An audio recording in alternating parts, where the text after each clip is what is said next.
Welcome, everybody. We are here at the Project Uprise Influencer Summit. My name is Erik Sorenson, and I have, of course, the amazing Adora Evans. Hi. So good that you guys are all here. And I know all you guys are joining right now, so we're going to welcome you as you guys join. And we have 2 packed days of content that will help you become a better influencer. Because the reality is without influence, you can't get your message to connect with anybody. I mean, the key to influence is leadership. And so we know you guys are the leaders. And of course, this is our only our second Project Uprise Summit. We had the last one a couple of months ago, and it was such an incredible few days that we spent together.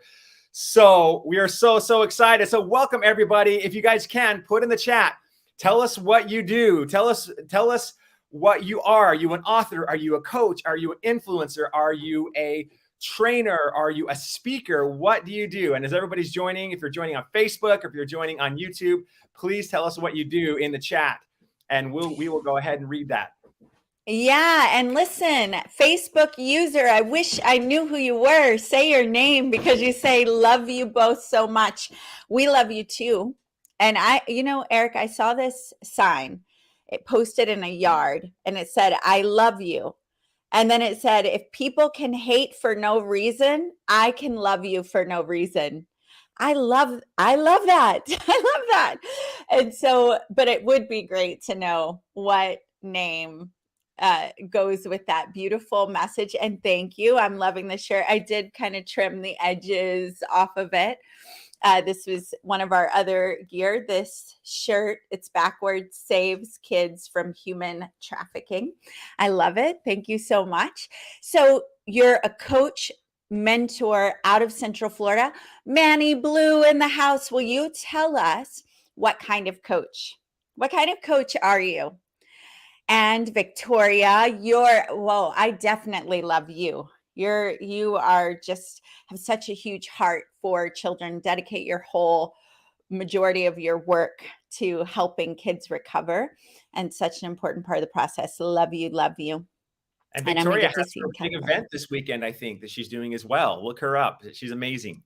Yeah, I'm going to go next week. I think it's next weekend in California. Are you talking about that one? Yeah, we're going to go, which is so cool. Okay, so where else? Let's see. Robert, Driven Trading Academy. You educate and market what's going on in the industry. Affluence Plus by Debbie. Hey. So tell us, where are you and what are you most passionate about? How about that? Sometimes what you do is not what you're actually designed for. It's like prepping you for what's next. So maybe the question is, what are you most passionate about out of all the things that you do? You focus on helping people shift their mindset and hold their confidence. I also coach on personal finances. Awesome. So one more thing before I pass it to you, Erik. So if you're watching this weekend, we have curated some of the best influencers. We have people that are currently being paid to do reels on Facebook and are going to unveil how you could do that, what the hot markets are, what's working, what's not working. You may have noticed that reels were the thing, and now, you've got to start adding in photos instead of reels to catch the algorithms. So, this is a fresh changing thing. We're learning authenticity is outruling being just the straight expert. We're going to be full this weekend of, I'm going to learn, Erik's going to learn. So you're definitely going to take notes. And then the other thing is, share this on your wall and tag us, because we are personally going to hunt down the people that lead with generosity and hook you up somehow. We'll shout you out. We'll bump your comments. We'll figure it out, but it'll be good. So definitely share, so that because here's the deal, as you increase your influence, you need team members and friends and people to run with, so you can help each other. I mean, you don't need it, but if you have it, you can go faster. So Erik, do you want to say anything as I'm reading these comments? Yeah, absolutely. We got Livia here, of course, commenting again on your amazing shirt you got there. Robert, hello. We have Debbie. Hey there. Debbie is an entrepreneur. multiple business owner, traditional, non-traditional, investor, trader, speaker, activist. This is awesome. And by the way, Jana from Texas, and both Adora and I are in Texas today as well. So Jana, apparently we're neighbors just for one day. This is great. Although you live here. Sunny from Ohio, focusing on serving others to be more confident with their body and their mind. That is so fire, Sunny. That's amazing. Tracy Graham. Hello, Tracy Graham. How are you? Kimberly, just started as a lifestyle coach for women who struggle with low self-esteem. 10% of what I earn, I will donate to help the homeless community in the area. Yes, that deserves. Everybody should be on their feet. Thank you, Kimberly, for not only giving of your life and changing lives, but also giving of your finances to be able to help others in your community. That's amazing. Lynn Will, good day. Traders and entrepreneurs, let's go. Awesome. A Facebook user, tell us your name from South Carolina. We want to hear from you. Tracy is a certified health and wellness coach in Charleston, South Carolina, honored to serve others and to feel better naturally when possible. You guys know that we here in Project Uprise, and when I say we, I don't mean Adora, and I mean all of you as well, are here to not only learn how to be better influencers, to help change and make an impact in the lives of others, but we're also here to help save children through the horrific child trafficking that goes on behind closed doors that affects, millions of people, men, women, and mostly children as well. I mean, there are more slaves today than there ever have been in the entire history of the world. Which, when you think about it, that is absolutely nuts. That is so crazy to think that much is happening without most of us even knowing that it's going on. So not only are we here to level up, to rise up, to up our game, to become better at what we do, but the better we can come, the more influence and the more income that we can make in our own businesses, guess what? That allows us to rise up and actually make more difference, because your influence, your amount of influence will rise proportionally with your ability to make an income.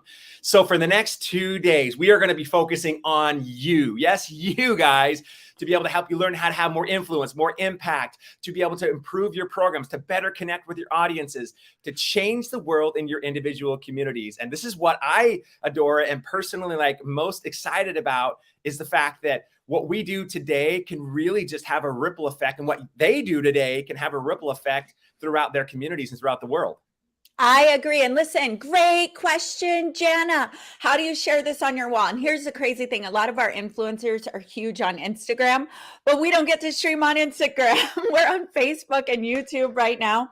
You can screenshot and put it on Instagram. Tag us. We'll share in our stories.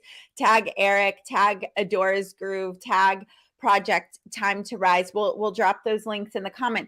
But let me show you. If you want your name and comment to show up here, then you need to stay on the Facebook page that is on Project Uprise. So you go on to that page, click on it. You may be looking from my wall now. So you'll then be on the Facebook page, Project Uprise. It looks like that. You'll scroll down. And then boom, look at that. Boom, boom, boom. Everybody say, I can't see. There you go. Everybody say, Ayo. Okay. And then you have the share button. So you share and just share it to your wall. But then once you share it and tag us, you can tag, where'd I go? You can tag Project Uprise. There we go. You can tag whoever you'd, tag Erik, tag me. We'll all post you in the stories. Oh, I see what you were doing there, Erik. Thank you. And I'm doing it right now. I'm living what we are teaching right now. Yeah, I love it. And then once you, invite people to come and learn how to build their influence, that is truly what we're doing. And I'm going to distinguish the last event from this one. Share and then come back to the Project Uprise page and watch there. And the reason is because when you put your comments, instead of Facebook user, it's going to tell us your actual name, which we love. We really do love. And like Erik said, Sunny Fit, I see you. Yes, love it. Making a difference. Tiffany, in New Mexico, you help rescue kiddos through alternative approaches. That's amazing. Locating and tracking and arresting predators. That's amazing. So if you were at our last event, let us know in the comments. Were you at the last event? And while you're doing that, our last event was one thing. This event, we are 100% focused on the majority of this event dedicated to you knowing how to raise your influence. And Erik already mentioned when you raise your influence, your income goes with that. And if you don't know how, we're going to get into that, right? How. Some of you may already have influence and go, but it's not helping me, other than the boost of hearts and likes.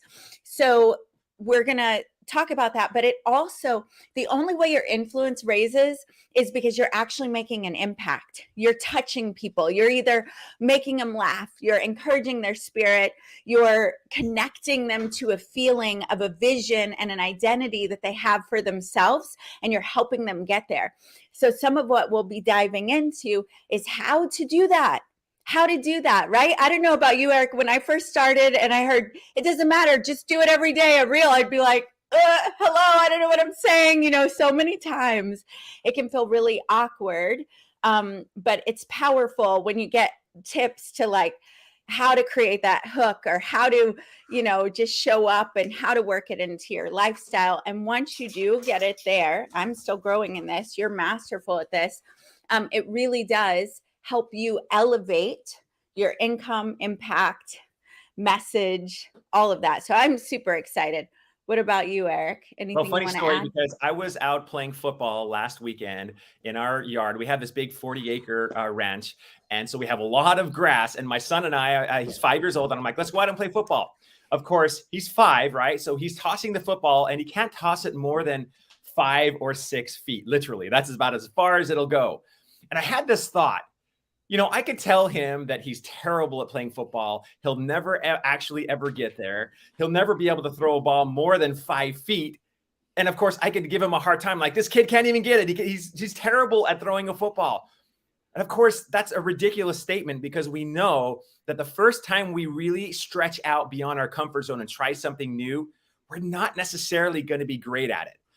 You may like think this is crazy, but the very first time that I went on video, it was terrible. I should sometime bring that up so you can see that, but I was awful. But it was like throwing that football as a 5-year-old for the first time. It didn't go very far. And the reality is, I realized, I had a coach that told me that, Erik, all I want you to do is I want you to go live every single day. I want you to go live so you can build influence, but it's not even about that. He said the first thing that you need to do when you're really trying to build influence is first find your voice. And I thought, wow, I never even really thought about that. I thought every video that I published, I thought everything that I did on social media needed to be like very strategic or in a serving way. And he said, no, all you need to do is publish every single day for 1 year and find your voice. And I was blown away how terrible I was at the beginning, how uncomfortable it was at the beginning, how looking at a camera, I hated it because I love people and I love connection. And I felt like I was talking to a machine. But the reality is over time, I started finding that voice. Right now, we're going to, in a sense, help you build this incredible machine over the next 2 days that can help you improve where you already are, or if you're getting started right now, can give you a foundation for where you need to go. But it's like if you have this beautiful, luxurious car and it has all the bells and whistles, and all I need to do is push this button or that button or whatever it might be to get to my destination. Guess what? Unless if you actually move and unless if you actually put your foot on the gas, you will never get there. And sometimes being uncomfortable keeps us from everything that we want. So we're going to do a couple of things today, but I want you guys to remember this as we go through the next 2 days. We need you to take uncomfortable action on everything that we talk about today and tomorrow. And we want you to do that immediately after this ends. Don't wait 3 days, a week, 4 weeks, because guess what? Your brain will always talk you out of it. We want you to take uncomfortable action immediately. I have some action. Wait, and hold that second. I jumped in. So I have some action. First, a question. Erik, do you still go live every day? If you guys watch, I don't go live every day, but I publish a video every day now. Okay. Yep. So in the comments, if you're willing to go live every day to step into what Erik said, I want you to put a comment, an emoji, a fire, or something in the comments. All right. This is, look, life is happening right now. Right now. One thing I know about Erik, one thing I know about me, one thing I know about lots of our tribe is that we're the kind of people that as soon as we hear something, we're like, give me the ball. I'm running with it. I'm doing it. Right. So Tiffany's in. Tiffany's in. Jana, are you in on going live every day? And you listen, you could, for you, every day may mean off on Sundays. I'm okay with that, right? So you could say 5 days a week, 6 days a week, you know what I could do, but commit to something. The second thing that I want you to do, Erik, you do it too. Take a picture, right? Take a picture, snap my picture, and we're going to post it on Instagram or Facebook. So everybody do that.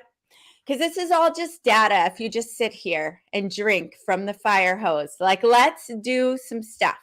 Let's have our social media start to get more active starting right now. How about that? Okay, Erik, you talk while I post, and then I'll take it back and you post. Perfect. Okay. And then I'll post. Yes, I've got the Okay. picture taken already. We're good to go here. Okay, All right, good. So I want you to take uncomfortable action. But here's number 2, and I want you to remember this because, you know, a lot of us want our message to be perfect. A lot of us want our delivery to be perfect. We want the lighting to be perfect. And when I say going live, when it's pre-recorded, sometimes we want to like edit it 1,000 times or, oh, this video is terrible. I posted so many things that I like didn't want to post, that I thought, oh, this is embarrassing. I'm being too vulnerable. I'm being too authentic. And I just did it anyways. I got over my own fear and frankly, my own ego, and I did it anyways. But for those of us that like to be perfectionists, and I'm selectively perfectionist, a selective perfectionist, because I like to be perfect in the things that I really am passionate about. But let me tell you something that hopefully will free you from this. And that is this: perfection is actually the lowest standard you should shoot for. And here's why. Have you ever met a perfect person? Have you ever seen a perfect delivery? Have you ever seen a perfect video or a perfect action or a influencer that was perfect in everything that they did? Of course not, right? Because it doesn't actually exist. And perfection will keep you from doing the one thing that will get you more influence than anything else. And that is simply just publishing. That is simply just pushing messages out. That is just hitting start or hitting go or taking action, whatever that might be for you. That sometimes perfection will keep us from that. So here's number 2. I need you to take not just uncomfortable, but imperfect action. Yes, 2 things. Take uncomfortable and imperfect action, because that will help you find your voice. And as you actually put your foot on the pedal of that car, guess what? You cannot guide the direction of a parked car. You can only guide the direction of a moving car. And so if you are moving, if you are finding your voice, guess what's going to happen? You will figure it out. You will find that voice and you'll be amazed over time where that can actually take you. Just 3 or 4 years ago, I had never really spoken on many stages. And now I've been able to share stages with some of the top influencers in the world. And it's been an absolutely incredible journey for me just the last few years, because I started off by just taking uncomfortable and imperfect action. Thank you, Tracy. Says, great message. I really appreciate you. And by the way, we're going to have so many people that are going to be on here, so many incredible influencers like Tracy did. Tracy, you're a great example. Show them the love, show them props as we bring them on, as we ask them questions, because they see your comments. And I'm telling you right now, it makes a huge difference when you are speaking to them. Manny says, I need to go live more. Yes, absolutely. Jana, we'll see if you tag that right. Robert says, sometimes I'm not sure what to say. I guess it can be anything to get started. I overthink it and I don't do it. Robert, I had that exact same problem. What happens if I go live and there's nothing there? Here's why I'm telling you to go live. The other reason, when you go live, you're improving a principle that I call commit first. I'm writing a book right now that is published on May 11th called Commit First, and I'm super excited about it. And guess what I did before I ever wrote a single word of that book? You can check this out. I went live, I think it was January 6th, on my Facebook page, on Instagram, and I said, guess what? I'm announcing that I'm writing a book called Commit First, and it is going to be released on May 11th. I'm so excited about it. Guess what? I hadn't written a single word, not one. Now, that doesn't mean that I wasn't completely prepared to write this book, because I've been planning it for over 2 years, but I hadn't actually taken the step to put pen to paper. So, Robert, when you're looking at how can I do this and what can I say when you go live, there's something crazy that happens with your brain when you are forced, when you basically commit first and you put yourself in the corner. It's like burning the boats that you've all heard about and going live, and you will be amazed at what you can actually say. Don't get me wrong, you might stumble, but do it anyways. And the reality is if you don't have a big audience to begin with, it probably doesn't even matter, but you will start finding your voice as you get those reps in. So great message. Thanks, Robert, for sharing that. Yeah. And Erik, it's your turn. Go. And Jana, I did see. So it's your turn to post, Erik. You got to go share that picture and tag the crew. And I saw Manny that you already did. We shared it. And the team at Project Uprise, if you also shared it there, they're going to be sharing it. And to add to what Erik is saying, there have been times I've erased some of mine. I felt so vulnerable. There have been times where I went on. I don't recommend that, because I wish I would have kept them, because people actually feel more is possible when they see you being yourself, and when they can look back and go, oh, he or she started a little, she has moments where she stumbles or says, or he, didn't. But here's what I want to say. There have been times when I did not want to go live, but I was in a commitment where I committed to a coach or to someone, and, I really didn't want to go. And I thought I didn't have anything to say. And then I would go into my heart, okay, if anybody needs to hear something, or there's something I need to hear that will be valuable later, just guide me, help me. And then I would just think of any story that's fresh on my mind. It could be something funny my daughter did, something that happened in traffic, some trip that I took, somebody that I met. And then I think, what's the lesson in this story? And even better, if you're in a realm, like I'm in the connection realm, if I can tie the lesson, is there a connection lesson in this story? What is that lesson? Now, I don't want this to stop you. So for some of you, you may be like, okay, I'm going to take an hour writing that down. This is more like a drill. Like you have 5 minutes and then you have to go live no matter what, right? You can set a timer, do a little bullet, but then it doesn't matter if your lighting sucks, if whatever, you just have to do it, right? So start with a story, then a lesson, and then go, right? Just go. So, and then you just start talking, and then use some call to actions. If you want, little calls to action might be, give me an emoji if you're here. If the lesson is, I was embarrassed, or traffic, my flight got canceled. Anybody else had flights canceled lately? Anybody else? Yes, I know, right? Anybody else, snapped at their child and felt horrible after, right after you taught the world how to be awesome with your children, right? Like those kind of moments but even if you don't want to go that complex, here's the simple one that you can use. Any story, funny, any story, because stories pull people in, right? And then a lesson. And then if you're resonating with the lesson, let me know your thoughts, if you enjoyed it. And if no one's there, it's okay, because people watch the replay. Jana, I double dog, triple dog dare you to go live by the end of the day. Heart-based, Tiffany, yes, amazing advice. And yeah, let me give you a little example. If I wanted to give a story right now, I could say that I was just in Salt Lake City, Utah. I was at an event, Randy Garn. It was a special invitation by Randy Garn. Does anyone know Randy Garn? Erik, do you know him? Yep, Yes, I love Randy Garn. And so it was a special invitation, and went into this event. I packed an outfit because there was a 1920s themed gala. So I packed an outfit with these little tiny, like huge heels, but tiny, like skinny, very glittery, fringe dress, fringe. I way overdid the makeup. I forgot most of my makeup. So I had to take black eyeliner. I was watching a YouTube video. I was trying to spread it all out. I barely had what I needed, okay?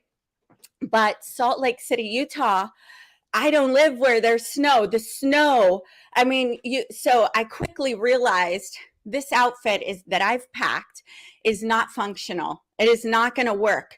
But since it was a short trip, I didn't bring a ton of stuff like I normally do. So I throw some stuff together. I way overdo the makeup. I don't have the stuff for my hair. And then I'm walking in my little ankle boots. I make this big step and douche, the whole boot is full of water. So I'm like, so glad I didn't wear my heels. Okay. I was so glad I didn't wear my heels. Then I walk in and guess what? No one was dressed up in 1920s. Nobody. And my face looks like a vampire. They're all, everyone's, even all the women are in like business cash. I'm like way out. And you know what I had to do? The lesson was like, okay, just breathe, own it, focus out, focus on the people that I'm meeting. And I ended up sitting at a table with all people that one was a former mayor. And they're all in the medical business, like big time medical business, you know, like billions of dollars medical business. But you know what I found quickly? I was way out of my comfort zone. Like, whoa, I need to study up on what I bring next time.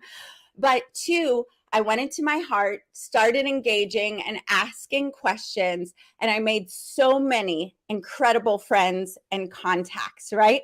So what I just did right there is show you off the cuff, how do I find a story? What is the lesson? The lesson is when in doubt, focus out, right? And focus, start asking questions, pay attention. And with practice, you see how that just went. It was messy. It wasn't perfect, but were you into the story and like, oh, and relating to the embarrassment? I saw Erik like, oh gosh. I mean, I literally imagine it was almost like a room full of politicians in the dress style. Like that's how I should have dressed. And if I would have went all in on my costume, I would have really been like really out there. And I had like this vampire makeup on. I'll post a picture later and it was still excellent. I made incredible contacts because I just let it be, owned it, and started focusing on other people. And I made it through, made some great friends. Erik, anything you want to say or share about that? I mean, everybody, I hope you guys are clapping for Adora's story because I would have run out that door and there's no way. Mandy Blue says, wow, LOL, amazing. Like, yeah, I feel the same way. There was no way I would do that. So kudos to you. But Adora, I have an idea. Yeah. I know we're introducing our first speaker in a couple of minutes here, but I have an idea. Okay. So we're talking about going live after today's event. Yes. What if all of you go live and let me give you an idea for content. Okay. Simply go live about what you learned at Project Uprise today at this influencer summit. So at the end of this event, go live, tell them your name and say, hey, you know what? Today I was in the most incredible summit called Project Uprise. It was an influencer summit. Here's what I learned. There's your story. I love your framework.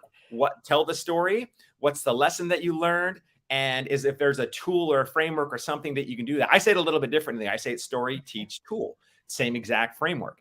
And it is so powerful. So are you guys in for going live at the end of this event today and telling your story about today, what you learned, and maybe even a tool or a technique that you can tell your audience on social media or wherever you post this about that? You guys in? Say yes if you're in. All right. We got the yeses coming. Looks good. Looking good. To add to what Erik's saying, when you go live, don't make it about you. Back to the story that I just gave. Don't make it about, did you do it right? Do you look right? Get yourself a little together, check your teeth. And if you find a mess afterwards, it's okay. It'll get people watching over and over, own it. But no, focus on the value that you're giving to other people, that you learn something. And if you share it, someone else could learn something too. That'll help you it always helps me get out of my way when I'm like, who needs this? How could I help?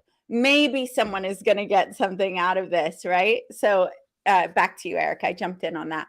That's amazing. And by the way, the yeses are still coming through. That's amazing. Yes. I'll take your challenge, Adora. Adora, you know what? One more thing too. One more idea. Did you by chance take a picture of yourself at that event? Because I mean, I don't know. Maybe we should post that to the group. Is that? Yeah, I will. I've got one picture, and thankfully in that picture, you'll see it. The makeup doesn't look as white. I don't know if it was his lighting or filter, but I will post it. And someone got pictures standing in the outfit, and you will see this is a hodgepodge of a fitness top with the glitter feather thing, with pants, with like crazy makeup. Yeah, I want to find one of those, because then it would really, really land. So I'll post the one I have, and then I'll ask for there was a photographer taking pictures. I'll ask for that. Fun. Perfect. All right, let's see. Are we ready? Are you guys ready for our first speaker? I guess, Adora, we need to make sure that our first speaker is ready to go here. That's what I'm thinking. We need to make sure that our speaker is ready, because if you can do that, in the background. And let me know, and then give me a thumbs up. And I'll just want to leave one more thought as we dive into this. I mentioned a little bit earlier about sometimes when you come to these events, your beliefs can be challenged. And when I was early in my stage, in my journey of becoming an influencer, of becoming a speaker, I struggled when somebody said something contrary to what I actually believed. And frankly, you know what I did at first? I actually blocked it out. I didn't actually listen to what they said. And then I started realizing that the influencers that I was getting information from were better at what they do than what I did. They were where I wanted to be 3 years, 5 years, 10 years down the road. And I realized, like, if I actually followed what they said, would I be where they are in 3, 4, 5, 6 years ahead?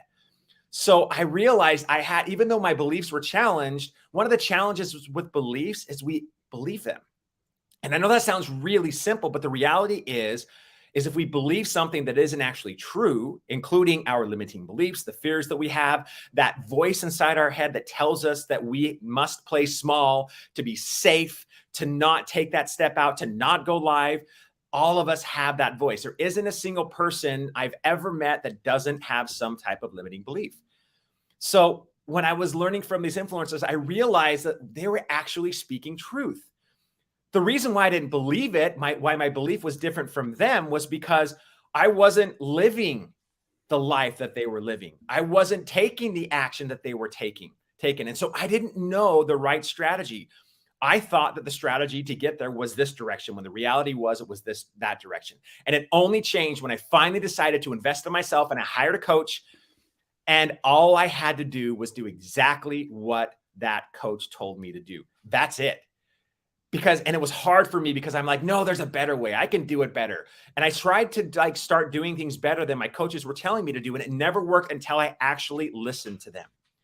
And I'm telling you this because of one reason, that you're going to learn things that challenge your beliefs. I want you guys to come, before we introduce our very first speaker, to come with a clean slate, to just almost be like a child today. Like my 5-year-old that I mentioned earlier today, everything to him is brand new.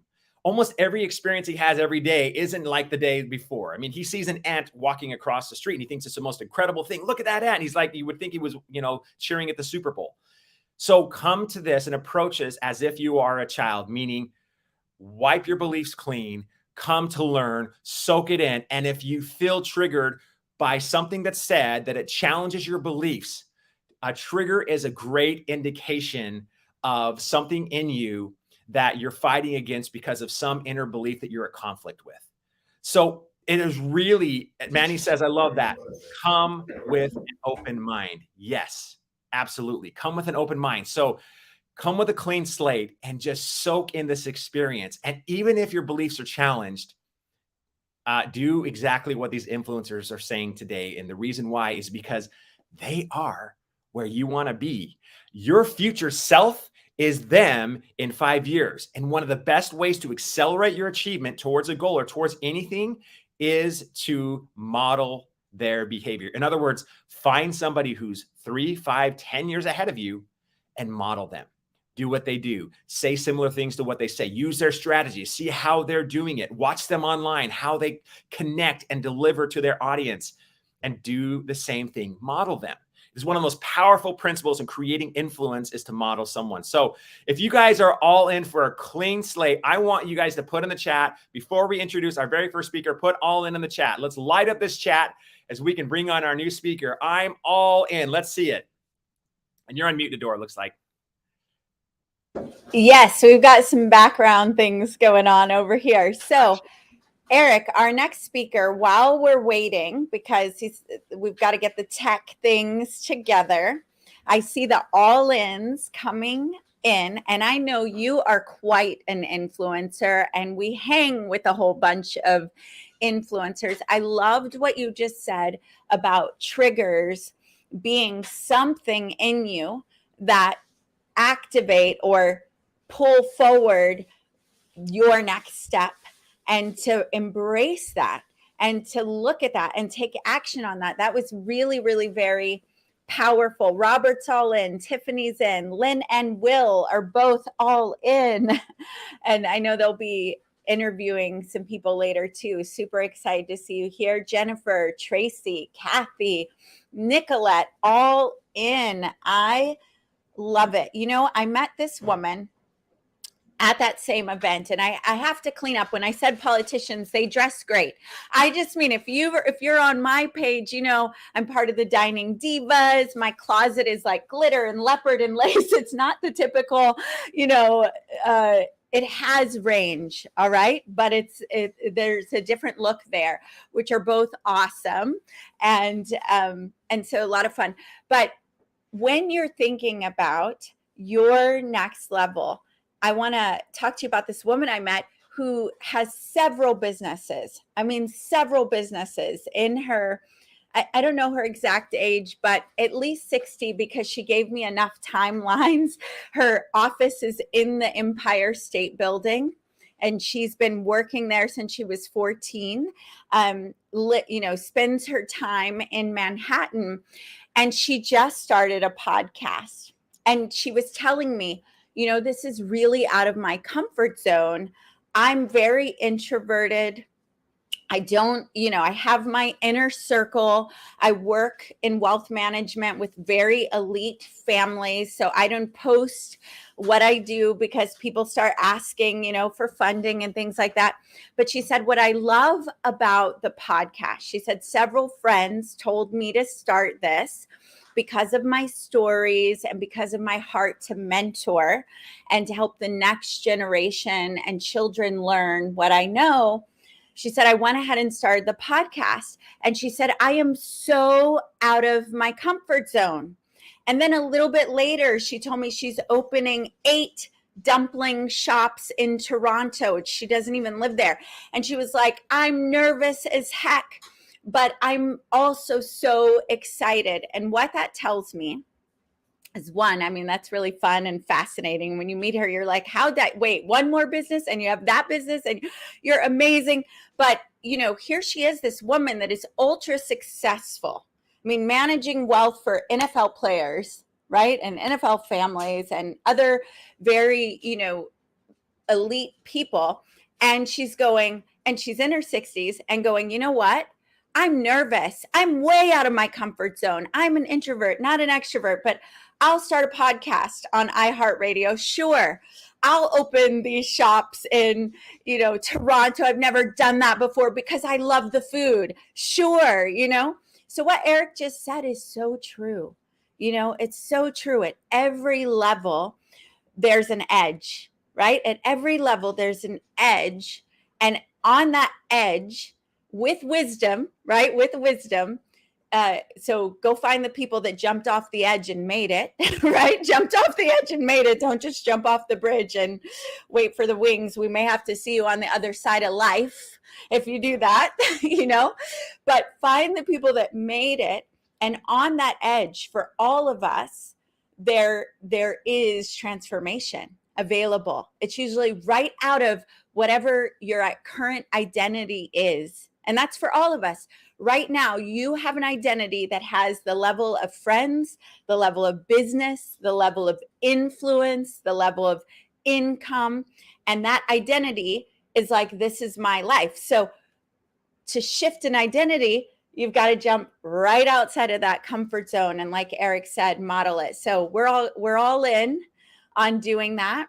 Erik, I think I'm going to bring you back up. We're going to keep giving value until if we don't get our next speaker up now, we'll bring him later. And then we have another speaker. But in the meantime, I think you are super qualified. All right, it looks like we may have Anointed. But if we don't have Anointed, well, we can hear you, but we cannot see you. There you are. Okay. Awesome. So let me say a little bit about Anointed. Let me say a little bit about you. Now I see you. That was the delay. I didn't know if we had you. So Anointed he's a huge influencer and in the dance community in San Diego. He has made major impact in the dance community specifically, has music out there, and he is all in the mix of what's going on in that community. And I know you're also a businessman, you do trading, you do all these different things, but we're going to focus on, as an artist, how you have been able to use and tap into your skills. It's funny, Erik's at a conference with models and actors. So we've got this thing going on, these dynamic men. So I want to kind of dive into that. I'm going to pop off for a minute, Erik, and let you begin the banter. Anointed, thank you so much for being here and for sharing the wealth with our community. Absolutely. What's going on, brother Erik? What's going on, Anointed? Good to see you. Good to see you, man. Good to see you, man. Listen, I'm excited. I'm exuberant, and guess what? I have risen. I'm risen to the call. No technical difficulties. We here and ready to rock and roll, baby. Let's go. I would love for you to take a couple minutes and introduce yourself to the Uprise community. Well, listen, first and foremost, man, first I want to say thank you to everybody for having me on the call today. My name is Anointed Ali. I'm originally from New Jersey. I reside here in California now, in San Diego. I actually just landed not too long ago and hopped back in my truck. So I'm just getting in the truck, and I'm chilling for the call, but I'm enjoying the call. A little bit about myself: I'm a dancer, I'm a contortionist, I'm an acrobat, and I'm a trader. I trade currencies as well. One of the top cryptocurrency traders. But mostly what I love to do is I love art. I love the freedom of expression. I love to be able to express myself and put myself out there in a way where I can engage with people. I love people. I have a genuine love for people. There's something about connecting and coming together with people and bringing each other together and empower, educate, and enriching each other that really stimulates me. Ultimately, I'm a dad.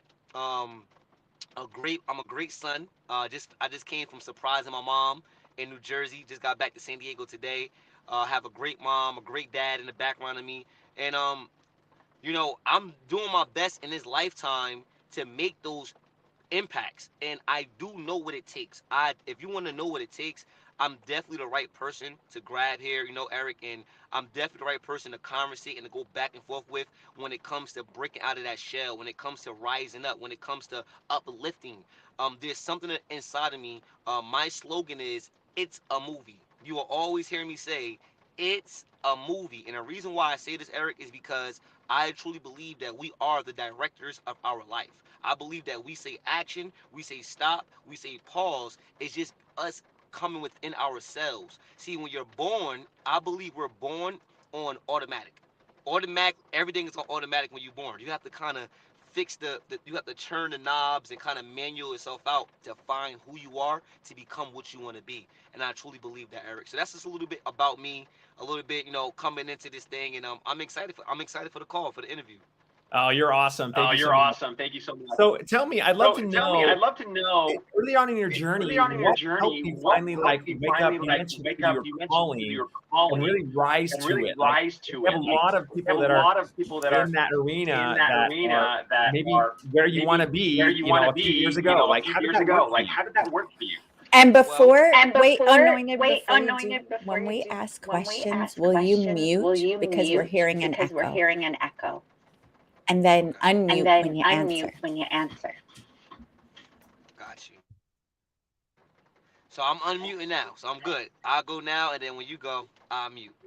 All right. So for me, um, to answer that question, you it is this. First thing first, you have to gain confidence. Now, someone says, well, how do we gain confidence? I'm gonna give you a little key. My goal is to give you everything. I came here not to give you a little bit or tell you the cliche stuff.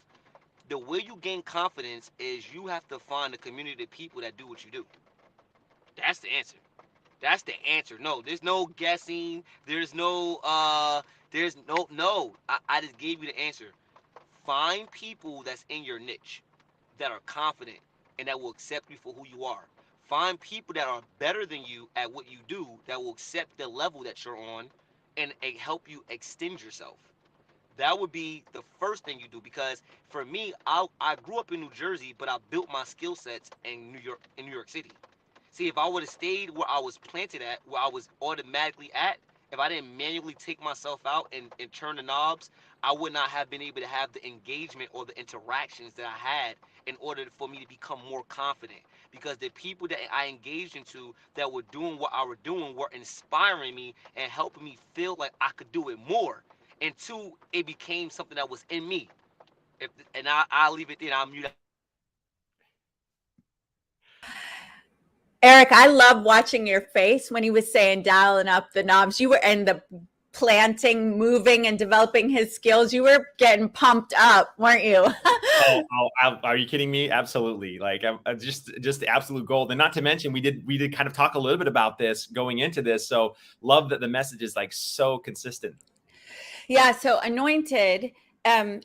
We're getting so much fire, and I agree that life is a movie. I love that you said we come in on automatic and you have to turn down the knobs on some and dial up other things to find yourself. And I know this is an influencer summit, but I think this is an important part because finding your authentic voice, like Erik talked about, and you've just talked about finding the tribe of people that will accept you for who you are. And you're talking about finding your authentic self because you come in on automatic. So the more you find that authentic self and then you show up online and express that, your tribe will be attracted to that vibe. So I want you to dial in on how you dial up and dial down. So because people are going, who am I? Who am I? And right now we live in a world where there is an identity crisis. There's an attack on your identity, right? So if you don't know who you are, someone else is going to tell you and you're not going to drive life. So will you help us know how to find that true soul identity? Wow, what an amazing question. First of all, as you're asking the question, I'm getting ecstatic, okay? As you're asking, I'm getting the energy to give it back because it's about giving, right? A gift is not a gift if you can't give it away. And that's why we have summits like this. This is why we have events like this, family, because you can actually you got to be talking. This is how you dial it. I'm gonna tell you how you dial the tunes. See, you could be in one environment and you could be talking to all the same people about the same things and nothing go anywhere. The way you dial the tune is you go to a high frequency place that you're not on yet. And then this high frequency place is going to now, all right, let's go a little bit more deeper. Can I go deep real quick?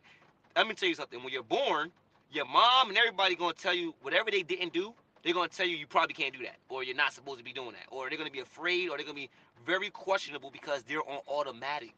See, there's an ugly phase that we have to go through, Chris. There's an ugly phase. You know when your hair grown, when you first start growing your hair out, right? And you get your dreads, you got a little ugly phase, a little fuzzy, and then your hair look beautiful years later. It's the same thing with your career. You go through an ugly phase, and the phase of ugliness is a beautiful phase. It's a beautiful ugly phase because it's you transforming. See, the dial looks like this. When you start turning the dial, you don't look recognizable no more. Because when you're thinking about in your mind, other people only see you for who you are today. See, think your mind can see your future. People see you today. So now you got to think of yourself. Now you have to think to yourself, you know what? I have to stop caring about what people think about me now. And that's the hardest part. The hardest part is care is not listen, I could walk down the street right now and yell, I don't care who the store, I don't care who's looking. But I can tell you one thing, that is a skill set that was built over time and time of dialing and frequency playing with the frequency, dialing. Now you gotta be serious. You gotta be serious about what you do. You cannot be playing with this. This is not a game. If you're here today on this call, this is not a game. You got to get yourself out there. You got to remove yourself from the environment. You have to literally change the dial. You have to put yourself in a new environment, and you got to understand that the people around you today do not see you for where you're trying to go. So they're going to talk to you how things are today. So now you have to get on calls like this with people like me that you don't know. That's going to tell you like, no, you're doing the right thing. You got to get on. You have to actually talk to strangers. Strangers are going to help you get to where you got to go. And I know they say blood is thicker than water, but energy is thicker than blood. So you got to understand. You got to understand time. Don't waste time. If you look at the word time, I'm dropping a song called Time in a couple of weeks. All right. The time stands for things I must experience. A lot of time we take our time and we spend it in areas that we are used to, that we're accustomed to, and that gives us no growth. But it's crazy because if you go, people think in their mind that a vacation is one time a year. I've been on vacation for 2 weeks. I've been on vacation for 2 weeks, and I don't say that to impress you. I say that to impress upon you that when you go on manual, you could be anywhere at any given time, helping all the people on any time zone. I've been to about in the last 2 weeks. I've been about 7 states in about 12 cities, and I just got back home today. And guess what? I just got out of the airport. It's raining in sunny San Diego. I just got out the airport and jumped in my car, and I'm on up and I'm rising with the uprise, and I'm sharing and I'm giving the information, and I'm actually dialing my frequency right now. See, dialing your frequency, if I could go a little more deep before I pass it back, it's also speaking to yourself. It's also picking up your phone and doing this with two people on the phone. It's becoming confident because dominion is in your mouth. So whatever it is that you want in your mind, you now have to speak it to navigate you to your reality. Because you ever think about a car, right? If you ever think about a car that you like and all of a sudden you start seeing it, that's a muscle that you're working. Because if you keep thinking about that car over and over again, you'll see it passing by, but it start getting closer and closer to you as you think about it. And before you know it, if you engage yourself the right way, you switch your frequencies the right way, you involve yourself with the right people, you utilize space, you keep speaking it, that car will become yours. I guarantee you. It will become yours. And this is why most people get what they don't want, because they speak about what they don't want more than what they do want. So to tie it all in together, let's use our mouth, let's use our senses, let's use our eyes. Let's only see things that we want to see. Let's only speak what we want to have. Let's only listen to people that are going to lift in our frequencies and help us manually set ourselves to where we want to be. Let's only eat things that's going to fulfill us and be fruitful to our vision, our goals. And your nose is the biggest sense. Know when you smell BS. Know when you smell it. And when you smell it, go the other way, because it's a huge world out here, and God is literally setting the road and the opportunity for you to get to where you got to go. I'm gonna pass it back to you. All right. I love this so much. You've dropped so much fire in that little bit of time. And those of you that are feeling it, yep, I see the punches. I was just about to ask for a different one than fire, because we've been throwing out fire, but drop whatever you want here. You said so many things. And so, Erik and I both separately flew in last night too, and have been on these multi-tour kind of experiences. And what you're saying is so true. And another thing is about learning from strangers and getting out of the comfort zone. And I did a post about this a few days ago with 20-year-old me holding my little baby and saying I was so underestimated, not by myself, first by myself, and then by the world around me, and saying that, look, you don't know who's praying. You don't know what miracles are working inside of another person. So what you just talked about, that people relating to you as they see you right now, when we're going on social That's one of the things that can feel so awkward at first in influence, that you're now suddenly the expert, and your cousin and your brother and your, high school friend are all seeing you as the you that they know got drunk at the bar, got evicted back in whenever, right? And they're like, oh, and now you're this expert. Now you're this big person, right? And yet you, only by showing up, you talked about getting in the other rooms, but by showing up, being generous, giving, and owning that space, do you enroll your environment and begin to some people will weed out, some people will rise up, some new people will come in. So can you talk a little bit about that moment of when you're starting to own a new phase in your life and you're going to be public with it? And what you said, that people are seeing you as one identity. How do you, as an influencer, make that transition and own it anyway? Amazing question, and I have an amazing answer for you. So for me, and what I love about my answers, guys, is that I believe that my answers will work for you. And that's the only reason I speak. I speak because I believe what I do can work for anybody, and I like things to be simple, even though everything is not the most simplest thing. I love for things to be simple. But for me, watching everything change and actually gaining that success and seeing people respond funny. You're gonna see it. People actually respond very, very funny, especially in the beginning stages. When they, like, for instance, I left New Jersey and went to California. And I went to California not knowing nobody. I didn't come out here flying to a cousin or a friend. I actually flew to Hollywood just because I took two friends with me. I took three of my friends with me to California. Um, and this is how I gained my first success. I was actually on the TV show, and you guys can, if you want to call right now, what I want you to do is, so you can watch it after this call. Check your boy, now, if y'all want to see what I do, go on YouTube and type in Anointed Ali. My name is at the bottom. It says right there. Just type it in on YouTube. Anointed Ali. You will see me come up on So You Think You Can Dance. I'm actually top 50 on the TV show called So You Think You Can Dance with Nigel, Jason Derulo, and Paula Abdul. I worked very hard to get there. But it's not about the hard work that you do to get there. It's about the steps you make in the middle of it, right? And how people view you and what people say to you. Like, you got to think about this. When I was going to California, everybody was like, yo, why are you going to California, bro? You don't know nobody out there. See, that's called a spell. Words are a spell. That's why it's called spelling. Because people will say things to you that will stop you from going to what you're going to go do. Because you'll be like, you know what? You know what I'm saying? Eric, you'll be like, you know what? Why am I going over there? Why am I going to California? Why? Like, you know what? I don't know nobody over there. And guess what? That wasn't even your own thoughts.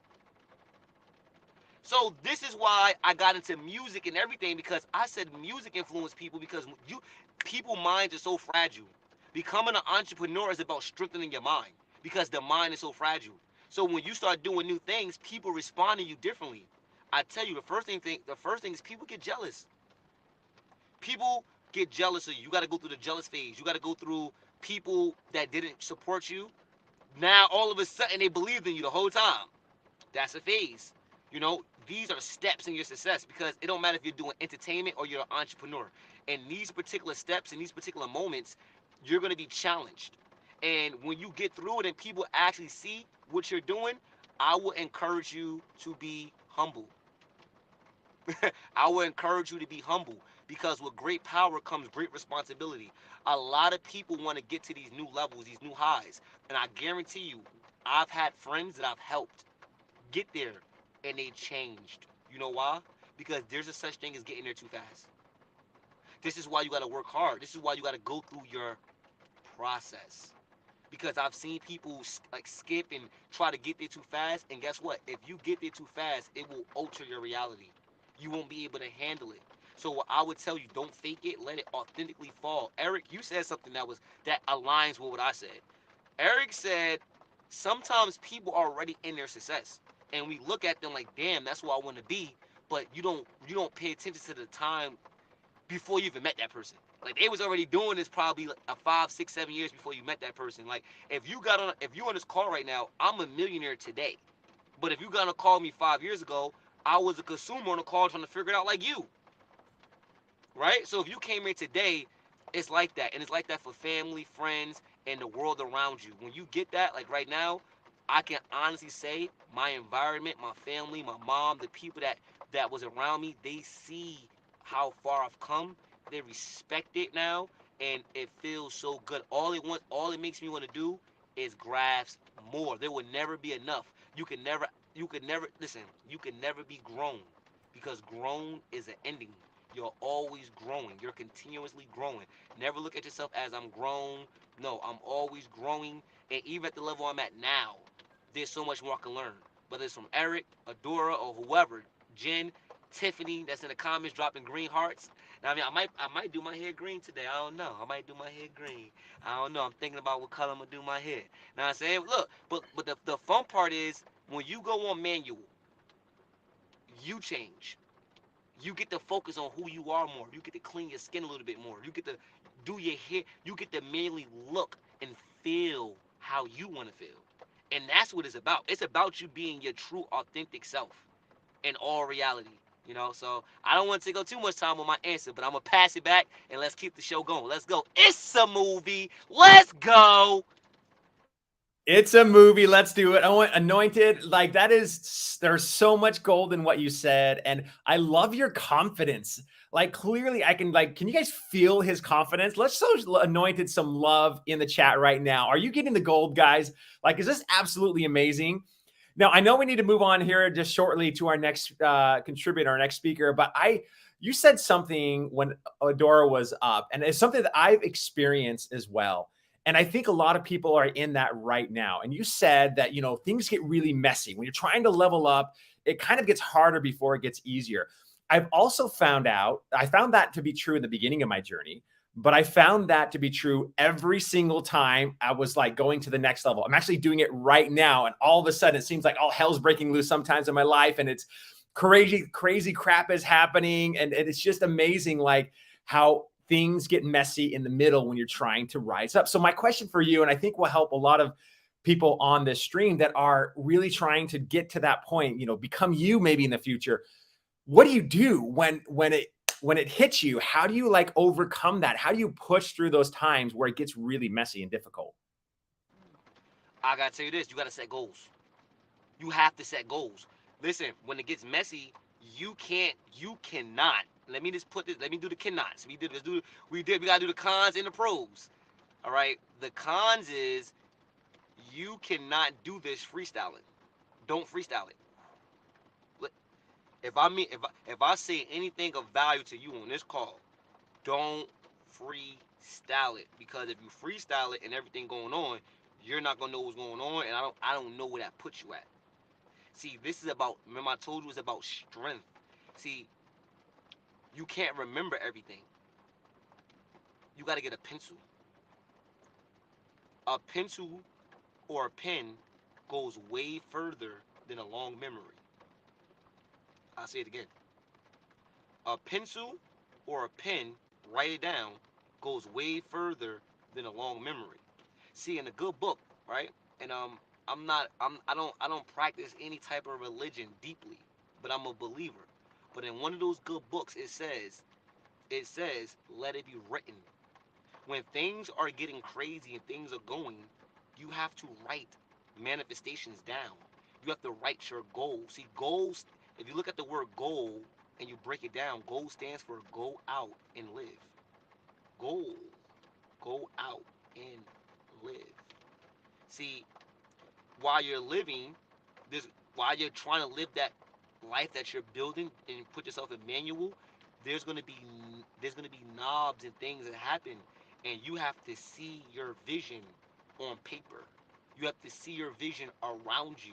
You have to see your you have to you don't need a vision board nowadays because of so many distractions. You need a vision environment. It got to be on your car. It got to be in the back of your phone. It got to be in the mirror. It got to be you got to see it so much that the things around you are not hitting you enough. Not hitting you enough, right? You got to see your goals more than you see the negativities. And your heart got to be in it. You got to be, Erik. It's the hearing. Erik, it's the hearing, bro, because we all can hear things. We can hear things subliminally. See, if you look at the word heart, heart has ear in there. Because what goes through your ears connects to your heart. So when you see your visions, you write them down, you write your goals down, and you say your goals out loud, guess who can hear it? You can. And guess what? When you hear your goals back to yourself, and every time it gets hard, and every time you get challenged, and you start speaking your goals back to yourself, and you start writing your goals down even more, and you just start getting excited about what you about to do. You gotta get excited. You gotta be in a movie. You gotta get on your feet. You know what I'm saying? You gotta be like, nah, I'm not having it. I'm so happy and grateful now that I got that new house. I'm so happy and grateful now I'm moving into the new community that I wanted to be in. I'm so happy and grateful now I'm in the new car with the red seats. I'm so happy and grateful now my kids is in the best school. Oh, conflict is coming. Conflict is coming. Let me write it down. Let me put it on the board. I'm so happy and grateful now that conflict is coming and it can't get to me. Whatever. That would be my way of breaking through, because when you break through this way, there's no stopping it. There's no stopping it. And I'll leave it there for now. I got a lot to say. I'm getting excited right now. Well, you got lucky. You got lucky that Livia came on. I was about to dare you to get out of your car and stand up now, Anointed. Stand up. I'm so happy and grateful now. It's raining, but I'm so, come on, Anointed. I'm still daring you, kinda. Let's go. I want to, no? Okay. All right. That is so much fire. And Livia, I know you jumped on, you and Aaron, for a reason to say hi to Anointed before we move on, right? So you want to unmute and... Yes. Hi, guys. Yeah, that was so funny. I disconnected my camera all the way. Anointed, I love you. Thank you so much for bringing the energy. Thank you so much for, I know he was traveling, just literally got him to answer me last night. So thank you so much. Appreciate you so much. Just so much value for everybody here. He just never fails, the energy that moves mountains, right? So thank you so much for being here. Appreciate you so much. Dominions in the tongue, and it's a movie. Powerful. Thank you so much. Okay, awesome. Yeah, I'm not gonna try to add or remove people no more because I already experienced that. So anyway, so that was funny. But I just wanted to show up for our next speakers too, right? So anyway, I'll let you guys go ahead and introduce her. We're just gonna be here and to ask some of the questions. I want you to introduce her. You know her better than anyone. No one's going to edify her as well as you. Okay. Then we'll ask the question. Okay. Yeah. I knew you were going to do that to me. And that's totally fine because I love them so much. So our next speakers are Kaycee Clark and Nany Carmen. So they are legends from the MTV The Challenge. And they're just these incredible humans that, just to talk about them. And I was just texting them and talking about what this is going to be about, right? And, if you watch them in the challenge, and in their social media and just who they are, they just inspire people, through their mental toughness, through their incredible skills, because if you watch them, you just can't believe what they do. But I was just saying, just their existence, because they really just have this, this energy, this mental toughness, this inspiration that you see them do things that, mentally and physically that you just what? And, watching their journey, through different reality shows. Kaycee was in the Big Brother first, and she was the champion of that. And she moved on to the MTV The Challenge, and then she was the champion of that. And Nany has been to so many seasons of The Challenge, and she's just then her character, right, and who she is, and how she connects with people is just incredible. So in this Influencer Summit, I'm just so happy to have both of them here. And I'm gonna add them to the screen now. Someone, please, before I just thank you. Oh, thank you for being here. Gosh. Thanks for having us. Thank you so much for the beautiful introduction. Oh my goodness, you're so kind. I was like, who is she talking about? That's us. What's up, guys? Yeah. So anyway, so thank you for being here. And I love seeing both of you together. Oh, look at you guys. You have like a studio going there now. I Look do, at you know, that. just moving Picture toward your perfect. face. Just amazing. I love it. I love it so much. So you know, I just wanted, because you have so much value to give, right? Because just your experiences and everything that you overcome and that you do and how you do it, right? And how you keep winning through the challenges. Really, that's what you do. You guys keep winning through the challenges. And when you look at your story, when you look at your career, right, it really all leads down to that path. And I just wanted you guys to start and talking a little bit about, you know, about that, about, you know, some of the lessons you learned in life, and, you know, just help us inspire audience, you know, that watches you on, like, you know, so there's two sides to it. One, it's just like, you know, we watch you play the game, and we'll watch you now make friends and influence people to the little of the word, right? We can read a book, but you guys go actually and do that, right? And I watch you guys do that in life too, right? And in business and in the game. And I'd love for you guys to talk about, you know, some of how do you do that? Like how, you know, what does it take, right, to make friends and influence people the way you do?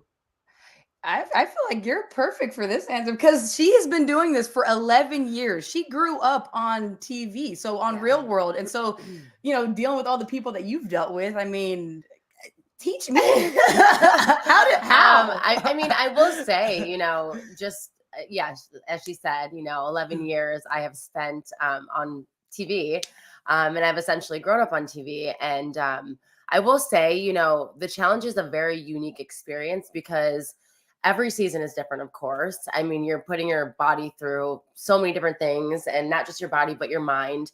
And then on top of that, every season, like I said, is different, and you have a different cast every season. So, you know, you're with new people every single time, and it's just really learning how to navigate social settings and reading people. And you know, it's like, it's interesting, because I've learned so much about myself through other people. And it's definitely, it's interesting.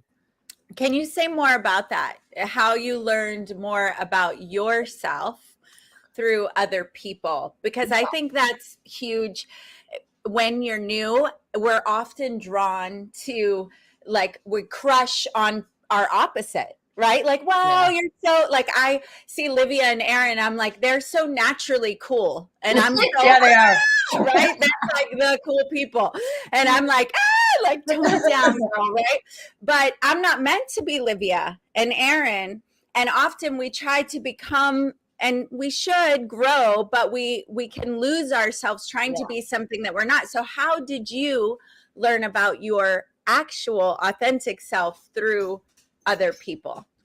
Well, I think learning about my authentic self it's about being authentic myself. You know, I think it's huge when I go into these situations that I am nobody but myself, you know?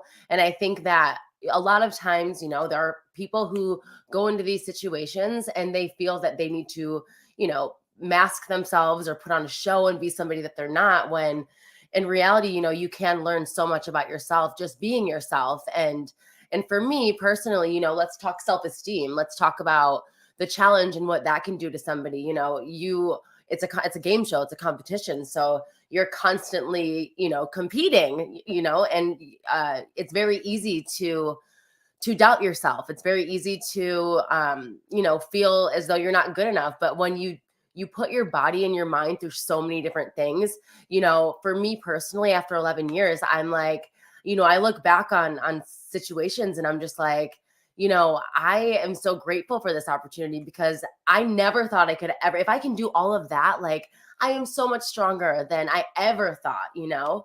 And so, I mean, I hope I answered your question even a little bit. I feel like but this is where it brought up something else, which is powerful. And we'll come back to the question, because I'm going to dig some more, because it's really, I mean, you hear be your authentic self, but I remember all my 20s going, well, who is that self? You know, who is she? Just tell me how to be that me. Like, where is that me? And the other thing is, when people are putting themselves out on social media to become an influencer, and you're seeing all these other amazing influencers, I really hear what you just talked about. You're in a competition. The whole world can see it, right? So I think you could dig in on either side that you have life on right now, and I'll bring up the other one in a minute. Yeah. So you know, I do want to say something. Yeah. Yes. I'm good to see you, Kaycee. Yeah. You too. I do want to say something for her because what I've noticed when I first met her on TV is there's a few people that have been doing it for such a long time. But what a lot of us see in her is that the way she carries herself, right? Like, how is she able to control her emotions? How she's able to just control herself in certain situations, dealing with different characters. Like, she has been dealing with, we're always dealing with different characters every single day. And, how are you acting? Are you reacting? Are you controlling your emotions? And that's what she does really well at. And compared to other people that have been doing it for a long time, like, you can tell that they've been doing it for a long time, but she holds herself very, very well. And I think that's so key. It's like when you're around different characters, is about being a chameleon, and people can feel how authentic you are. And that's why she goes far every time she does plays, because people feel that she is real. And you'll see sometimes when people, it's funny when you see things behind the scenes, when people have a camera go on them, they're a whole nother freaking person. But when if they're not their authentic self, but if it's someone that's very authentic, you can feel and you can see that. And I feel like that shows through the screen. So yeah. I think it's easier to just be yourself, and I think a lot of times, it's for a lot of people, you can only be somebody that you're not for so long, because in a game show like that, where it's 24 hours a day, you're literally on the clock 24 hours a day. You don't get to clock out and then go. It's like you are 100% of the time being recorded. You have to be like, it's just so much easier to just be yourself, because I'll tell you what, when you have those moments when you are 100% yourself and you can't hide it, people aren't going to be surprised, Okay, one question, then I'm going to give it to Aaron and Erik, who's so patient in the background, smiling ear to ear with you all. So then, because this is an influencer summit and you two are incredible human beings, I'm so grateful that Livia has opened the door for all of us and Aaron to meet you and to learn from you all. But you've grown up with that experience the past many years. But when people go live for the first time, it is like defense mechanisms come up, looking good, stuff that is like subconscious, seems to fear hijacks the authentic person, right? So do you have any clues for how to you may not, because you've been doing it so long. Kaycee, you may be the one to answer that, how to just like let it go and be the real stuff, either one of you. Good. No, he's good. Sorry, you cut out a little bit, but what was it, like the question? It's for people that are not used to being recorded all the time. And when they go live or to share themselves, and they want to be themselves, but nerves and other things start coming up, and they're like suddenly being some weird version of themselves, right? How do they, get into the truth of who they are? Any tips for that from either of you? Well, I would say, if you're, uncomfortable in front of camera and maybe you're trying to do something with, building your brand and kind of just, giving value to the world, I would say practice, right? You start practicing, whether you post it or not, right? Grab your phone, grab anything and just start talking to it, right? If it's something that you're unfamiliar with, and you just gotta do it more, right? So just sit in front of the camera, talk to yourself, and it's all about practicing and getting comfortable with that. But it is awkward at first, right? There's a lot of people that don't, they have so much value to give, but they are so scared and they just they may overthink, or they're just so hard on themselves. But the more that you do it, it's the easier it gets. And when you can kind of just put yourself in, it's not about you, right? It's about like what the value that you have that you're going to be able to give to everybody else. So remove yourself from the equation, right? And you're looking at this, camera, whatever, and you're practicing, and everyone has a story. So remove yourself from that equation and just practice. I would say putting the reps in, and then it'll just become easy. So awesome. I was hovering over the remove on my screen to allow Erik up. So on that note, thank you so much. I will remove myself from the Guys, such a great discussion. Kaycee, good to see you again. And Nany, we haven't met, so nice to meet you. Time in the virtual world. Yeah. So many people see like you two and say, hey, they're an overnight success. Look at all the opportunity. And they have no idea what's happened behind closed doors and the challenges and frustration and hitting walls that you may have hit in the past. But how do you really, like, if you think about when you were getting started and you had opportunity come your way, can you guys give us some insight on how you can sort of unlock those doors of opportunity, and what was that like for you both? Are we talking about like initially going on a TV show? Is that? Yes, absolutely. In the beginning, for those that are starting out in there. I mean, for me, it was, so I come from a show called Real World. Obviously, I'm sure you've heard of that. For me, I feel like, so Real World was something that I loved watching when I was growing up. I was a fan of that show.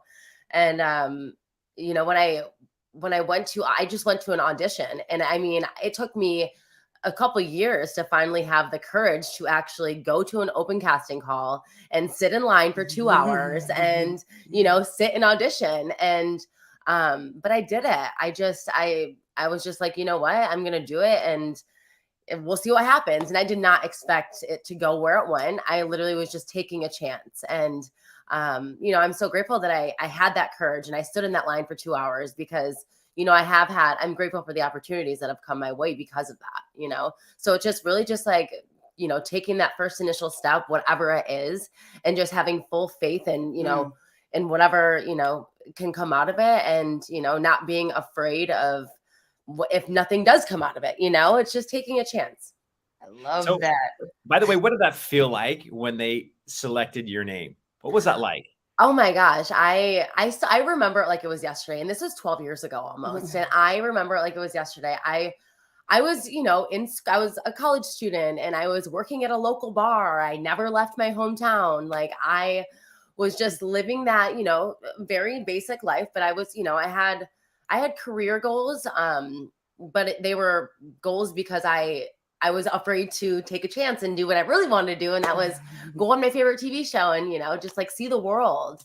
And it just felt like it was just a very surreal moment. I remember I was sitting in my car outside of my job, and they called me. And I just remember getting off the phone and thinking, holy shit. Sorry. I just started thinking like, this is really happening. Like, this is like, I'm going. And I just remember like, for the next couple of days, I was like, is this really happening? Like, am I dreaming? Is this real life? Like, it was just a very surreal thing. But I was just really, really excited, really excited. Oh, so good. Guys, let's show her the love in the chat. That's amazing. 2 years, 2 hours waiting, and, was scared to death, but took the courage to do that. Kaycee, I would love to hear your answer on that. Like, how did you open up the doors of opportunity when you were? I for that, I mean, I didn't get on TV till I was 30 years old. I'm 35 now. And so before that, I was doing a lot of personal development. So since I was 25, working on myself, going to seminars, reading, spending, thousands of dollars that I did not have, on working on myself. And it's crazy to think, it's like, when you can just trust the process. I knew there was something that was going to come out of that. And I knew there was so much growth I was going to get out of that. And with me equipping myself with, everything that I've learned and read about my life, learning about life, myself, and just everything, it started opening up opportunities, right? Because a lot of times I feel like you don't know what you don't know. And so if I'm not working on myself, I'm just tunnel vision, we're just going this route. But I decided to just expand my mind, and I was able to just see so many different opportunities. And so for me, Big Brother was always a dream of mine to get on. I went on Big Brother first in 2018, and I've been watching that since I was a little girl. But it's interesting because I never thought that they would pick anyone like me. I say that because, I was a little girl. The way I dressed, I don't wear girly clothes. I have tattoos and all these things. So I was like, why would they ever pick me? And I didn't see anyone that looked like me. And so then after all these years, and then finally when I was 30 years old, it was just the perfect time. I was in a new time in my life, and there was just so much back-to-back change. I moved to a different state. I got a different job. I was just like on a momentum of just change. And then I decided to go try out for Big Brother, and I also stood in line for 2 hours by myself, didn't know anyone, and and then they ended up loving me, and the rest is history. But it's crazy because I was scared, but after equipping myself for so many years with these different things, I was like, you know what, I'm going to go do it because I'm a huge fan of this show, and why wouldn't I just try? You never know unless you try. So and I was able to build up that courage and do it because of everything that I was just doing. I was back-to-back change, and change is good. So yeah, that's how that happened. What's funny, because I look at Nany, I look at your Instagram page, and it says, "I didn't come this far just to come this far." How amazing is that? So that is so much gold. There's so much gold there, because no matter where you are in life, you're never too late to become the person you were meant to become, ever. 100%. So that was beautiful. Amazing. Aaron, we get to give you a shot. We love to take the interviews, but we're going to let you get, But no, Kaycee, Nany, you both were fans of the shows that you eventually got on. So you were both from the audience side and then and the influencer celebrity side. What is the importance of celebrities and influencers becoming role models, and their position really in society in general as role models and the messages that they deliver to their audiences? Can you speak about the importance of that? I think it's very important because you have so many eyes on you, and there's so much that there's so many lives that you can change by, utilizing what you have in a positive way, but then at the same time too, you have just the same opportunity to do damage. So I think that, it's just using what you have for a good reason. Yeah. I would say, I think it's great, going from the audience side to then like being on the, the other side, and being that representation, I feel like is huge because, as a little girl, I was 10 years old watching my favorite show, a Big Brother, and I didn't see anyone that looked like me. And it was just like, man, and that thought in my head, I was like, oh, that can never be me. So I think it's just so great just being that representation of, whether it be, women empowerment or LGBT or, for all the little, little girls out there, knowing that they can play football. I played football for 9 years, and, for doing things. And if you having that role model and looking at that, at that person that you can relate with, like, wow, if they can do it, I can do it. And I think it's just such a beautiful thing. And, for us now, it's like, yeah, we love to compete. We're a very authentic self when we're playing this game, and we don't care if people like it or not, right? If you like it, cool. If you don't, that's awesome. But we are just going to continue to do that. And it's like, now we have a platform that we're so grateful for, where we can share our story, where we can share, our values. And, people tell us every day that they are grateful for that. And we're grateful to hear that it is, making an impact on, other people's lives. And it's such a beautiful thing. So we are so grateful for our platform and to be able to, share, our lives.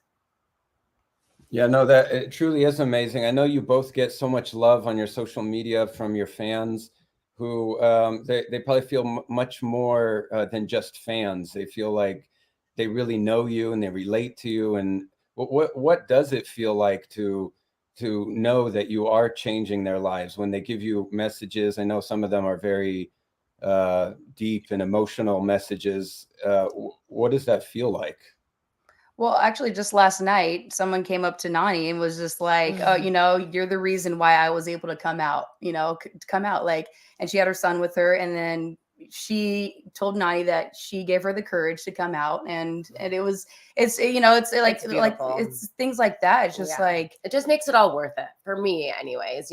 Honestly, like, people people ask all the time, you know, why don't you do this? You have all these followers and you're famous and all of this, and why don't you should do more. And I'm like, you know what? I'm happy with where I am in my life. I'm happy, you know, with the opportunities that I've been given. And you know, if nothing comes out of this, like at the end of the day, like as long as I know that I've inspired people in some way, you know, I've changed one life, like I'm okay with that.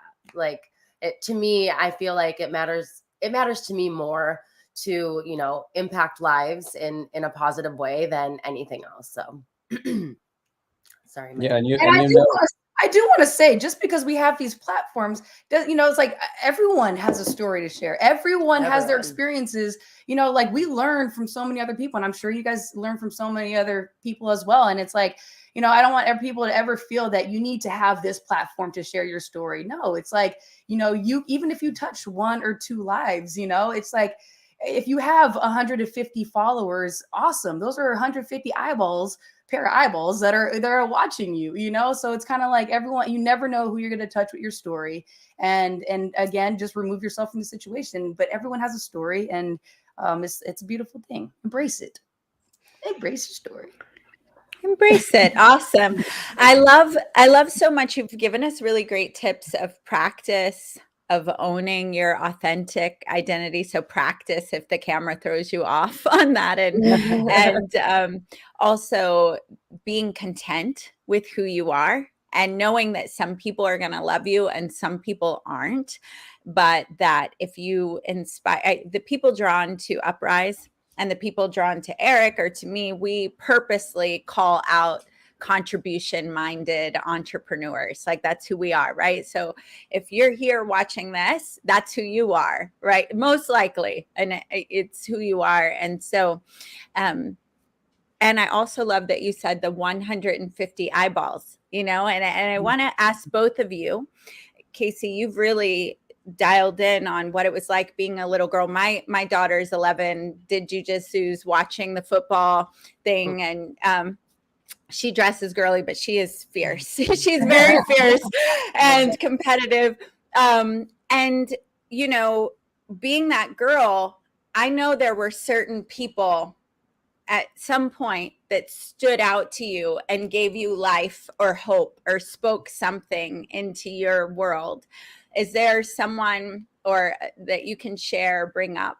Like just not well, growing up, like I don't really remember, honestly. I watched a lot of sports. I played a lot of sports, and that's what just kept me, like, you know, school wasn't for me, and I just know sports just kept me like in life and just moving forward. I've learned so much through sports, and then but no one specific, honestly. Like I didn't really have anyone that I was able to, now I'm thinking, like, just to be like, oh man, you know, I didn't watch not a coach, there wasn't, I mean, someone that basketball. I loved Kobe Bryant. Kobe Bryant was someone that I did. But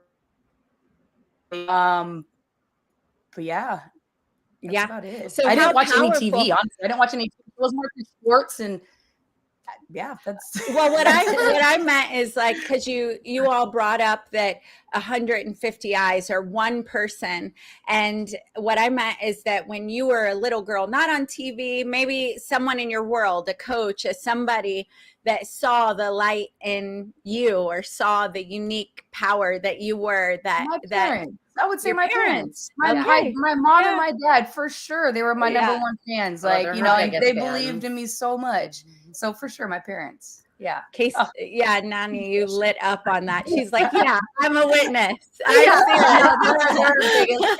Yeah. Well, so awesome. Aaron, I want to turn it back to you, and I know you've got great questions. Yes, Kaycee and Nany, you both are really good at making friends. We know that this is one of your strengths in these reality shows. What is some of your, maybe it's not like a conscious strategy or whatnot, but if you can kind of think about what might be some of your ways that you do socialize in a way that makes people like you so much, you know, how do you create these friendships that are very influential in your ability to win these challenges and do good in your reality shows? I mean, personally, the thing is like, if you're going to do season after season after season, you're going to do shows with the same people. And so for me, it's just be, again, authentic and just be yourself and make real relationships. Don't make your relationships based on the game, because for me, I feel like, you know, you can play the game, but you have to have, in order to get far in the game, you have to have people that you could trust. You have to have real relationships. So build those relationships. I guess how I mean, for me, I can't really say too much. It's just make real relationships. Don't become friends with somebody because they're, I guess, quote unquote, strong and they can take you far or anything like that. Make real relationships that are long lasting, that, you know, are going to be helpful to you to get through the game, you know, just mentally. I feel like too, I mean, just because, I mean, for what I've noticed with her is, because she's really good with people, right? People trust her. They'll go and tell her things. They'll come up to her if she needs, you know, and a lot of because I don't run my mouth. Well, I think what it people is, can trust me, because I mean, I would trust me too. I think it's because when she talks to other people, she asks them questions, right? She's not the one that's when you're talking to people, you don't want to just be talking about yourself, right? People like to talk about themselves, but you know you don't need to. Like, people can tell if you really care for them. When people can tell that you care for them, they will like trust you and like you and want to be around you. And you know, it's like we both like to ask people like questions about them, like, and really invest ourselves in their lives and just asking them about themselves and being authentic about it. And people can, honestly, you can feel the energy when people are being authentic with you. And, you know, because it's not like just a quick, oh, how are you? Okay, cool, all this stuff, and just walk away. And just like, you can tell when someone just like doesn't care. But it's actually just caring for people, not even thinking about the game. Exactly. You know, not even thinking about the game, just actually genuinely caring for that person.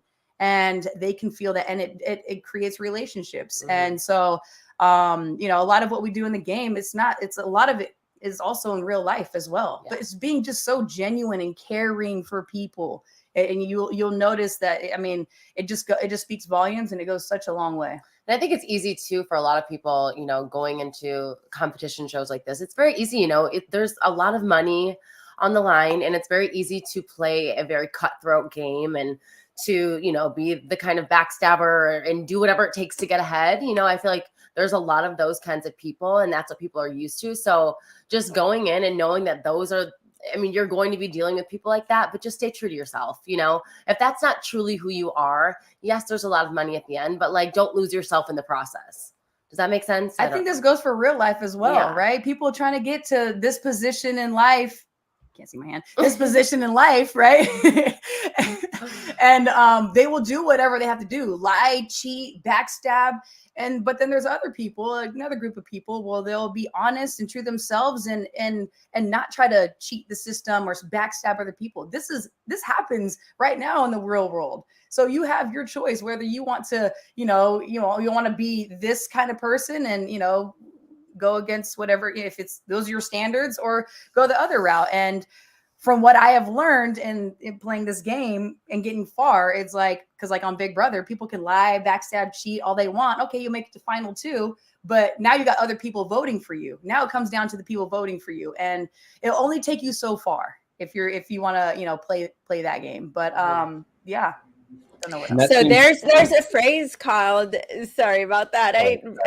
There's a phrase or there's a point where you're subconsciously competent, right? And Nany, you're so there that you're like, I don't know, I just saw that I love Kaycee's like, no, I know, I watch her, I see what she does, because it's just so who you are.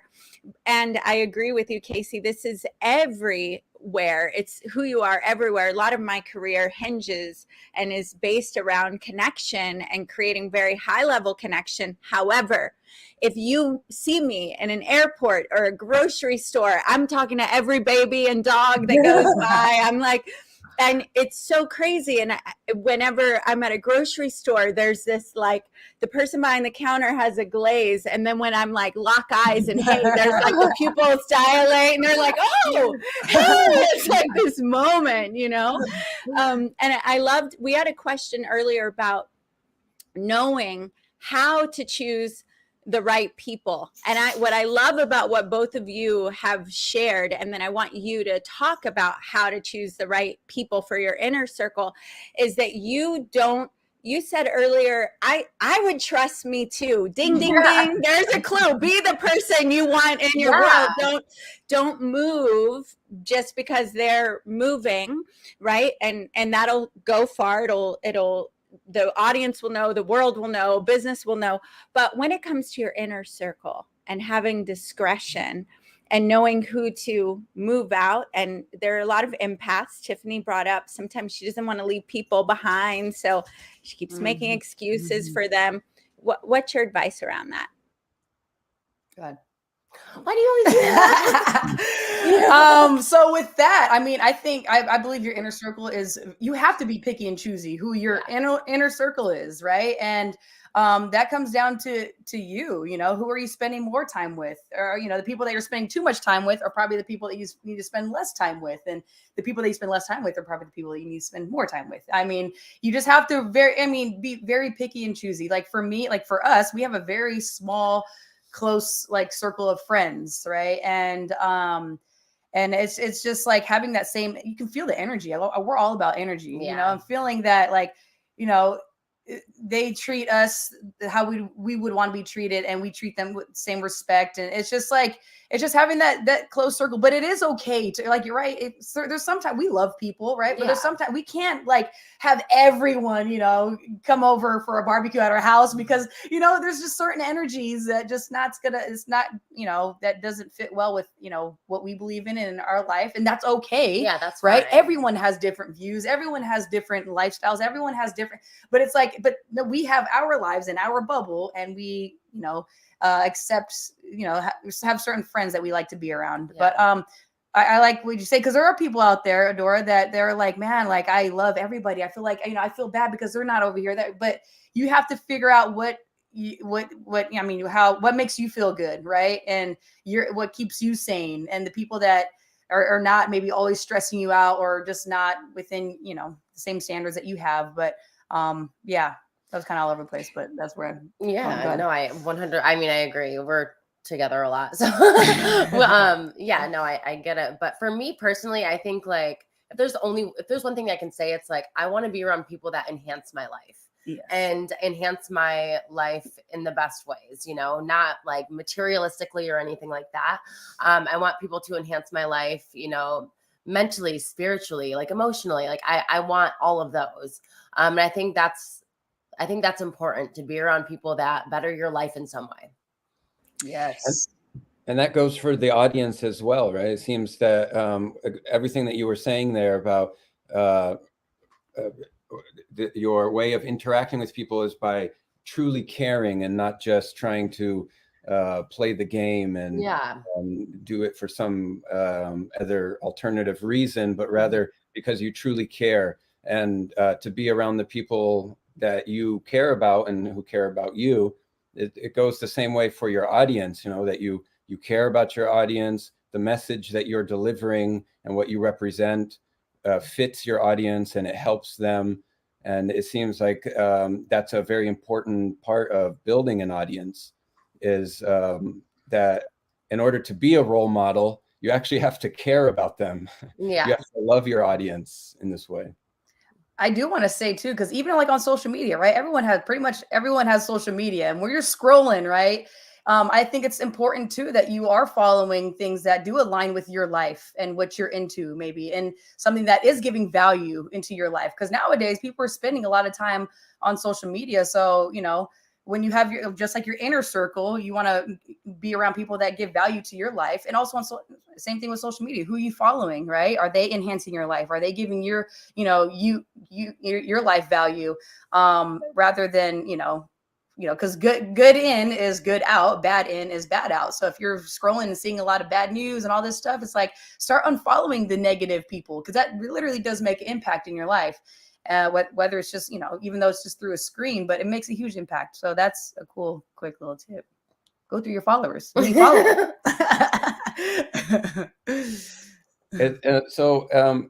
Also, I know that on the show, say the MTV, the challenge, we don't see everything that's going on behind the scenes. What is going on as far as like making friends and stuff that we're not seeing? Like, I don't know. I know you guys watch the show right after, or do you watch the show? You watch the show? To relive it again? Oh no! You know, I used to watch the show. I used to, and then I mean, that was probably like, I probably stopped like 6 years ago, because I was just like, I lived it. I mean, I don't really care about the edited version. But what about making friends? Do you think that they don't show?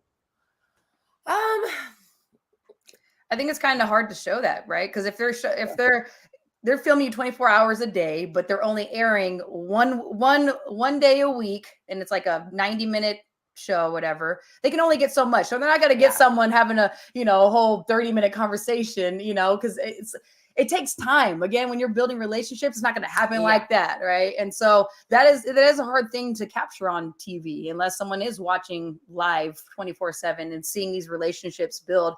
But it takes time, right? It's not things, I know we live in a society now where everything has to be like this, like that, like this, like just done within 25 seconds. But it takes time to build relationships. But that's what does happen, behind the scenes, because we are, talking with these other people that are from around the world, or they have different experiences. And I think that's really cool. We have, as much as we love people, we love to learn from so many people from different backgrounds.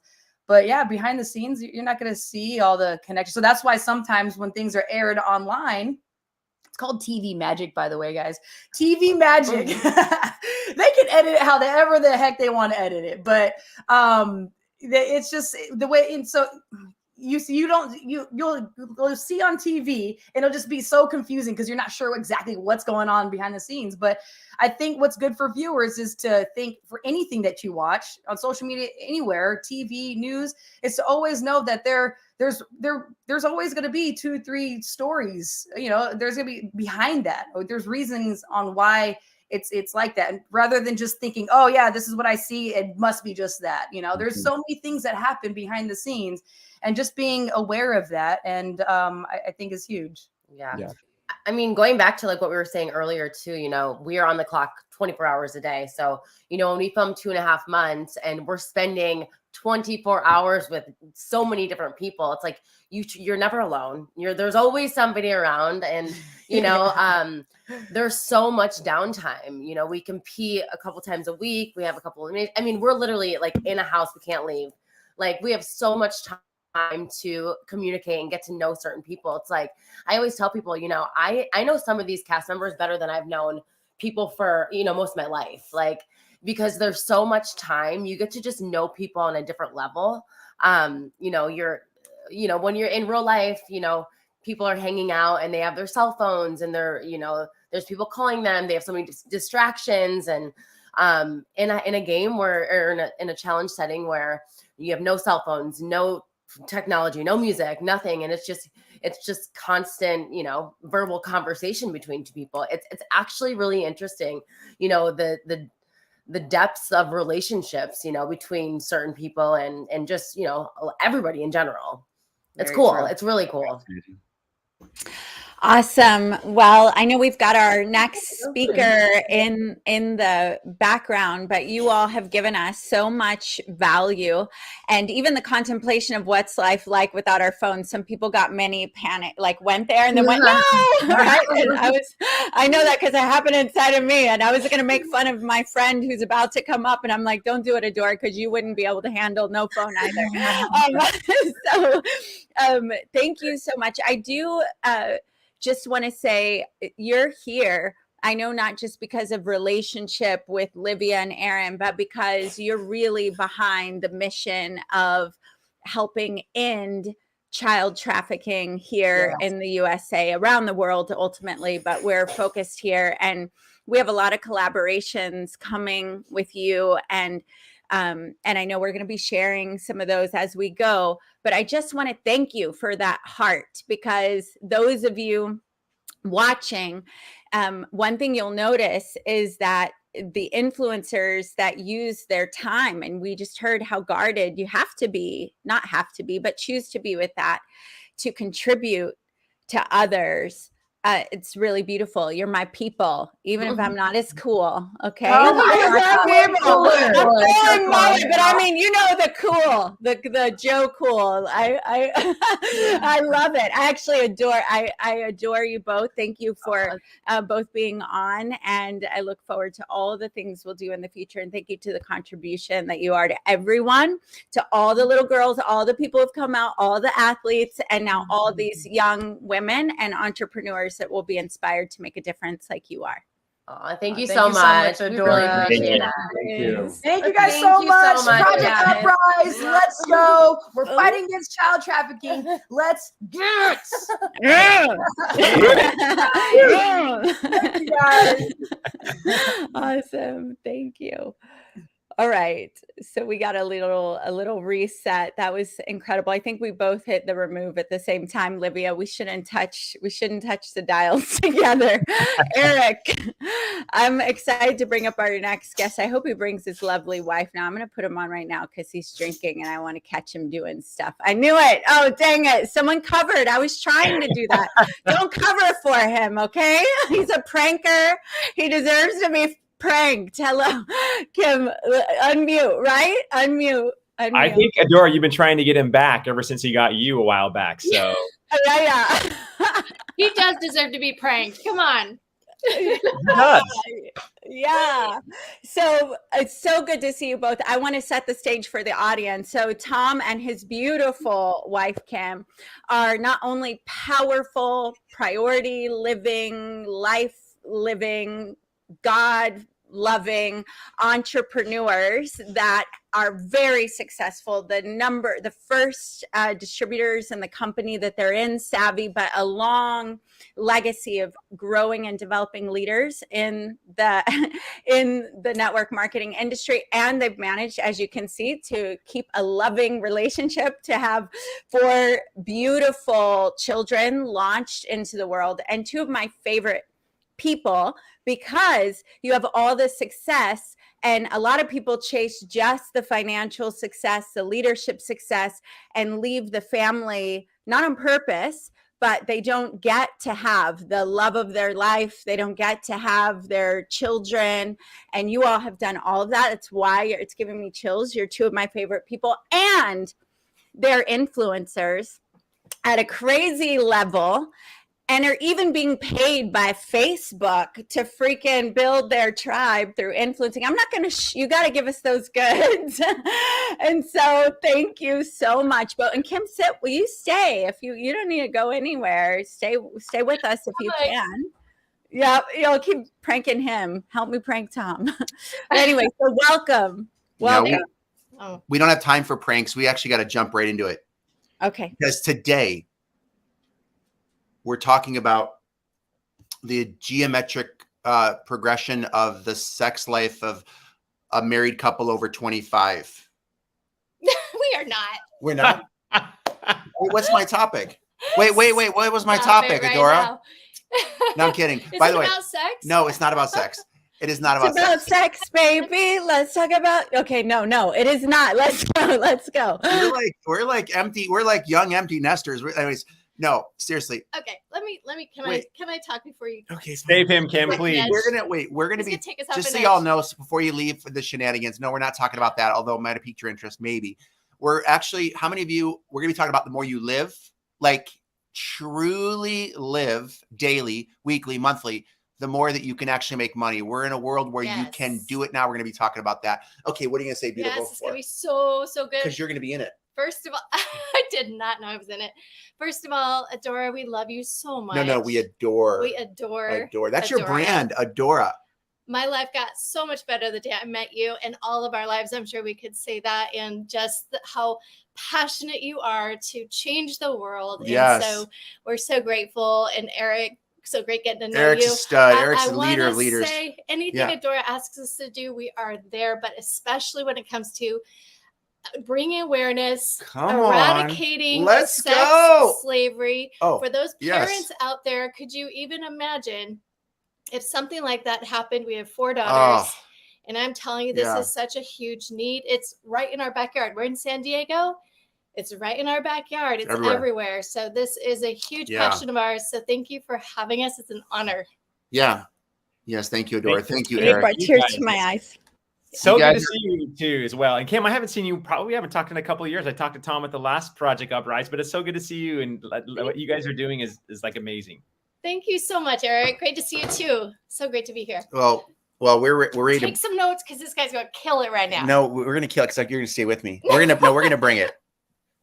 So we're gonna be talking about really like maybe a different perspective, because there's a lot of people that talk about social media and they are really into the. Are you guys gone the whole time, or is it just me and my big head? I don't see you. Is that normal?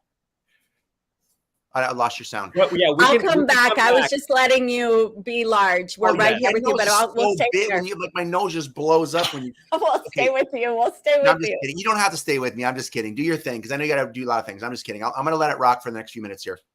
So, I spent 15 years in social media in my micro niche, paying tens of thousands of dollars, well over hundreds collectively, with the logistics, the analytics, what's the steps of social media, because we kind of got the idea that social media is not going anywhere. So I wanted to figure it out like 15 years ago with Facebook, and all the things that were coming out, all the different social platforms that were coming out.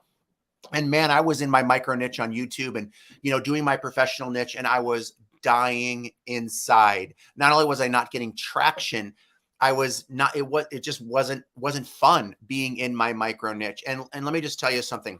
The riches are not in the niches. No, I'm kidding. I'm just being controversial. I'm just doing the shock thing, right? Niches still work for sure, right? But I'm one of those people, I'm not going to create that controversy and say niches don't work. It's because they do. But there's another way now, which is really fun for those of you who are like, well, what's my micro niche and what's my damn avatar already? I don't know, but I'm going to give you permission in phase 1 to get your ass moving. I'm going to show you how to light your life up with social media right now. And look, the thing is, the only thing you have to be is young and good looking like me. Like, you got to be like 20 still to be like an influencer on social media. You can't be a 50-year-old weird looking old dude, right? I'm just kidding. I'm a 50-year-old old dude, right? But I just said, it doesn't matter how young you are. It doesn't matter how old you are. It doesn't matter how ugly you think you are or how beautiful you think you are. In fact, some of the most beautiful people in the world are getting ghosted for their views and their engagement. So it's not just about the looks. It's not about the age.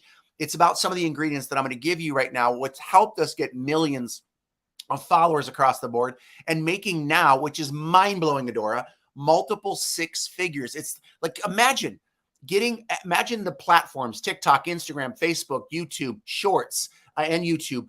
And then soon I heard Twitter is going to be, it's going to get bigger. We are in, and I know you've heard this, especially if we're in the creator economy where literally you can create your life how you design it and use this thing right here and this thing right here and create the most leverageable way to not only create a life, but to be able to earn incredible doors that open up for earning income like your parents never had the option to do, your grandparents for sure. People back in the day, Adora, do you know people used to go to factories like to work and they used to like commute, right? They still do that. Now, obviously, I know some of you still doing that right now, but that is a choice. Now, when you learn how to use this crazy thing, there's people making obscene amount of money with this thing right now. So let's go ahead and jump right into it. And we're going to talk about if you're anywhere like me and you are easily distracted, you ever even have a sliver of ADD, and I know none of you have ADD like me and Adora do, you got to chunk things out into phases. So I'm going to talk about phase 1. Phase 1 is the go phase. Phase 10 for Kim and I We're still developing all of our phases. Phase 10 is our end in mind. Phase 10 is where, if you can dream, you could just like paint a paintbrush right now and think of your brand in 3 to 5 to 10 years from now. What do you want your brand to be? For my wife and I, I'll just give you a vision. We want to build one of the top 10 brands in the world. We want to build the #1 brand for Generation X's for sure. Like, we think we can own that category for sure. Like the older category, right? Because we got the energy and the desire and the passion and the knowledge and the psychology during phase 1. We're learning how to do that in phase 1. But phase 10 is we want to dominate the older people on social media. But not only that, we believe that we can build a media company that can get that can really get out there to millions upon millions of families. And the question is, why? Why do you want to go? Why should you think about going all in? Because the more that you research, and I know I'm just going to do a really quick snapshot of this. I believe you're going to look back 10, 15, 20, 30 years from now, and you're going to look back and go, oh my gosh, remember when I can get my message out there for free? Remember when I can brand on Instagram, TikTok, Facebook, YouTube Shorts, go live for free? Like, remember when people actually, when the engagement was kind of newish on some of these up and coming platforms like TikTok and Pinterest? Like, remember when we could just, if you have a product, a message, a purpose behind what God created you to do, this is one of the most leveraging ways to do it on the planet. But most people, Adora, most of you are trying to figure out the logistics. You're trying to figure out what and all the logistics are always good, but it's really good. But I'm telling you, the thing that you want to do that really helps you grow is learn the psychology. And we're going to be talking about that right now. Let's jump into it, because the #1 thing, like I did in the beginning, right? I'm taking risks. I'm on a professional influencer show right now with high-level entrepreneurs and professionals. I see Dan Putnam's on here. We have Vanderlei Silver. I mean, you've got some baller world changers that are here, a part of the series that Adora and Erik put together. And I'm taking a little bit of a risk. Why? In the beginning, why? To shock, right? And some of you are instantly going to go, okay, this guy's a weirdo. Why should I even pay attention? And some of you are like, what a weirdo. What the hell is he going to say next? And I've drawn you in with emotion. It may be a cringy emotion. It may be this guy's a weird emotion, but you're still here. Does that make sense? Like, people, I get so much criticism on social media because I've learned if you do not provoke some sort of emotion with people on social media, you're going to work harder than you should. Good luck. Good luck posting the same damn trend, the same thing that everybody else does. Good luck. There's only about 1 million people doing the same damn thing. You've got to learn to shake it up. So phase #1 is this term that I hated many years ago, and that I hated when people told me it. I never understood it because it logically never made sense, and that's ignorance on fire, right? In our industry of building teams and not overthinking about it and not analyzing what should I do and what niche and what color and what platform and short form video or vlogging or blogging or this, right? The thing that lights your life on fire in phase 1 is you've got to do the #1 ingredient that I'm going to give you right now is going to be the ingredient that probably doesn't sell a lot of courses, to be honest. That's because I'm not selling a course to you right now, but I'm telling you right now, it's the most important ingredient that you're going to hear 1,000 different angles from 1,000 different high level people, not usually people that don't have big brands. They don't understand this because they're still caught up in the logistics of how to build social media. But the #1 ingredient is ignorance on fire, which means you give yourself permission that when you feel uncomfortable about posting a short form video or any video on social media, when you get that feeling in your gut, like, oh my gosh, this is so embarrassing, I cannot believe I'm going to post this, you hit send. Yeah. And this has been confirmed with Grant Cardone, Gary Vaynerchuk, and almost every high level social media person. They're always going to tell you most of the people that are really growing big in this new world of social media that's getting bigger and bigger is quantity over quantity. Unless there's always a caveat to this statement, but quantity over quality almost always will win, unless you can convince me by looking at your TikTok, your Instagram, your social media. If you can convince me that you already have a proven track record for engagement, for followers, for selling your product or service, getting your message out to the world at scale, and it's scalable, that you could do it with the perfect crafted quality videos, then obviously you're at a place right now where you can scale with quality over quantity. But for 99% of you out there that are not really getting traction right now, I went from 15 years of social media to saying, you know what, enough's enough.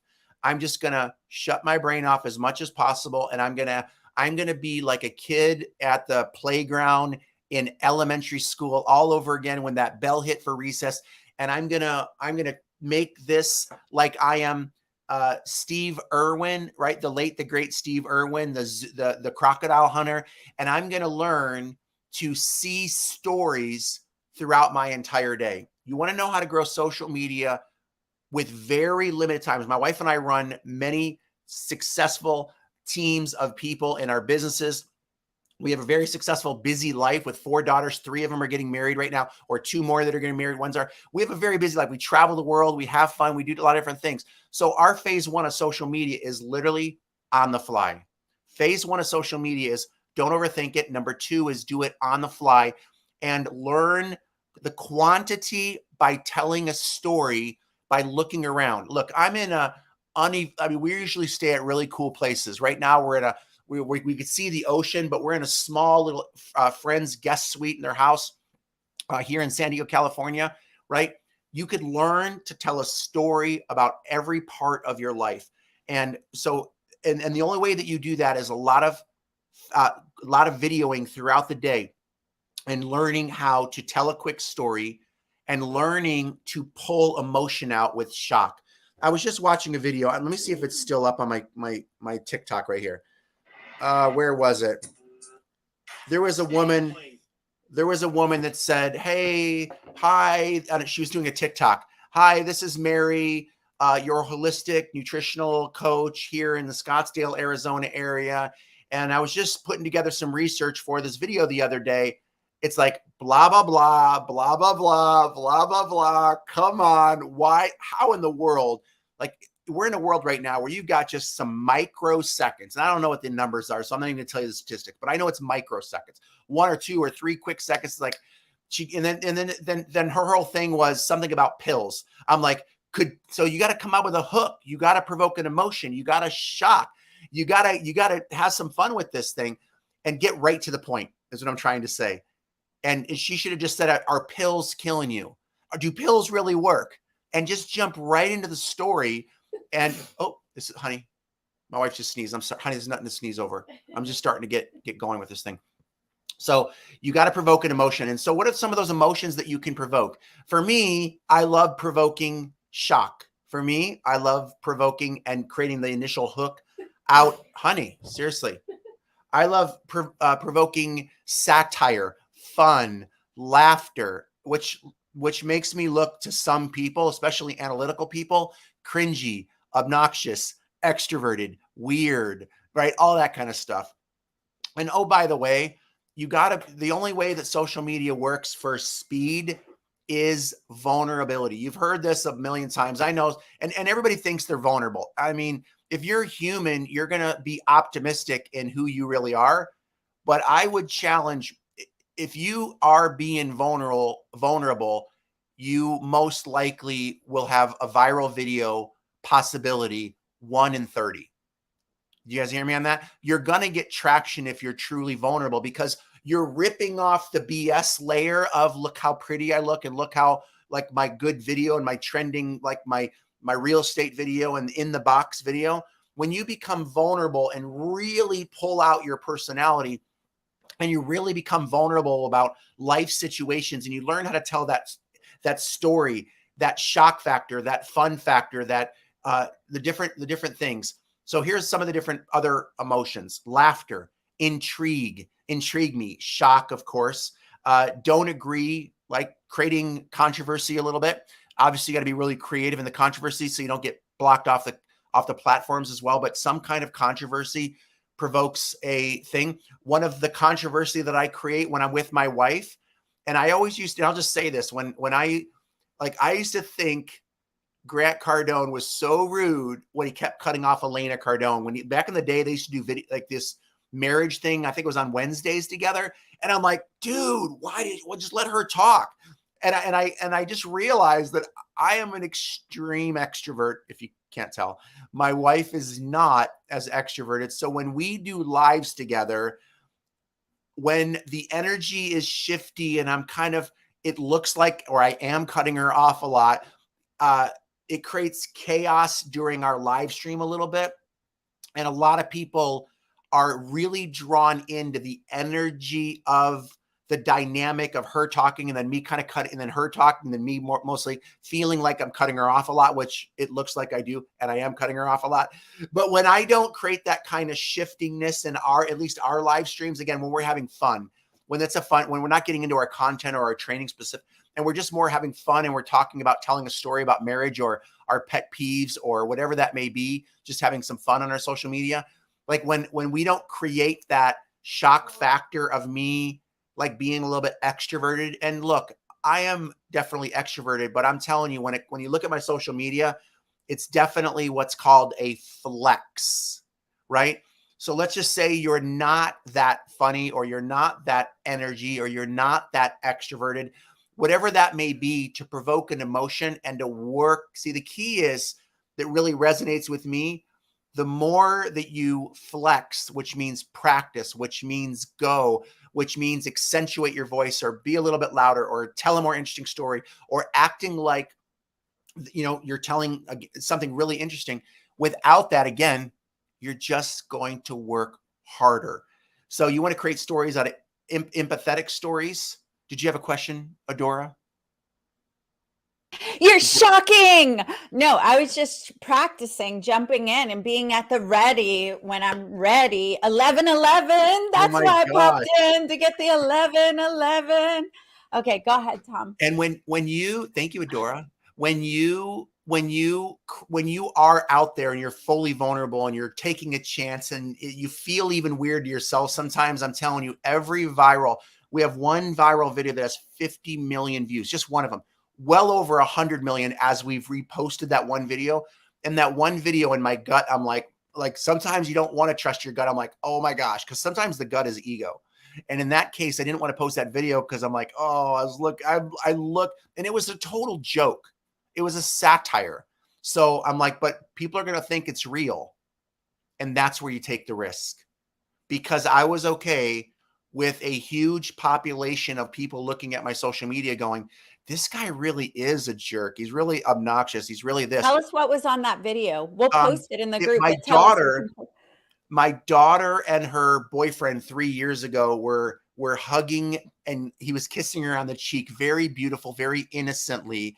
And I was up on the balcony at the house, and I screamed, I'm like, what are you doing to my daughter?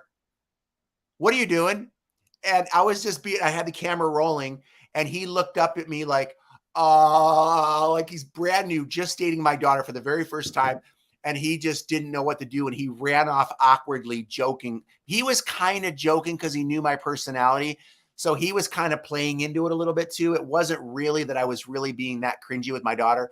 And they're super pure. I totally trust them, but it looked really bad, me being a helicopter dad. And it just went viral. And I just kept playing on that kind of a joke. And it's helped us go mega viral. But here's the crazy thing. Here's the thing, the shock factor of a lifetime.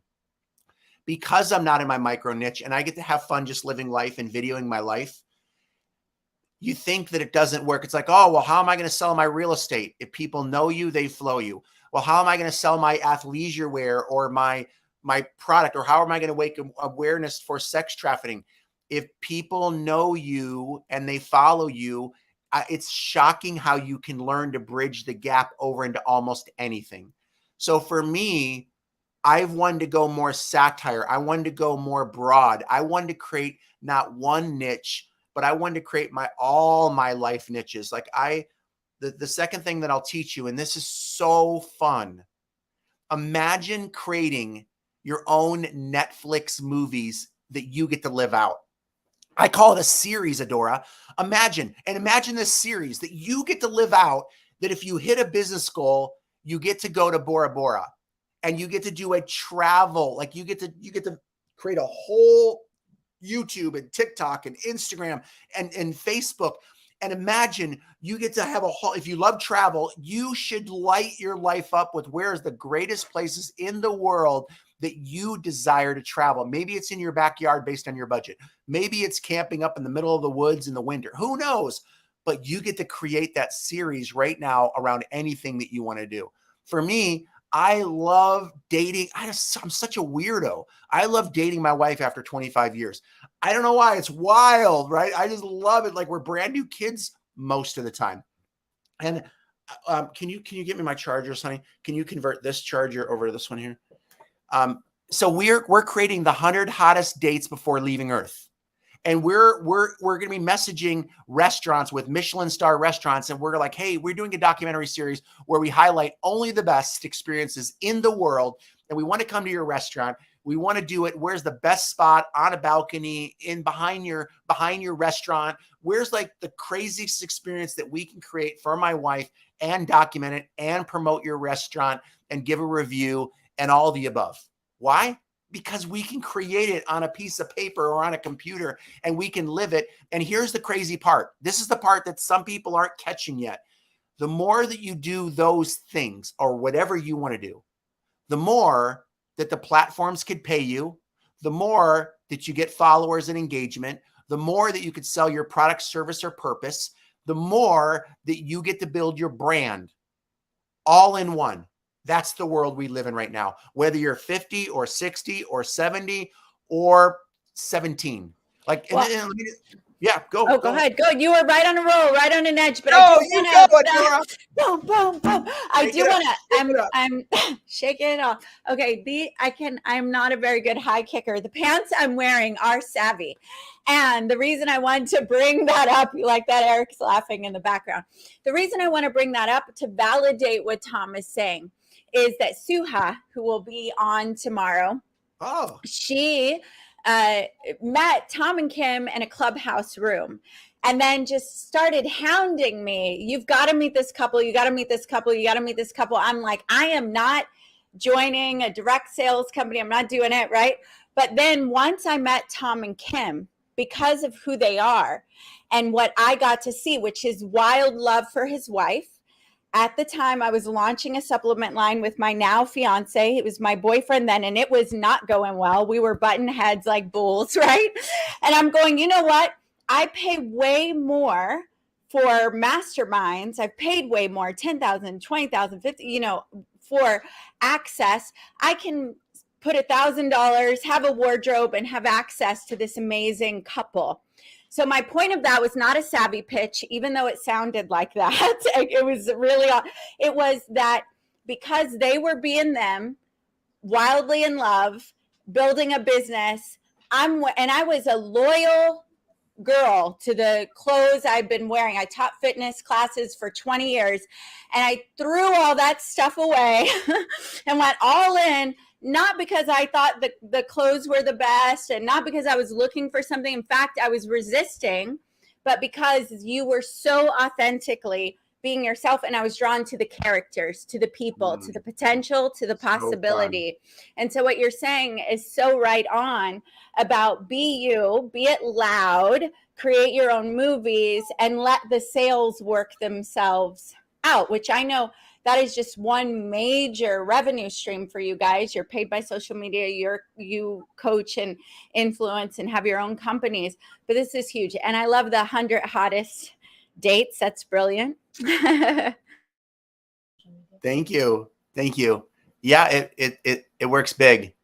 You know, it's funny. And that's why I'm a big fan of the Gary Vaynerchuk approach of, he's like jab, jab, jab, right hook, right? Or jab, jab, right hook. My approach is jab, jab, jab, jab, jab, jab, jab, jab, jab, jab, jab, jab, jab, jab, jab, jab, jab, jab, jab. Oh, hey, oh my gosh, the right hook's coming in automatically by social media paying us multiple six figures now. So by not trying to capitalize on, hey, and oh, by the way, here's my leggings, and oh, by the way, here's this, right? And although that works, I just wanted to go more with building what people really want to come for, which is value and entertainment and education, all that good stuff. How much time do I have, Erik, by the way? That's amazing. Yeah, we're just about wrapping up here. No, Olivia just gave me more time, by the way. So that's why, and I had to check, which is why I went out. And I do want to give Erik and Tom a little bit of time, but I love that you're talking about just continuously giving value. That was fun. It was also fun punching. Okay, go ahead. I forgot what I was going to say. So there we go. Here's the homework that I have for y'all. And by the way, if you want to learn about anything that we do, just look at my name, Tom Challan, go into Instagram and say hi. If you're watching this right now, no opt-in, just come say hi and check out the shenanigans, mostly on Instagram, even though that's my smallest platform. Just come say hi real quick to Kim and I, and I'd love to say hi to you back. So what do you want your series to be? Pick it. Pick 1 or 2 or 3 different things. It could be pickleball. It could be the hottest places to kiss your significant other, right?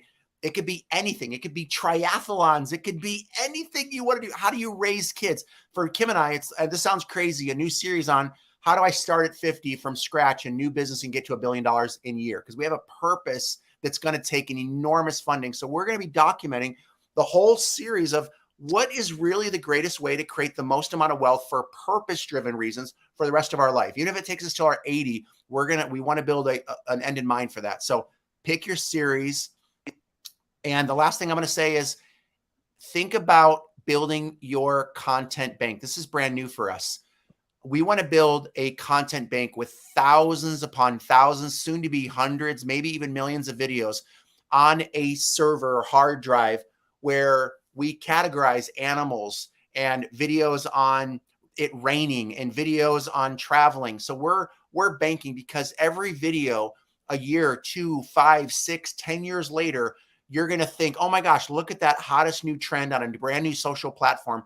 You'll be able to pull from thousands of your own copywritten or trademark because of your videos and take the videos that fit that music, that genre, that theme, or whatever it is. So I'm able to I can literally, if I really wanted to, I can post 30 to 50 videos a day, slightly edited, cross-promoting.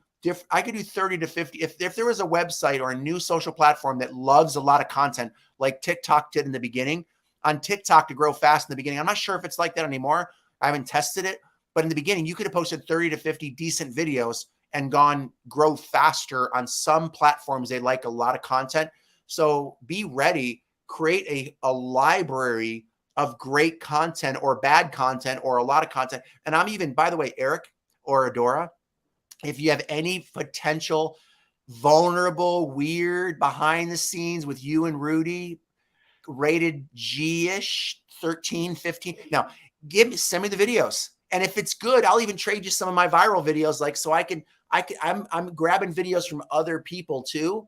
So I could share their videos and tag them, give them exposure. Like some of my wife's channels, she does not post on, like TikTok as an example. She has 130, 40,000 people on TikTok without posting much, just from me tagging her over and over and over on TikTok. It helps build. So cross promotion, cross videoing is huge.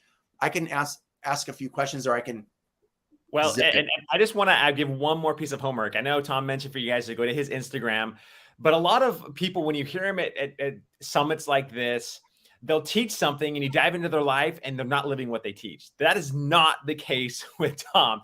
Also, another piece of homework, go to his Facebook page as well. Follow him on Facebook, because you will see that what he is talking about and being who he is, his authentic self, the pattern, what I call the pattern disruptors, when you're scrolling through Facebook, he's really, really good at having that pattern disruptor to stop you in your tracks, to stop your scroll. Sometimes it's with a picture. Sometimes it's with his first statement. Sometimes it's with text. So go and follow his Facebook page, because you will see that exactly what he is talking about right now is exactly how he is living his life on social media. Wait, I'm sorry, Erik. I don't agree. Oh, I'm just kidding. I'm just kidding. I do agree. What would you just say though? Oh, you want a testimonial, don't you? No, I don't want to. No, he wanted to disrupt. He wanted to disrupt. I want to tag you. No, I'm just kidding, buddy. I got it. Okay, he got it. Oh, listen, I need to add another piece of homework. So you've noticed this event, we learned some things from our first event, and we're doing what Tom said: jab, jab, jab, jab. I like hug, hug, hug, hug, value add, value add, value add. And it's already been monumental. I'm going to pick your brain about how to organize that library in a bit, or who you hired or how you're doing it. Yep. But homework is that the reason we're all doing this and volunteering our time is because we are 100% committed to ending child slavery, child trafficking here in the US. We're still in the fundraise for the shelter, or the drop-in center in Albuquerque, New Mexico is our first mission. And the way we're raising funds right now, this is one of the shirts, but there are some beautiful shirts that are all about heart. And you can see them, timetouprise.com/merch. You will get well-designed, gorgeous shirts. And we have a code for you to get 20% off. So look, I'm going to pin the comment, but I want you to take this down somewhere, at least go look at it. If you don't want a shirt, share it. Let's keep the comment up there. So share it to someone else. And then we have a code for anything on the platform, which includes classes or academy. It is Got Heart 20. Got Heart 20. So team, if you could put that in the comments, we're going to keep going with questions and answers, but I cannot wait to I love hearts. I love skulls kind of because they look good on some people, but I really love hearts. I'm really the doodler with hearts. And so I love this. I love this one that's coming right now. You're going to love it. And the other ones are super cool too. Okay. Tom, how do we organize our library? I'm singing. I don't do. We're still looking for the ultimate holy grail of where to put that right now. It looks like, especially if you have an iPhone, we go from iPhone to we organize everything on our iPhone under categories, but it also automatically organizes it in iCloud as one backup. So everybody, if you have an iPhone, I would definitely set up your iCloud because it's automatic, and as well as Google Photos. So get the Google Photo app. It also automatically goes into there too, or you could set up to where it goes in there. And then right now we're categorizing them in Google Photos as the end spot. This is brand new for us, so we're still looking for all the good, bad, and ugly with it. Ideally, we want to create our own for other purposes, but yeah, we want to create our own library of organizing all those videos. And so every day you do videos, categorize all your videos. And I do most of our videos. I don't like doing it on the platform because I still don't know how to take off the meta crap. And I want it to be simple and fast. Although I have someone I pay to do that for me all day. But prior to that, like for 3 years, we just do our own original videos if you can on your camera roll, so you have the original. Yeah, that's really awesome. And I can see if you do have a VA, so some don't, but if you do have a VA, you could just send them over to them and have them put it in a Google folder and then categorize it in a library where it's clickable 100%. or something.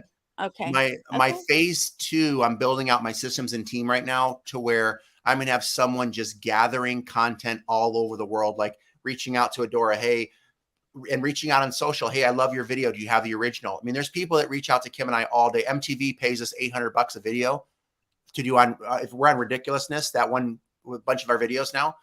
And so there's companies out there all day that have full-time employees just trying to get videos on the original. But wait. How cool was it just to say MTV pays us for anything? I mean, I know we just had an MTV reality star up here, but that must feel really good. That just rolled out of your mouth, like MTV. Yeah, it was fun. To be honest, we turn most of them away because it takes so much time. We don't do that normally, but that was the first one we did do because it was MTV. And it was cool because I had all our family back in the East Coast were like, oh my gosh, I just saw you on TV. It was funny. And by the way, if you don't have a VA, there are video services that are like unlimited video for like $500, which is not that much money when it comes to repurposing content or editing content as well. So there are just so many resources right now. Yes. And by the way, that was unheard of. I owned an ad agency for 15 years, and we would spend $50,000 on a 30-second commercial by getting the film crew, the helicopter, et cetera. It was insane. Now everybody's walking around with the world's greatest camera right there in your pocket. It's so much easier. Boom. Yep. And again, one video, you might repurpose that video 50 different times. I don't understand why people try to create originals over and over and over for short form video. No, absolutely. In fact, I've used what I'll do is I'll take my video and then I'll transcribe it on like Otter.ai. And then so I'll have the transcript and that can be a blog. I can turn that into a social post. I can turn that into a tweet. And then sometimes I'll even go into, should we talk about ChatGPT? And I'll throw it in there and I'll ask it to change my grammar, because when you're speaking, you don't necessarily speak perfect grammar for it to be a blog, or maybe it becomes a chapter in a book. Like there's so many things you could do to repurpose content from one single video. Yep. It's insane. And now you know how Gary Vee is everywhere all the time. Exactly. It does take, I've determined it takes to be everywhere on every platform, unless you're a workaholic and it's the only plate you're spinning from entrepreneurism. It takes about 20 grand to get it. I found that's like the who does it? Hermosian does 20 grand.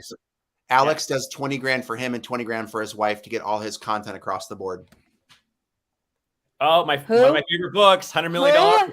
Yeah. If you guys want some Tom, gold, I'm practicing. That is the book that Adora has right there. It's unbelievable. It'll help you work on your customer avatar. It'll help you learn how to make an offer so good that people would feel stupid saying no. It's so powerful. Wow. You know, Tom, I'm trying to Eric, how does it look? You know, normally I go off when I need a drink or something, but I'm trying these disruptive look at the top of my head.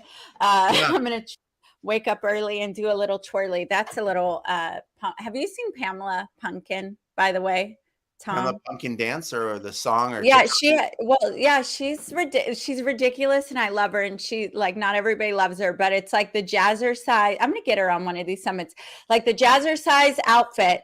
And she's like, it's the new year, new me workout. I'm Pamela Pumpkin.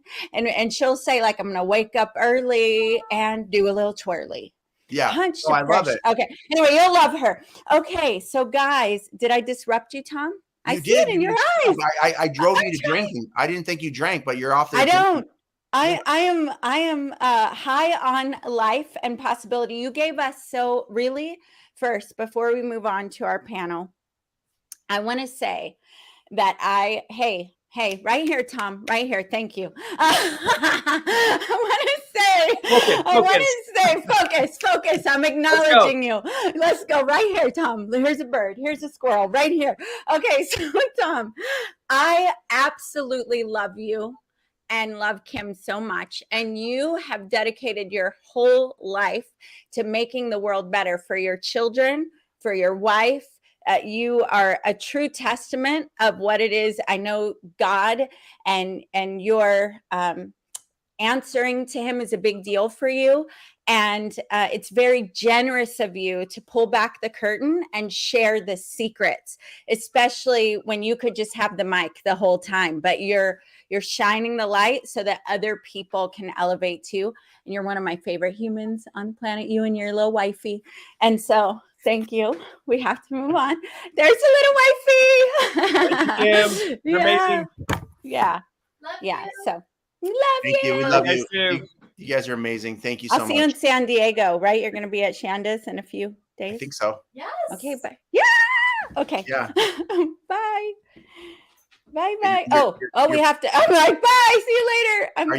You're yanking me, aren't you? Well, what do you want to say before we do that? Nothing. I just want to be yanked off. Okay. So, Tom, can you tell me what is your favorite color? Blue. Oh, dang it. I tried to yank him before he could answer. It didn't work. He knew it. He was too fast. Oh, that was a lot of fun. Let's show Tom some love. Tom and Kim, some love in the chat. How was that? Put the goal. What goal did you get over the last 20, 30 minutes of talking with Tom and having him tell us his secrets to how he's been successful? Put it in the chat. We'd love to see it. Here we go. All right. We're lighting up the chat for them, showing them the love. Misty's showing some love. Darlene's showing some love. Keep it coming for Tom and Kim as we. My dog is trying to show some love. Look, he's literally trying to climb me right now. Okay.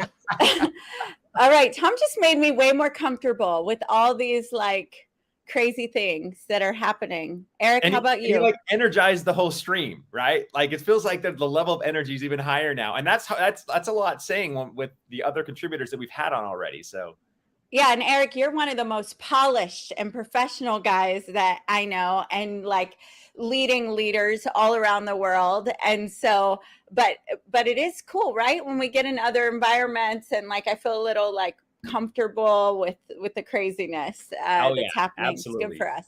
And hope you guys love it as well. Yes. Okay, awesome. So we have special guest hosts that I'm going to add to the stream, and I think they're even going to take over for a while. We're going to pop in and out. I love looking at pictures when I could be seeing. No, I'm just kidding, team. I want to see their faces. All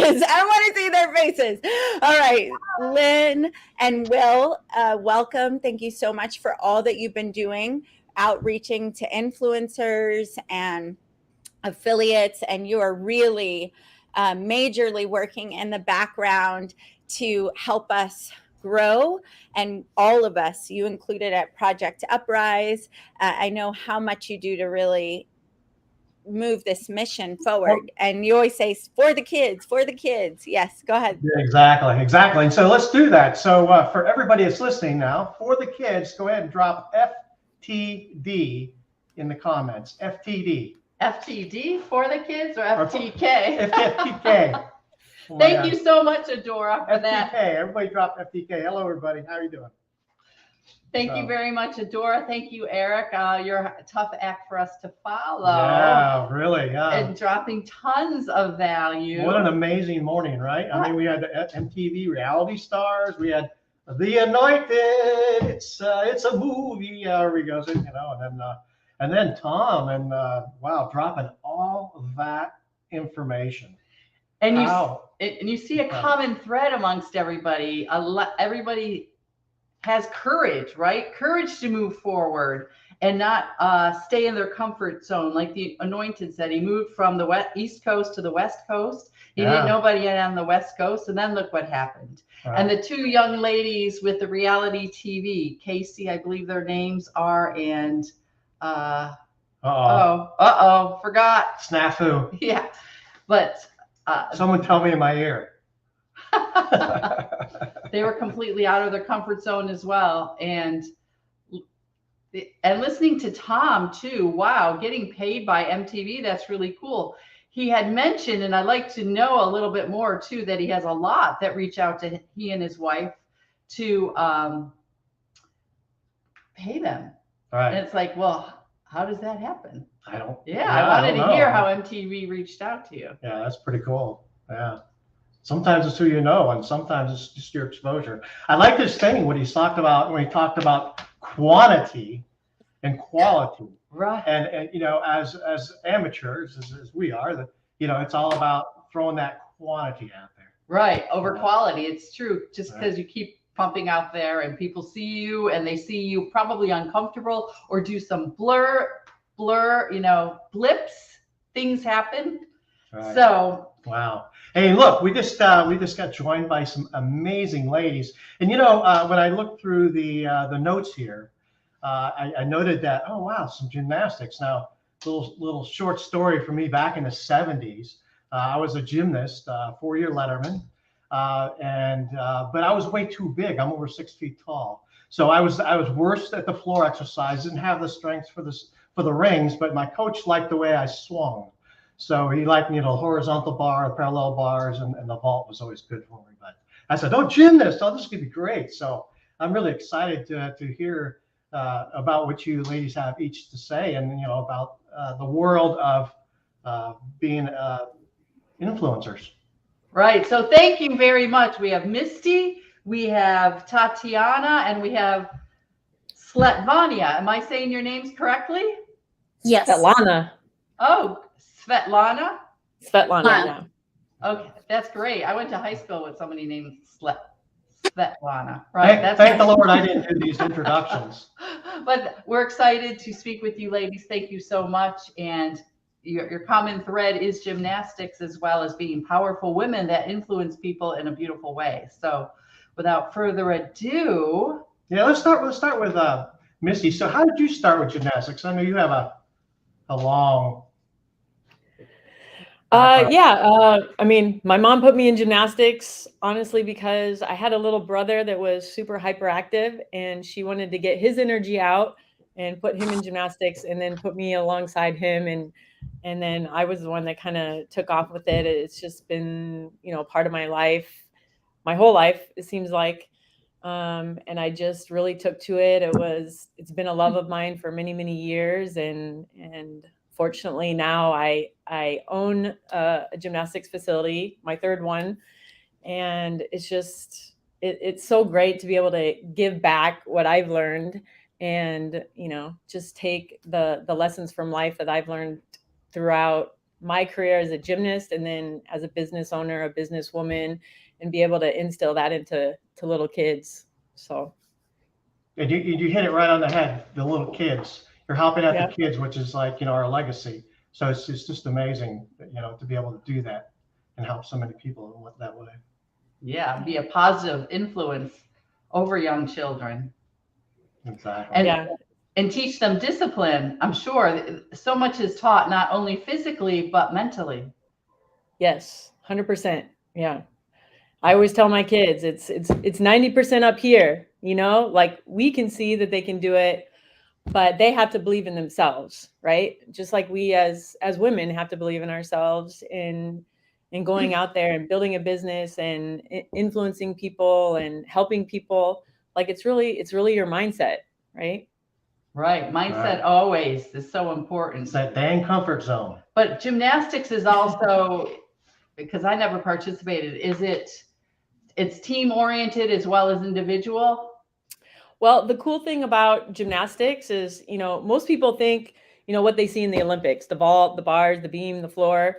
But gymnastics is comprised of many different types of gymnastics. So the twins, they've been long-term friends of mine for many, many years. We met in our early 20s, and they did acrobatic gymnastics in the Ukraine and became world champions at acrobatic gymnastics, which is what most people think of like balancing on top of each other, like handstands on top of other people. That was their sport. And I teach that to kids here in my gym. And then there's trampolining, which is our specialty. So we teach kids how to do trampolining. And tomorrow you'll hear from the Olympic trampolinist from out here in California. He's going to be on doing an interview tomorrow at 11. And then there's rhythmic gymnastics with the ribbon and the hoop. And then now it's even growing into like aerial silks, like cirque stuff and parkour. So it's becoming more broad for more kids to enjoy and kind of find their passion and what they're good at. So that's exciting. Wow, that's beautiful. That is interesting. So did it take a twist to be more open that way to because it seems like it's getting a bigger group of kids that way because you offer so many different elements to gymnastics now. Right, definitely. I mean, it definitely offers more opportunity for gymnasts, because if you're a regular gymnast, you got to be a certain height, a certain weight, certain flexibility and all this stuff. But with some of these other types of gymnastics, kids can excel in. So. Wow, that's great. Well, I'm excited to listen to Svetlana and Tatiana, which I love your names too, it's going to be an amazing story, I think, right? Yes, I took my own children to Cirque du Soleil when they were little several times, and each time it was just unbelievable. I'm just learning to see that level of talent, and to think that both of you have performed in Cirque du Soleil over and over and over again. I'm sure I can't even imagine if you could share some of your story with us. Yes. Hello, everyone. Yeah, we started acro sport when we were 5 years old. So from then, we went to the biggest competitions. We won. We are 2 times world champions, and in acro sport. So after that, the Cirque du Soleil came to Kyiv for audition to see because they take best of the best from sport, So they came to Kyiv, they auditioned us, we got the job, we went to Montreal, and we've been performing in all show from beginning. So from that, we've been performing in O and Saltimbanco. traveling show, Saltimbanco. So the life was amazing. We traveled around the world. We saw lots of things, and to be on stage, it's rush of adrenaline. I mean, for the athletes, it's incredible feeling. You know, when you perform in like thousands of people, and it's take your breath away. You know. Yeah. Yeah, I mean that must be an incredible mindset, you know, or a mental attitude. How do you overcome that? I mean, hard work, passion, you know. Passion. Love that word. Yeah. Self-discipline from the sport, you know, because you start so young, and you go and they teach you, coaches teach you to be the best and get the best all the time. So, and this is drive to life, to sport, to passion, be the best. And to business, we took that to the business also on our side, you know. I mean, it's amazing life we had. But you're not only sisters, but you're twins. So does that work more for you? Yes, it does. Business. I mean, we always been working together in that circle, you know. And then, I mean, also took that to the business. So we're very, I would say, easy working together, you know. So we're so comfortable by working together. We used to, and I think that's like help us to keep going, and you know, compliment each other at our jobs and everything, you know. Yeah. I mean, to have a I just want to add something, because I've known these guys for so many years, and they've just been an inspiration to me. I mean, I did gymnastics growing up in college and performed. That's how we met. But these guys are just like another level. And not only were they world champions, they were they did duo trapeze in the O show. So if anybody's ever seen O, they were the two flying on the trapeze up in the air. And it's just amazing to be able to watch them, and then to hear the stories of what they went through as little girls, and like to think of my little boy who's like 10 years old, you know, traveling and doing, you know, whatever they did on their own. So I think it'd be cool for you guys to kind of share like that part of the story, like when you were little girls, and then they came to the United States, right? 16. Yeah, that'd be just an amazing story to hear that part of your lives. So at 16, we came to United States. No, but first we went. Actually. Here it goes, sister. No, we just. I mean, we were in Ukraine, in one city on the Black Sea, going to acrosport every day. We start at 5, and we trained there. Then when we were 13 years old, we went to Olympic school in Kyiv for 3 years. We eat there. We went to school. So it's one complex that cross the street, it's a gym. Yeah. And over here it's a school. When you go to school, you sleep there, you eat there. So it's like Olympic college, Olympic school. So like 365 days, once a whole year? Yes. Oh, wow. Yeah. Like we did 2 times training a day in the morning. Then after that, the training in the morning, then we went to school. Then on the evening, we went to training again. So basically, how many handstands did you do every day? 2,500 different kind of hard. I mean, we were, you know, hardcore. We had coaches, you know, and it was like, it's not like here. Over there, it's more like, it's just harder, you know, like you train a lot and you go to school, then you train again every single day. So, and just trainings and stuff. And then like for the 3 years we went, when we trained there, we went to biggest competition and stuff like world champion and Europe, and we got gold. And then at 16, when Cirque du Soleil offered us contract, we went to Canada for 6 months to train for the O show. And we were living at Canadian family. We didn't speak any French or anything, you know. So we were living there. And then like in 6 months, we went to United States. Yeah. And also been living in American family because we were underage. Yes. So how did you get to the United States though? So you were teenagers when you became world champions.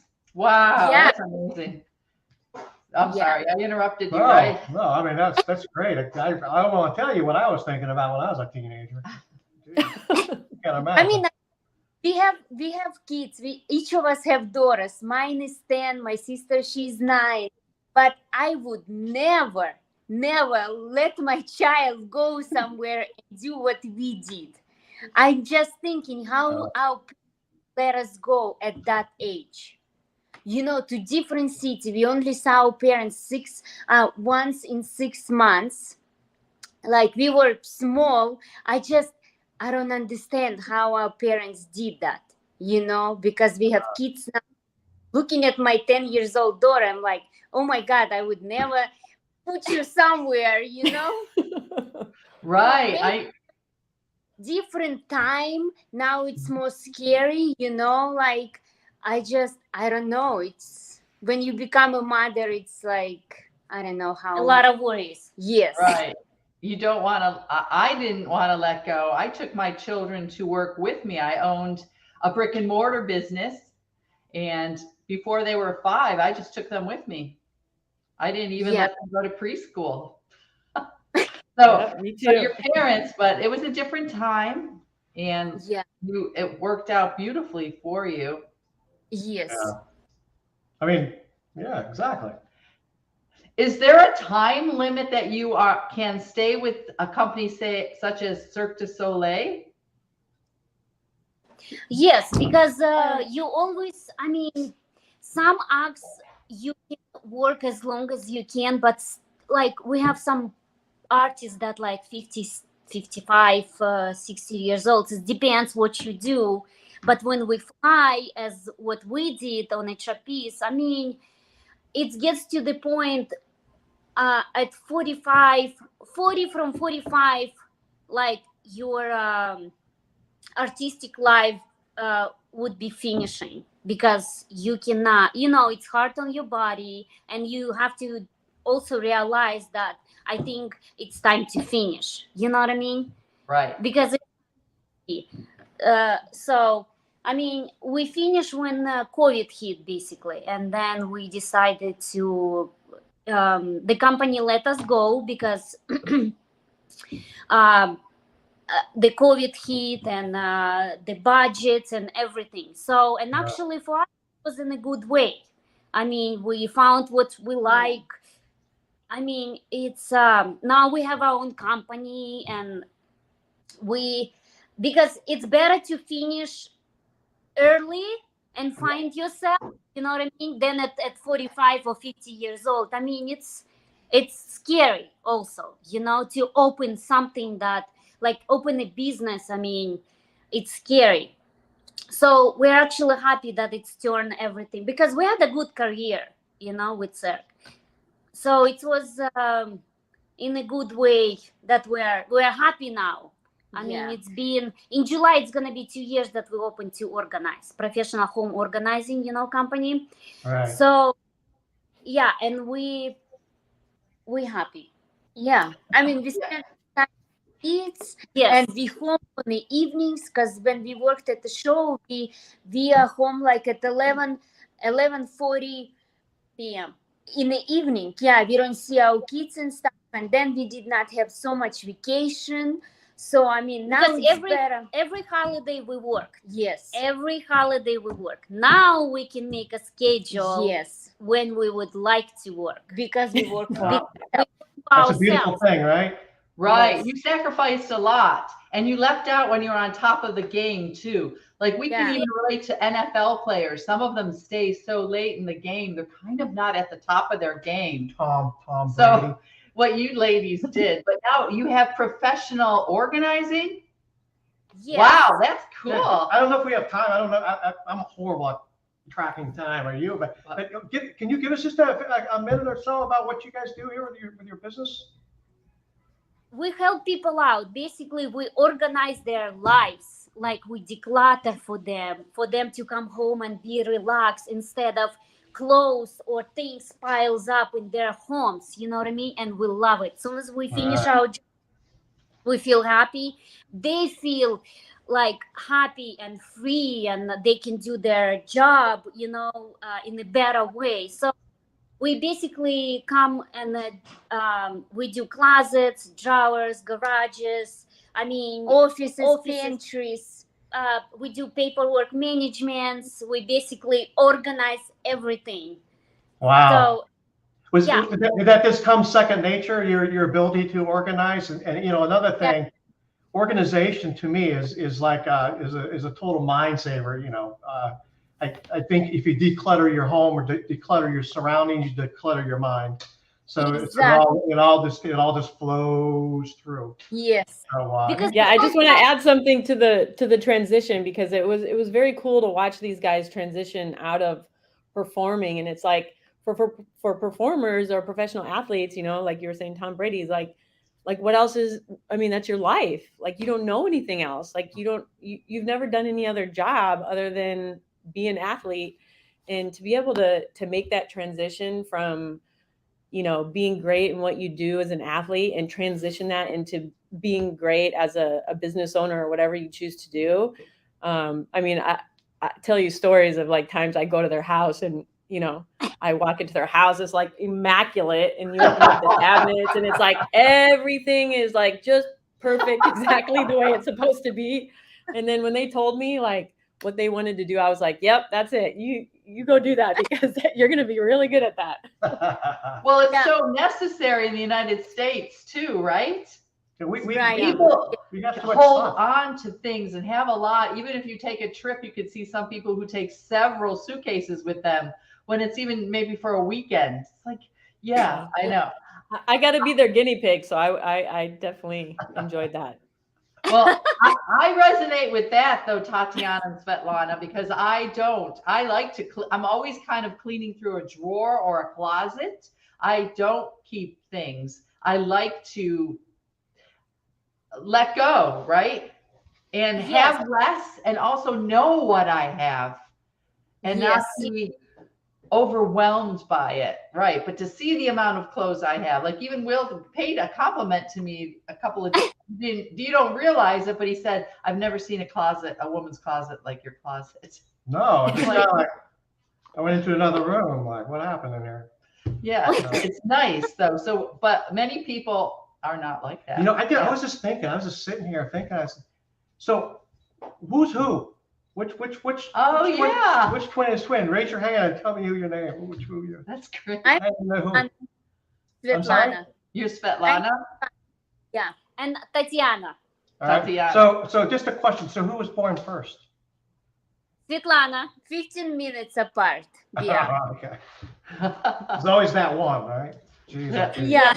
That's great. That's great. Yeah. That's awesome. It's beautiful. Yeah, going from that. So do we have a few more seconds? I don't know if we have time. Yeah. So how when you got to the United States, what did you do for that? Did you got into Cirque du Soleil and some other things to as employment, or were you guys still performing as professionals or what? No, we finished with sport. And when we moved to United States, we start to work right away for Cirque du Soleil. Yeah. Oh, okay. Yes, and we've been working for them for a long time. Many years. Yeah, many years. And then when we finished with Cirque, we moved on to special events, work for other companies, and then went back to Cirque du Soleil. It was like the whole circle, So, right. And then when we finished our career, so basically we retired from Cirque. So, and then we opened the company. So that's great.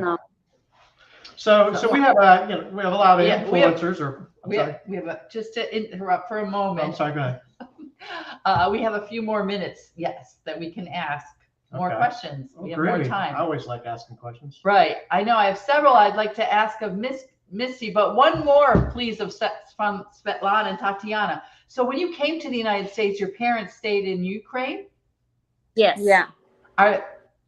Did they ever come to the United States? Yeah, I mean, we are citizens, and our parents have a green card, so they live here with us.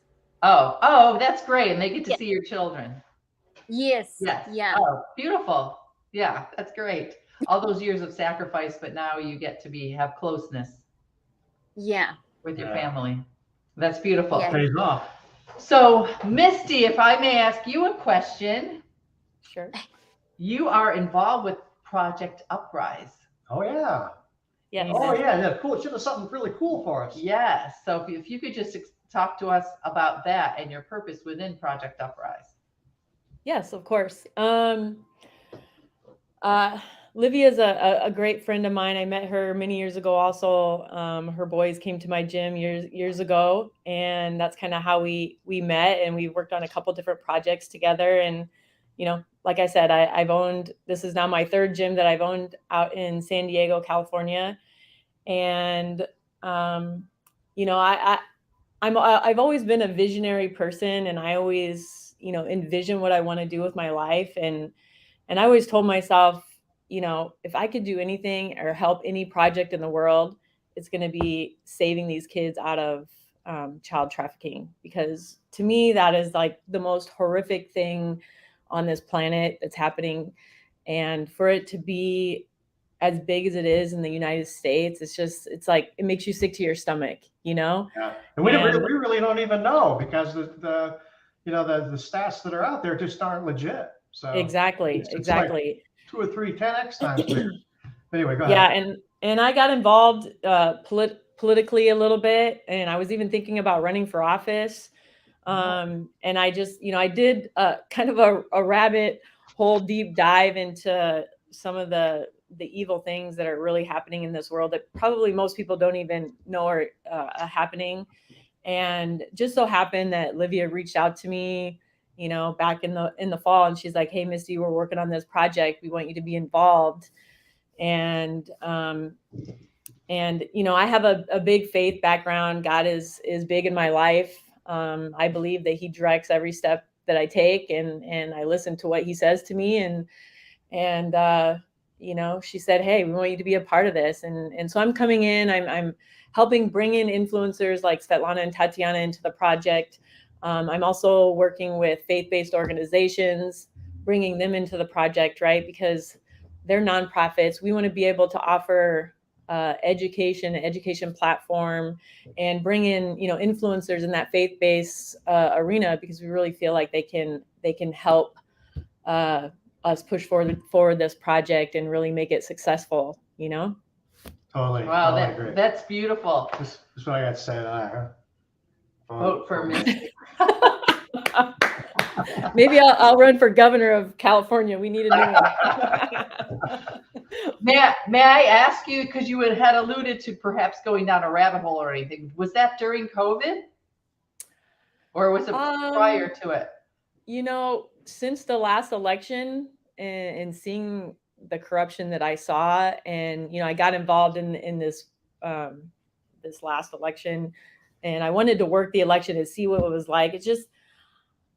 I just felt like God was kind of leading me and showing me the different corruptions that were going on in the world. And I've always been an outside the box thinker, and people are like, "Oh, crazy Misty, what is she doing now?" But gotta be an entrepreneur. Yeah, you gotta be, but I don't know. Yeah. I mean, you got to be able to withstand what it is that you learn, because the more you learn, the more evil it gets, unfortunately. And, child trafficking is about as evil as it gets. And what these kids go through is just so unbelievable. And, it's underground. Like, people just don't know about it. It's happening literally right in front of our faces. or refuse to talk about it. I mean, it's Or not yes, an easy right. thing for it to come off your tongue. Right. You know, it takes a little practice, you know, to actually. and most people don't even want to think. They don't even want to Right, think right. about that subject because it's so horrific. Exactly. Right.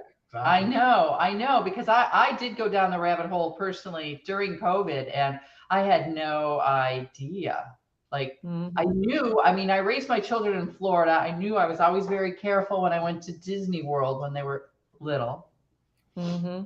Because I heard stories, but I things, you're aware, and as a mother, you hold your kids very close and tight.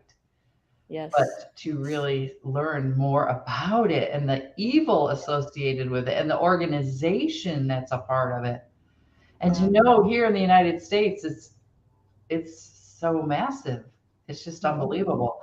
But for Livia and Aaron to create Project Uprise and bring in all the people that they are bringing, it's just it's so beautiful, isn't it? I mean, it is. You can talk about something and complain about it and be horrified by it. To actually get involved with it and want to do your part to make a change is such a beautiful, I believe, platform to be a part of. I mean, when Livia told us about it originally, I had no qualms at all. I knew it was something. Yeah.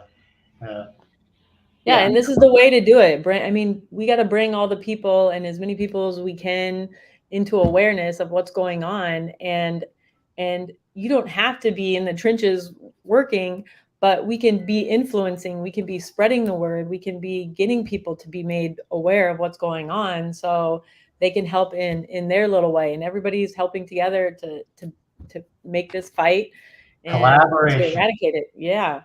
Right. You know, and what you're doing with the merch and everything, I mean, this is you're just scraping the tip of the it's your shirt. So yeah, so there is. So how do the people who are out here watching, how do they get the merch if they're interested in it? They can go to Project Uprise website. Maybe somebody can put the link to the website. There it is, right there. www.timetouprise.com/merch.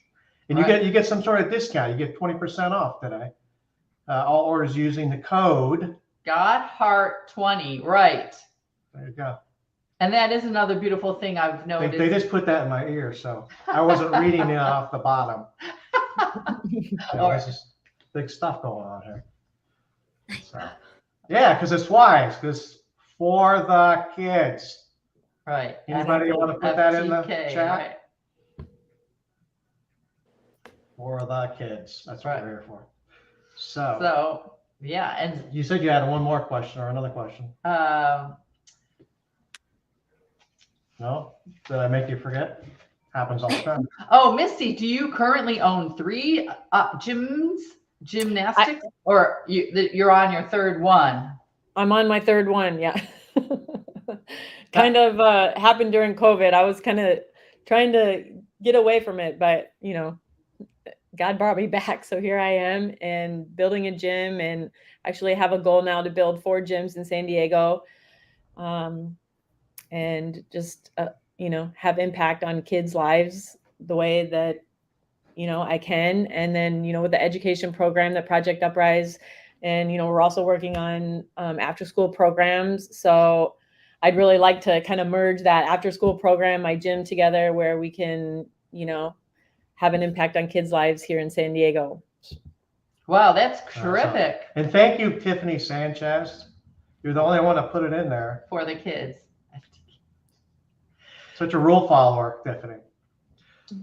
So Misty, you had said you had a goal. Was it a 5-year goal to have 4 gyms in the San Diego area? Wow, that's great. So Svetlana and Tatiana, you must have goals as well. You've had goals your whole entire life, and that you've reached your goals. Some were made for you. What are some of your goals, perhaps, with your professional organizing business? I mean, we want to employees that working for us. Yeah, and then we want to grow the business so we don't have to do it. I mean, we're still gonna do it because we gonna manage. Yeah, and I mean, still gonna manage it and still gonna go to the job that our clients maybe want us, but we prefer to business grow and have employees. Yeah. That's great. Yeah, you want to get to that fourth quadrant of the money chart, right? The passive income. Work on your business, not in your business. Right, correct. So that's what we're all about. So I have another question of you ladies too. The mental toughness aspect. So with gymnastics, I see where it's obviously physical. Yes. But the mental toughness, which was harder, or are they both equally? I mean, it's equal, like for example, in sport, the challenge, you have to be specific weight. You know what I mean? Like, we had a diet, we have to be because with the flyers. So in acro sport, you have to be lighter for the girls to throw us and do the work that needs to be done, So, I mean, mentally in competition, when you compete, it's hard, you need to set your mind and focus and just push through, you cannot relax. No. You just have to fight for it and do your best on the floor. So yeah, that makes so much sense. Was it hard to not see your parents? Were your parents able to support you in the stands and see your performances? No, they couldn't. They couldn't. So that was tough. Was that hard on you? I mean, yeah. I mean, it was difficult, because Ukraine, some people live there and don't really have money to go to Germany, because we were in Germany for competition. Our parents couldn't do that. So we have to get ourselves together and be strong to do the competition and not to have parents to back us up like in those competitions. But we knew they're home, they're cheering for us and they wish us the best, Right, but still you probably had fear and you had to learn how to overcome that fear. Yes, it's like yes, like it's hard work. It was hard work, and it's like we took day by day, basically, Uh-huh. I mean, our coaches was like our parents to us, basically. Oh, okay. All the time. Yes. Like our coaches was the best. So, they were like our parents. Right. They comforted you. And then you had each other as well. Yes. And if I can make a little comment to that, because I think about this a lot. Like a lot of people come to me and they're like, wow, the way you do things, you just make decisions and you just do it. Where a lot of people live their entire life in this fear state, like fear of failure, fear of success, fear of what people are going to think about them. And I've had this conversation with the twins as well. It's just like when you're standing there on a balance beam, or in their instance, they're standing on top of somebody and somebody's about to flip them in the air. Like you don't get to play in the middle. Like you're either in or you're out. Yes. You don't go halfway, and I think a lot of people live their life in this halfway mentality.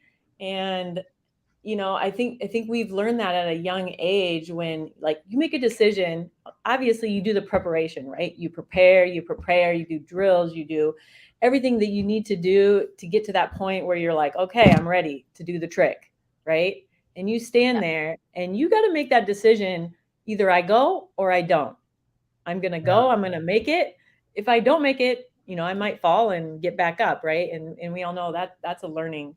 And I think that's what makes it so much easier for us as business women to go out there and make the decisions and to go out and step outside of our comfort zone and think outside of the box, because we've been trained to do that, not only physically, but even mentally, so. 100%. Right. Fear. That's where the growth is. Yes. Right. I just told my girls this morning I was coaching this morning. I'm like, did you know? She's like, I'm afraid. I'm like, do you know that outside of that, on the other side of that fear, if you just do it, there's greatness over there. And just to be able to share that with my students is like, and be able to see their mind just shift a little bit, you know, and they're learning. They don't even know they're learning just because I'm walking them through that process. Getting out of that fear, but sometimes I kind of dig fear sometimes, and I think we all do, right? Getting out of your comfort zone, really. We were talking about that this morning. You feel accomplished. And I said, so how do you feel? And I said, you know, I've got a little, you know, butterfly in my stomach, but you know, not too much. And she goes, well, I said, how you feel? She goes, I feel better when it's all over. So there you go. Well, face everything and run, fear, right? Or forget everything and run. Right. No, but it's an honor. It's an honor to sit here and have a conversation with these amazing, you know, these amazing people. I can't imagine, you know, doing, you know, what the twins, what they went through, for Pete's sakes, you know. Well, it sounds like it was a beautiful time in your life, and an incredible time in your life, and all that you've created from it. And being a serial gym owner, holy mackerel! I mean, usually people are like, I'm done. Had one. I don't want to do it anymore. Too much of this, too much of that, and that kind of headache. But it sounds like your expansion of all the varying types of gymnastics exercises, for Pete's sakes, I don't even remember any of all that stuff. But it seems like, well, it very much appears Misty is about empowering and influencing children in a positive way. And that's why you stay with it, right? Because you are truly making a difference. And that's probably what drew her right to this, because she's got that mindset. She's got that heart where you know, she's right. I think originally, you know, I knew as a young age I wanted to be a gym owner. That's what I want to do because I love gymnastics.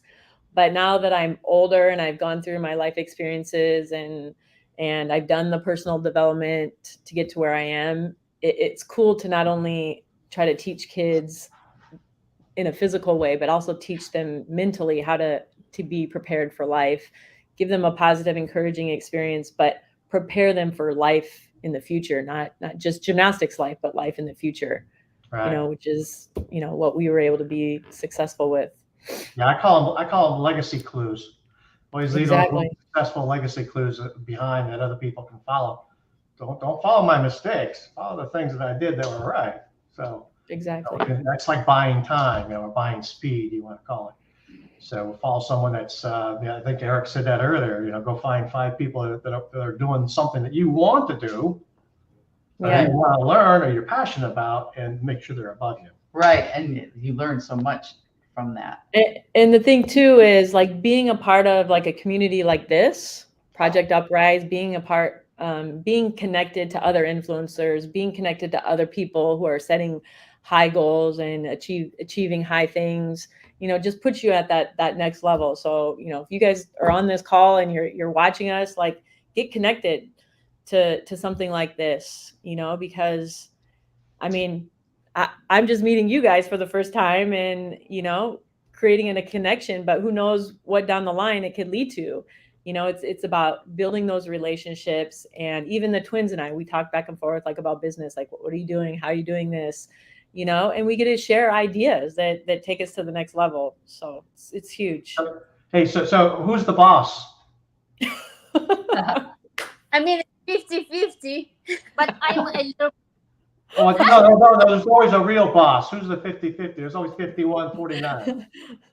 Tatiana. Tatiana. Okay. All right. We got that out of the way. Now we know. I kind of knew that though. Well, you know, honestly, they complement each other, you know, like Tatiana has a certain way that she does things, and Svetlana has a certain way they do things. And it's so complementary to each other. You know, it is kind of 50-50, but it's just like you take on those different roles, just like you do like in a marriage or yeah, well, they've known each other 9 months more than anybody else. So like, yeah, I would care to go back to my house, you know, like me, when I'm there by myself, if she like runs to the store, get some supplies for the job, you know, and I'm like calling her, how long are you away? Are you 5 minutes away? Are you 10 minutes? I'm nervous. I need her there by my side, you know? Wow. We work together so well. Right. You're so very connected. That's a beautiful thing. And how about your children? Are they equally? You both have daughters? Yes, they love to fight a bit, you know. They're little different than the things they do. Like her daughter is more creative. She can sit at the table and do things. My daughter, no, she's all over the place. Now the secrets are coming out. Say it again. Your daughter is all over the place, you know. Lots of energy. Yeah, lots of energy. And her daughter is like, she can do things, you know, like she's more calm. She sit at the table and draw, or she does just things, create. Yeah, mine, no. But I'm sure you teach them. I mean, they have to probably have a very solid foundation of gymnastics. Yes, they go to acro sport, what we did, and they love it. Yeah. Yes, they're very happy. Yeah. I mean, you have to kind of. The kids need to go and do the sport, and it's discipline, you know, like they just have to be there, because if not, they're gonna go like in the wrong direction, I think, you know, and also commitment to learning. Yeah, you know, it will help them in life. Yeah, right. I have 3 grown children, and I always made them participate in sports because it did right by me. I actually tried out for the boys swim team when women didn't do that. But I just thought, I know I can swim as well as the boys, even though there was a girls team. And I asked the coach, and he said, well, if you make the times, you can swim. And I made the times. Wow. Yes. Back in the day, I don't even know what years those are. Many years ago. But yeah, it does fortify you for life, give you that mental toughness, and it makes you a well-rounded person. I believe mind, body, soul is a great way to live your life, right? Keep feeding your mind, keep evolving, keep learning, growing, surround yourself that people push you. Have a spiritual life too. And physically, always challenge yourself. Like Will today went to yoga. He's never done yoga before in his life, but in the last month, he's been doing some yoga with me. I think I'm up the class. I'm really proud of you for doing that. I just learned how to spell yoga. No, that's great. You know, I'm that guy back in the far left corner. That's all over himself. It makes that streaks on the mirrors from slipping through. So right. I'm that guy. No, but you know, you're challenging yourself. You're out of the comfort zone, obviously. You didn't even know what to wear. You're like, well, what do I wear? You know, I mean, and you're doing it though. That's good. That's good. Audience, I hope you're enjoying this. This is quite the conversation. Does anybody in the audience have anything specific to ask Misty or Tatiana or Svetlana? And I apologize. I haven't been watching the comments thing. I've been glued to the stories. So if you have any questions, by all, drop them in the comments section, or wherever you're coming from, whatever social media. I think you can go, what is it? Everywhere, right? I don't know. YouTube, Facebook, all kinds of places. Yeah, I was digging what Tom said about the power of social media. Right. I mean, it is true. Yeah, social media. So if you have a brick and mortar business, you are on social media nonetheless, even if you're not really. But yeah. So I was noticing. So we know who the twins are, and I'm not saying this just to fill up time. No. The twins. No, they're. But they think that you're Will and I'm Lynn because of the way it says on our. Probably not. I'm sure they know I'm Lynn. Okay. Well, you could be Wilhelmina. Well, Will. So we'll just keep it that. Okay. Just wanted to make sure. So anyway. Someone's got a question. Okay, here we go. Wow, here we go. Oh, we got Adora. I'm here to transition us. I know you guys have been rocking the worlds of all the people watching, and I want to thank you for that, for your heart, Lynn and Will, Misty. I know your work that you've been doing and your heart for ministry, period. and lovely ladies. I'm not going to butcher your names, even though I heard them earlier. I was off. So I get to watch the replay, but I know that you're super flexible and acrobatic and can do all kinds of things that I cannot do. I tried to high kick earlier and almost fell down. I mean, and I didn't even like go hard. So thank you for your presence. Thank you for your stand for humanity and for all the things that you're bringing here to our ecosystem of contribution-minded individuals, because you've been pouring out to the community.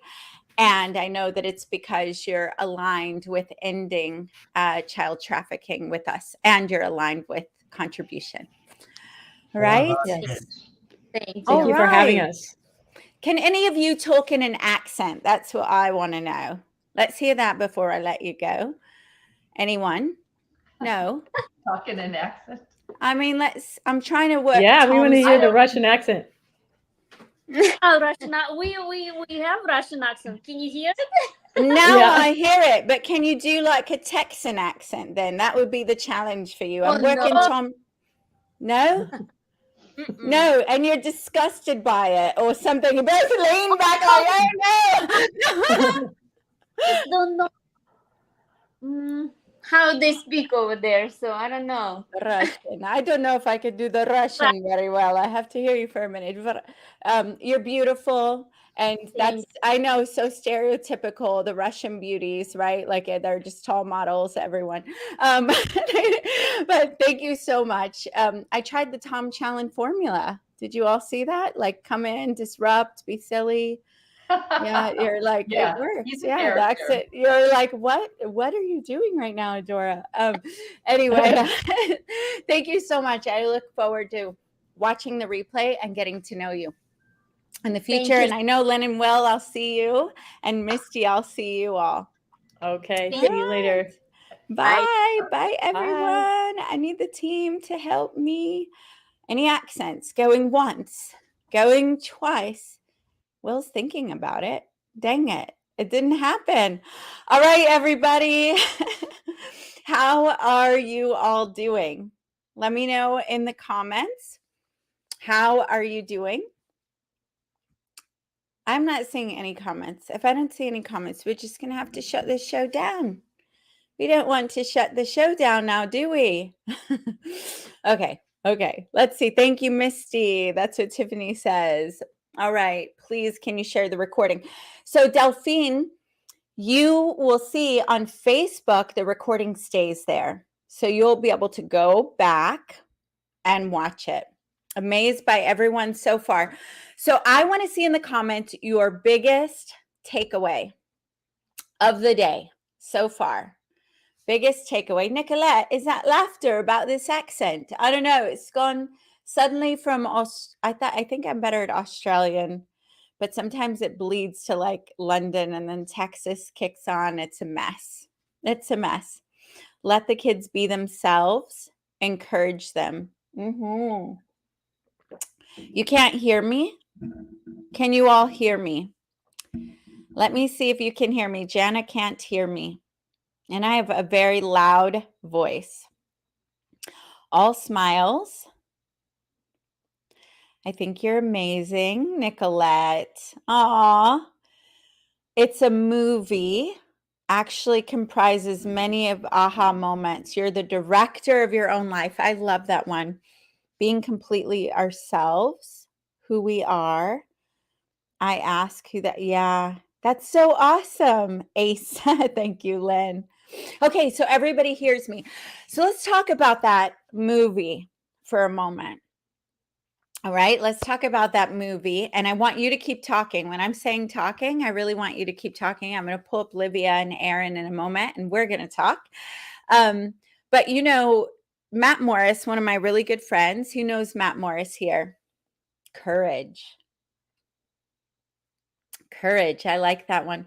So Matt gave me a framework, a manifesto framework a lot of years ago that I kind of added to, but the whole premise, and we learned from people and have evolved it, but the whole premise is that you are a character in a movie or a show, right? And you have the quality of life that you have. There's a certain character that created that. Yeah, blood is thicker than water, but energy is thicker than blood. That's good, Nicolette. Yeah, so you have a certain level of life based on what your character thinks life is, how your character works out or doesn't, eats a certain way, has certain sleeping habits, work habits, thinking habits, self-belief, beliefs about the world, beliefs about God. And that character has created the reality that you have, right? And so in this manifesto, what we do, well, Jana, can you hop on a different, maybe you could hop on a different place to watch, like phone, or I don't know what's going on. I'm sorry that you're missing it. Well, everybody see Jana getting on. So that character has the life that you have. So if you do not like the life that you have, or even if you love it, right? Even if you love it, but you're ready to go to a different level, then what you do in the manifesto, the way that I learned it from Matt and added to it, is you first step out of the picture, thinking like the director of the movie and going, oh, he is a great mentor. He's one of my best guy friends and is also a mentor. Yeah, especially in my early 20s. And I still call him for business advice regularly. So if you step out of that movie and go, okay, what is this character? And what is the grand picture when this life is over that I want this character to have lived? And maybe that doesn't sound too crazy yet. Then you look at what that grand picture is, and you look at the story of the character and you fit it in, like, of course the character had a beginning like this, grew up like this, went to school there, you know, had these different meaningful moments because it was prepping them for this bigger picture, right? So you tie it together in sort of this movie, little mini movie trailer, like if you were going to pitch the movie, right? And then you go, okay, so what does that character believe about themselves? And what are the characteristics of that person? Like, how does Oprah eat? How does Oprah, we know she eats Weight Watchers, right? No, but how does Oprah think? How does she, or whoever the character is, but your own authentic character? What time do they get up? What are their unbreakable, uncompromisable habits and beliefs, right? And so you're still talking third person, like this person, you know, like I have a friend, Jody, and she's beautiful. She's funny. She's off the grid. She lives in Hawaii. She's paid to live in these mansions and she owns her own mansions. She's amazing. And she's one of the people that is spiritually connected to me. We laugh together. See, I just described a character, right? I set up a character. So if you were describing the character that you are authentically, I'm not saying just catch me if you can kind of stuff. It should be authentic and aligned. But what would that character be that has that end result life that you're talking about, right? And then you flip it. And now you move from third party, and just like the person grabbing the script, you turn it into the I am statements. I am this, I am that, I am this, I am that. And then I record it. I listen to it. It's pretty profound. So when you start with who you are and what you're here for, and then you let that character be seen, right? Like shows up live, shares, goes to events, you know, contributes like this, then it's going to be very aligned. You love using, I have the tattoo, I am. You can't see it because I am. Whatever comes after I am is the truth. It was earlier we had Ali saying, not Ali, Anointed. Yeah, Anointed saying that you dominate with your tongue, but with what you say, you're creating reality. Okay, so Nicolette, I'd love to hear the other side of fear is greatness. Awesome. All right, so Livia and Aaron, I want you to come on for a moment. So I know you hear me somewhere. Someone can grab them, and I want them to come on. And hold on, I'm checking something because we have some more things going for you here. Okay. So I'm going to tell you one of my takeaways here so far was about how much of connection online and growing your influence online is about first being yourself, which means you have to connect to yourself. You have to know who you are. It's about getting out of your comfort zone, right?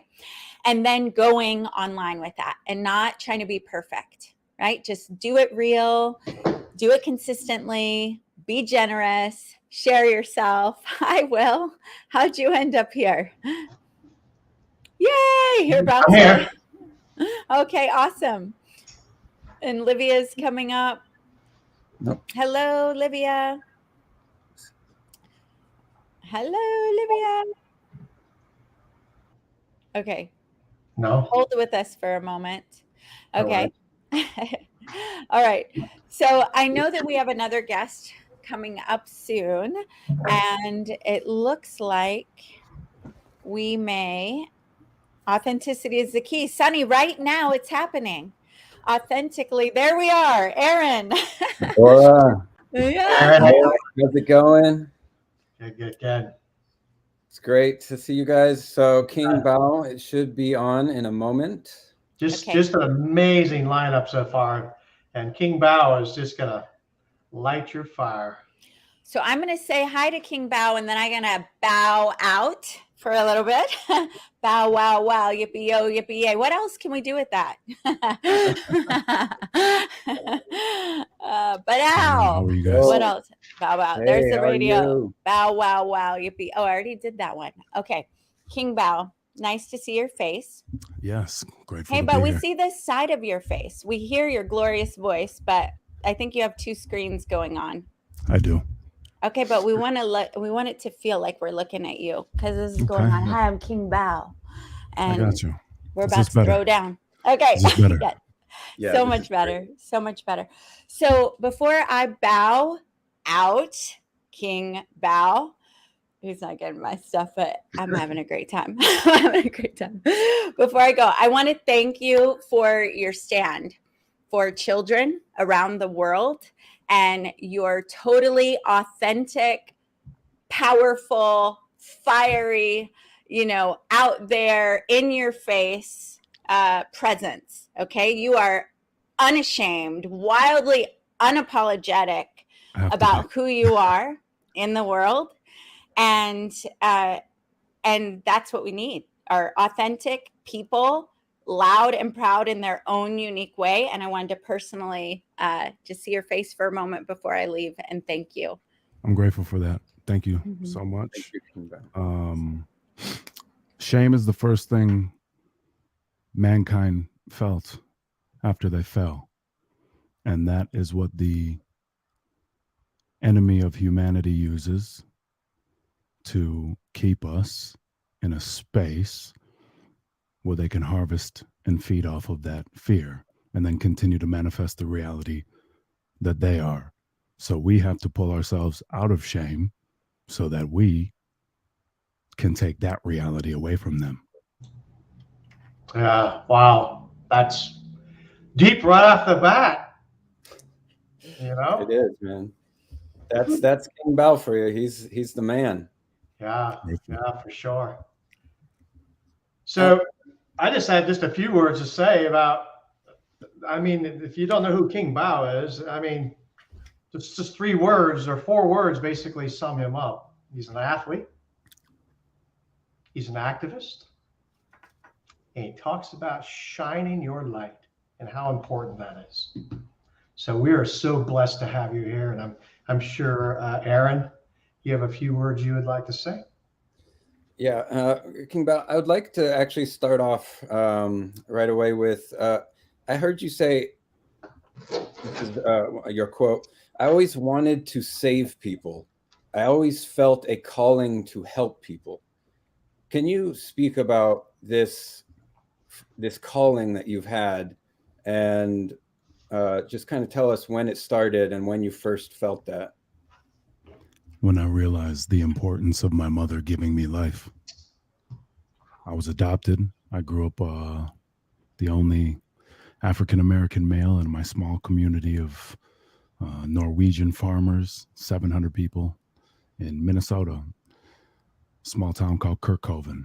And when I figured out that I was adopted and that my mother could have chose a different life, and my parents who had adopted me, they weren't able to have children. So I was like their miracle baby.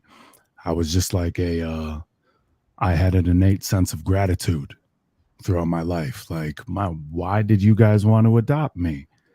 Why would my mom want to pick you guys? Why did you know? Like, I was always asking questions, and that just allowed me to find that gratitude. Like, I was given life, many weren't.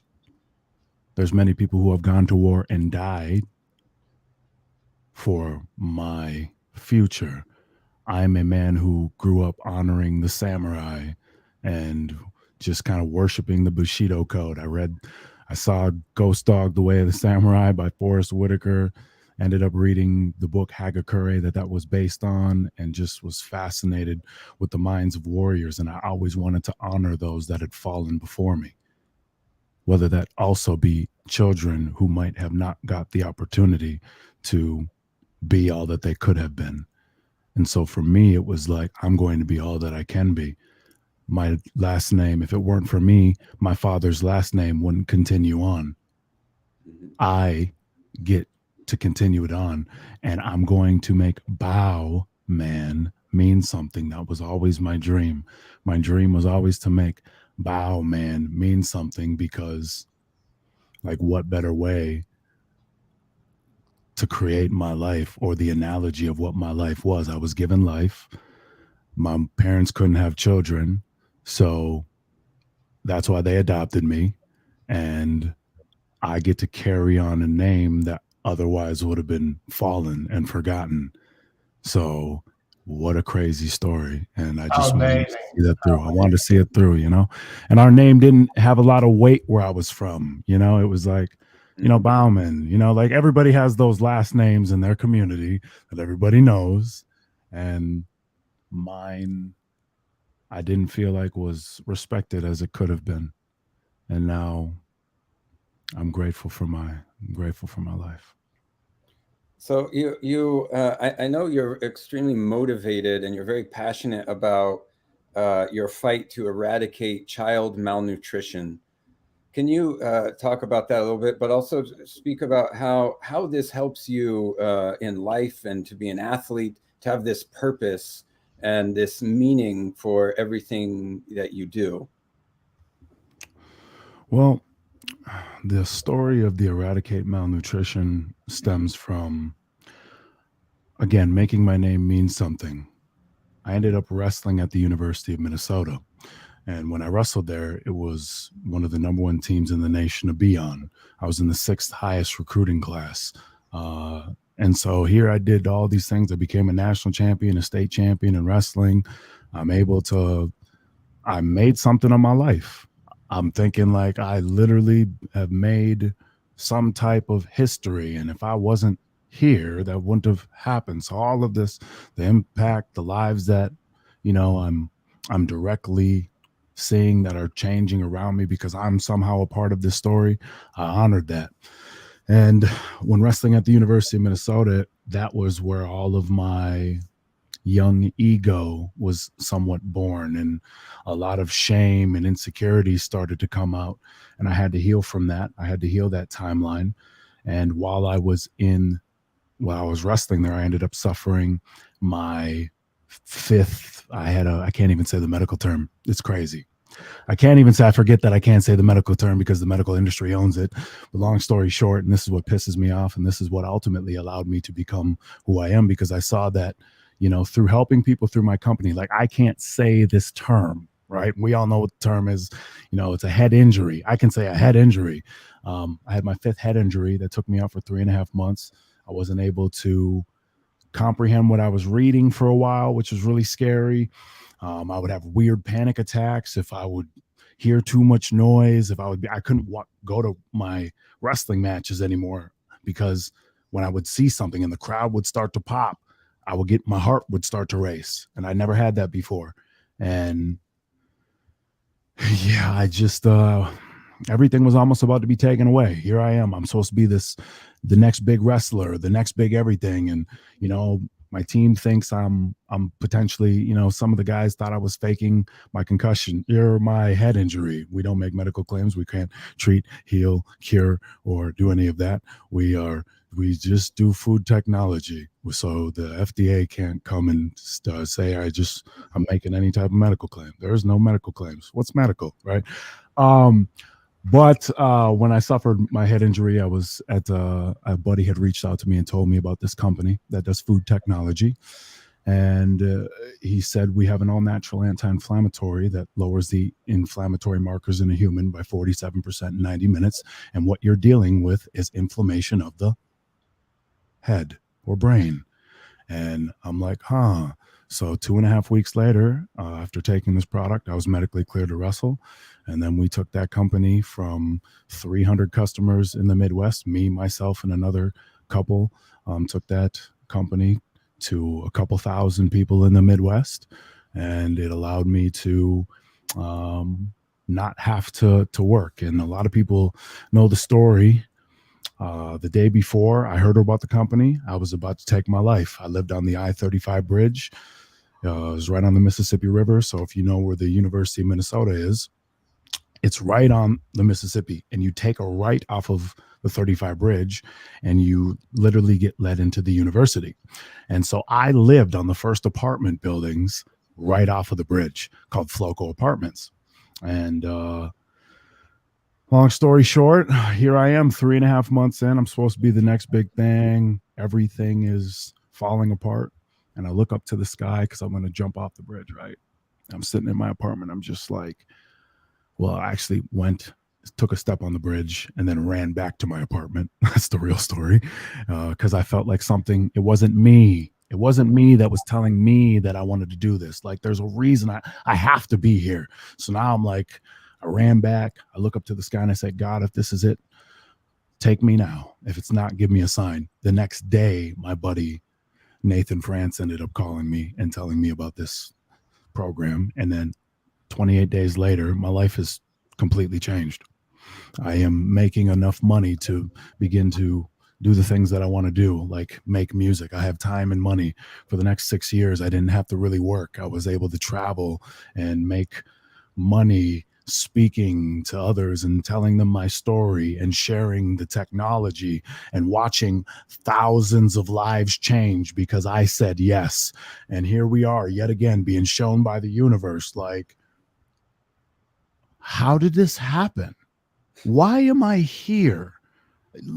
I had to go through a point where I was literally about to take my life and then made a cry to the universe. And all of a sudden, my life has changed 30 days later.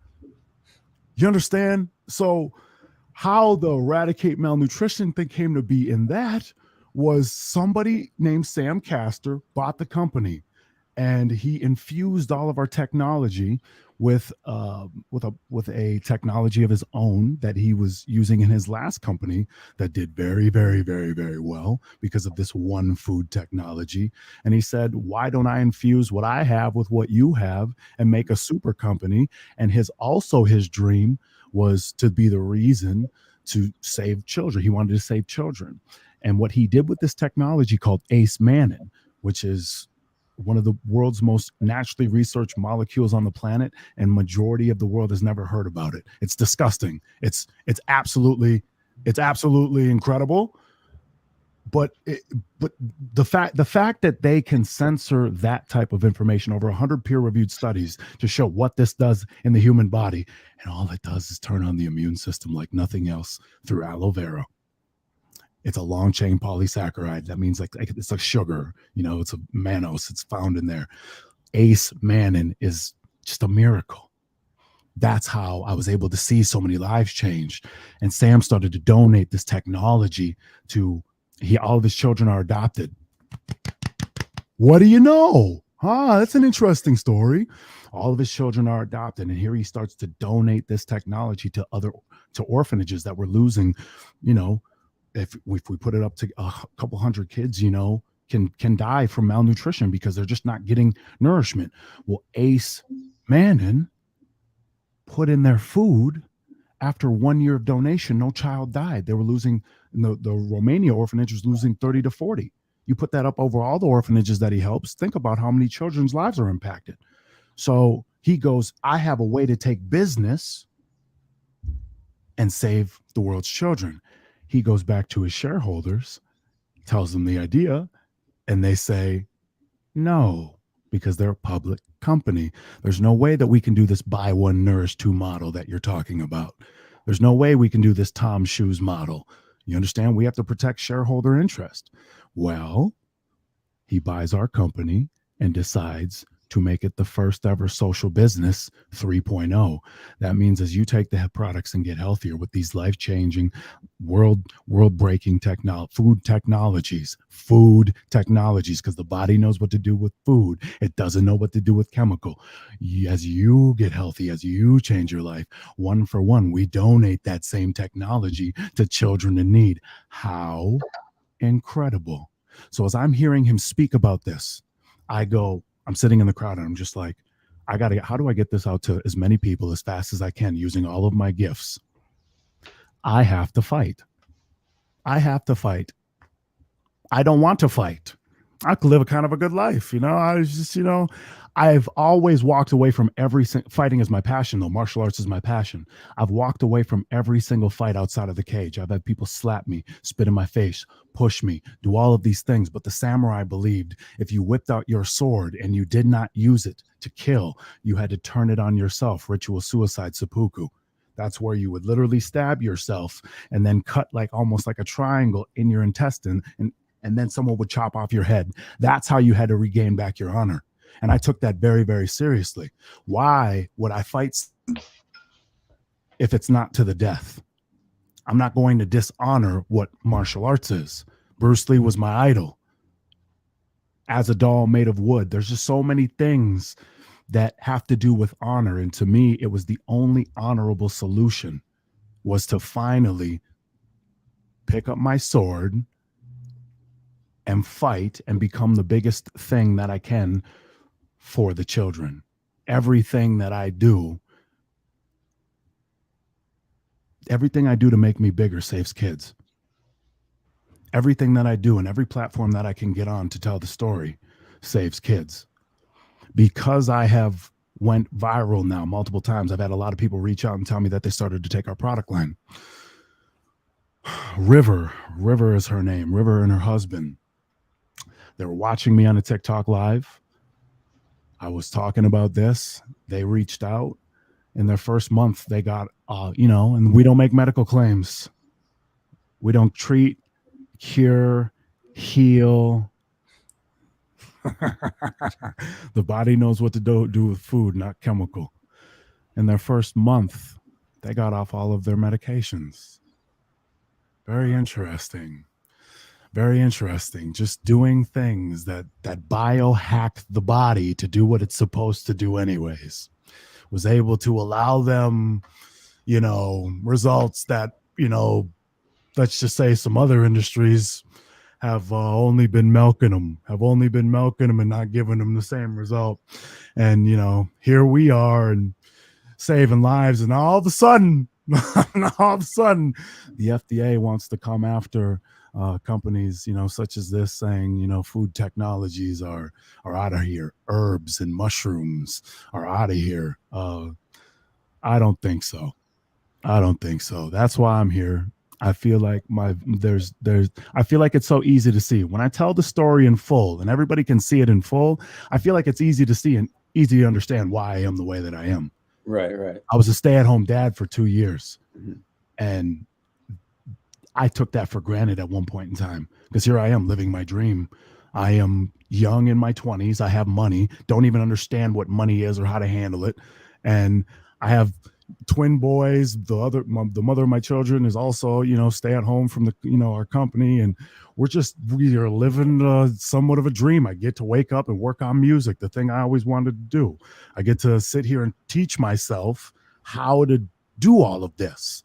I'm teaching myself how to live my dream while living my dream. And I took it for granted. I do all of this and I do what I'm doing now to do it again and not be ungrateful, because I realize that gratitude and giving value and giving back to humanity and giving back to people is the only reason we're here. And that's always fueled me. And I lost myself for a little bit. I can honestly admit that. I can humble myself, because when you humble yourself, that's the only way you can grow. You have to receive information by humbling yourself and going, I can get better. That's why martial artists get humbled. You understand? You come in thinking that you're the man. Someone's going to humble you in some capacity, especially in mixed martial arts. That's why I love it. It's personal development of the body. I've done personal development of the mind. I've done personal development of the spirit. Now I have to do the last part that I don't want to do. I got to actually get over hitting someone in the face for the first time. For the first 3 years that I fought, I would apologize every time I jabbed someone in the face, because I'm just like, sorry, you good? You all right? And it's not, you know what I mean? Because right, yeah. I now I feel my example, my thing in life is, may I be an example of possibilities. That is the mantra for my life. And I feel that as everybody gets the full story, as they get to see my example and see how it all connects, that I fulfill my purpose here on earth, that I save children, that by becoming one of the biggest entertainers or influencers on the planet, I literally change the world. That's what I want. I want to live off of 1% of my income and donate the rest, because all of these people could have done that. All of these people could have developed a system to give back to content creators or athletes or whatever, and not try and siphon them of all their value. Somebody else could have done it. If it's not anyone else, may it be me. And then may it be done so that I can be done. I just want to chill. In my song Sacrifices, I say, if tomorrow's my last day today, I'm glad with life, then. I truly mean that. Because I feel like my story is forever going to live on. We are going to impact children. My family will be okay. And the example that I have left will have and has shifted consciousness. Hopefully that answers your question. It does. And you are an example. You are a role model. And throughout your career in the NCAA, in your fighting career, you've used your platform as a role model, as to deliver a message. You've always had the courage to give the message that you think is necessary, no matter the consequences. No matter the consequences of maybe losing the platform, losing your job or whatever it may be, losing your opportunities that the NCAA had for you. Can you speak about the time in the NCAA and your fighting career, using that platform to call out offenders and the establishment, and the kind of courage it took to stand up against the power and to use your platform as a role model? I've always believed that I was sent here to change everything. Why did my mother give me life? How did I end up in Kirkhoven, Minnesota? How? It's ultimate faith. I have ultimate faith that my story is what I believe it to be. And based off of what the universe and God and Source has shown me, I'm not wrong. I haven't been yet. And that's the point. This is what ultimate faith looks like. Now, some people might get offended by me saying that because I don't live maybe at the standard of the faith that they understand. But I am living out every day and continuing to be, and I'm continued, and it's a continuous showing that I am right over and over and over again. Continuous signs that the world doesn't even know, that I've never shared with the world, that I'm right. This is ultimate faith. I have nothing. When I say I'm divinely guided and divinely protected, I feel like you have to go through everything. The Bible says, never cease asking questions. I always ask questions. Why this? Why is this happening to me? Why do I have to experience this? Why do I have to feel this pain? Why? And it always, there has to be a reason. There has to be a reason. I'm not just going through this by chance. What is the reason? And the reason that I have dealt with everything that I have done, well, everything that I have is to do everything that I am and will. That's the point. So the NCAA, talk about it. It was a setup. Just like the herpes, just like it's always been the same thing over and over and over again. In my song, Gopher Stars, I told the world that 13 years ago and people didn't hear it. You know, like, I'm a monster boy. D-Nest, get off my back. I ain't playing anymore. That's why I'm off the track. Now I'm sprinting for the world. No going back to the wall. Ain't no point in not having it all. Why would I listen to them tell me that it's not my year? I lied. I listened. That's what got me here. That was back in 2013. It was a setup the entire time. I knew what I was doing. I was acting the entire time, just telling my story. And then in my first album, I told my entire story through my music. So like, I've been on my own wave. I've been doing I've just been listening to the universe. Don't do what everybody else does. It's not worth it. Just don't do that. Do your own thing. Find you, and people will love you for that someday. They might not see it now. Just have faith. Just go. It doesn't matter. Just continue to manifest, and then they can't deny you. Literally. They literally can't deny the story. Because how can you? How can you? Based off of everything I've just told you. How can you? You can't. That's the point. Truth is truth. God will speak through those he wants to, however it's going to look. however it's going to show up. It's going to show up. Truth is truth. And that's why it's become more evident. I'm a glitch in the matrix. You can literally watch me, and then if you watch me and then you go watch the news, it's not even the same. It's not even, you can just feel the bullshit. Excuse me. You can feel, excuse me. You can just feel the nonsense. You understand? Oh yeah. I have to be authentic. I have to be me, because at one point in time I hated myself. And I will never disrespect myself like that ever again, because I know what I am and I know what I'm worth and I know what I'm here to do. And I know that that's the point. It's divine and innate faith. That's all you're saying. Wow. So what is because you call out other, say, celebrities and influencers who don't use their platforms to deliver a message, even if they even know, they have a message that they just think it's too controversial of an opinion or something, and they don't take that leap of faith. They don't have the courage. They don't want to risk. They don't want to take the sacrifice and use their platform. What is the importance of influencers and celebrities using their platform for something bigger than themselves? Sam Castor said that now moving forward, if you don't use your business to directly impact some social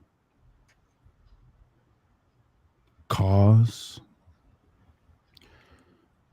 it's malpractice. In the same sense, I've always believed I was going to be one of the #1 entertainers on the face of the planet. I just needed to be given a chance. And then I learned I had to give myself that chance. And then I look at all the chances that some of these influencers or these celebrities have had to stand up for something and show the world who they are and what they really believe in.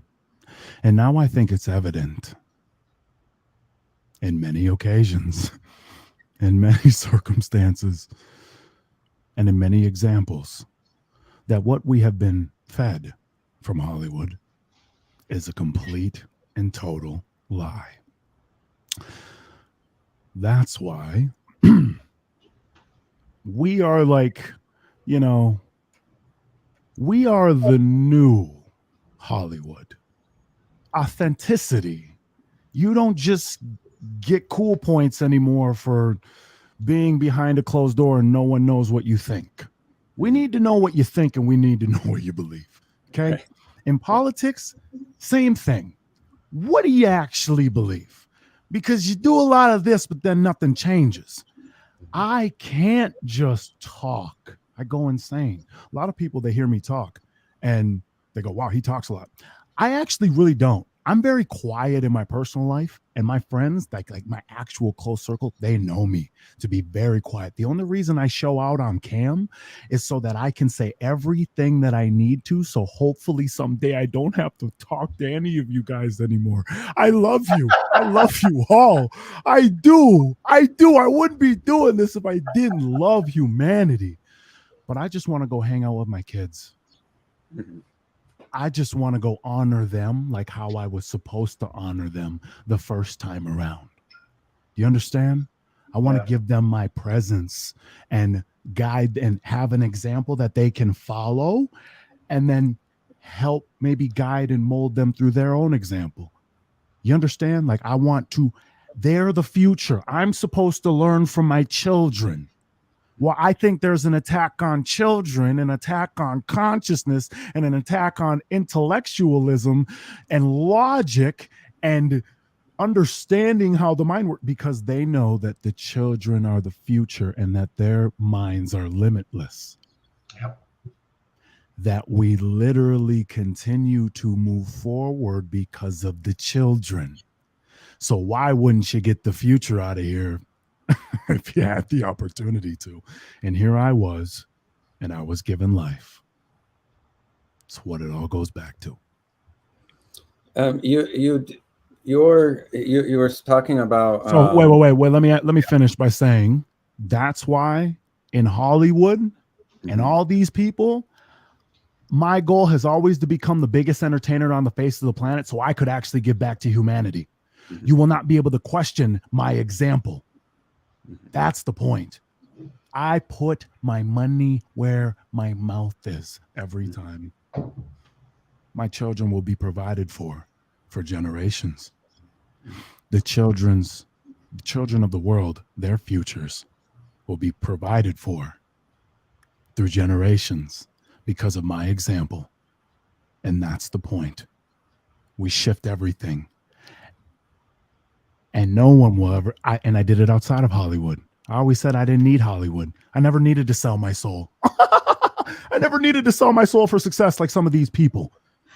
Some of these people that want to do these things, go to these meetings, partake in these things, have to get put in compromising situations. I'm the only person that's ever put myself in compromising situations off my own stupidity or hatred for myself. I refuse to compromise ever again.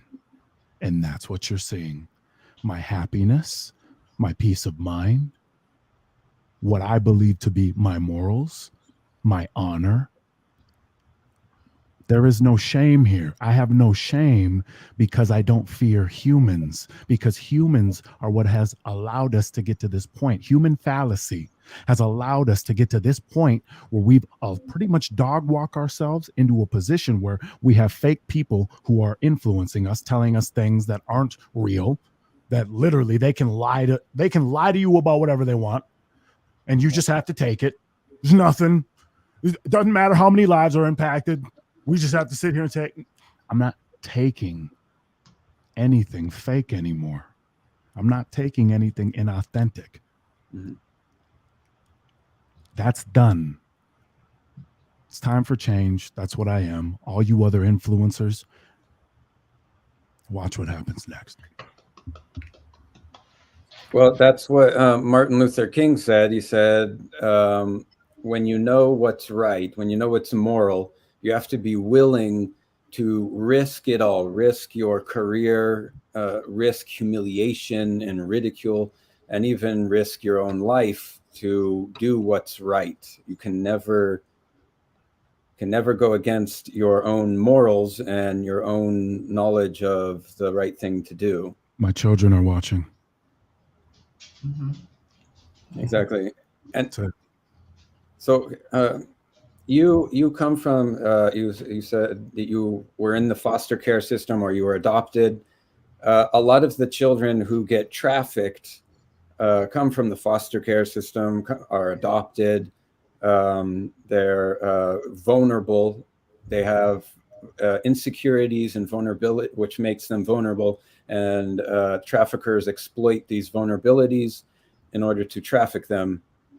How did you find your talent? How did you find your strengths so that, in a way is advice and something for those who are in the foster care system, those who are, or any kids who are currently vulnerable, if they can find their talent, if they can find what they're good at, it will be a strength that might overcome these vulnerabilities.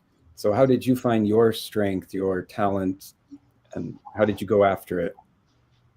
First off, you have to sit with the despair and realize that that's not always going to be that way, that there's a reason that you're going through whatever you're going through.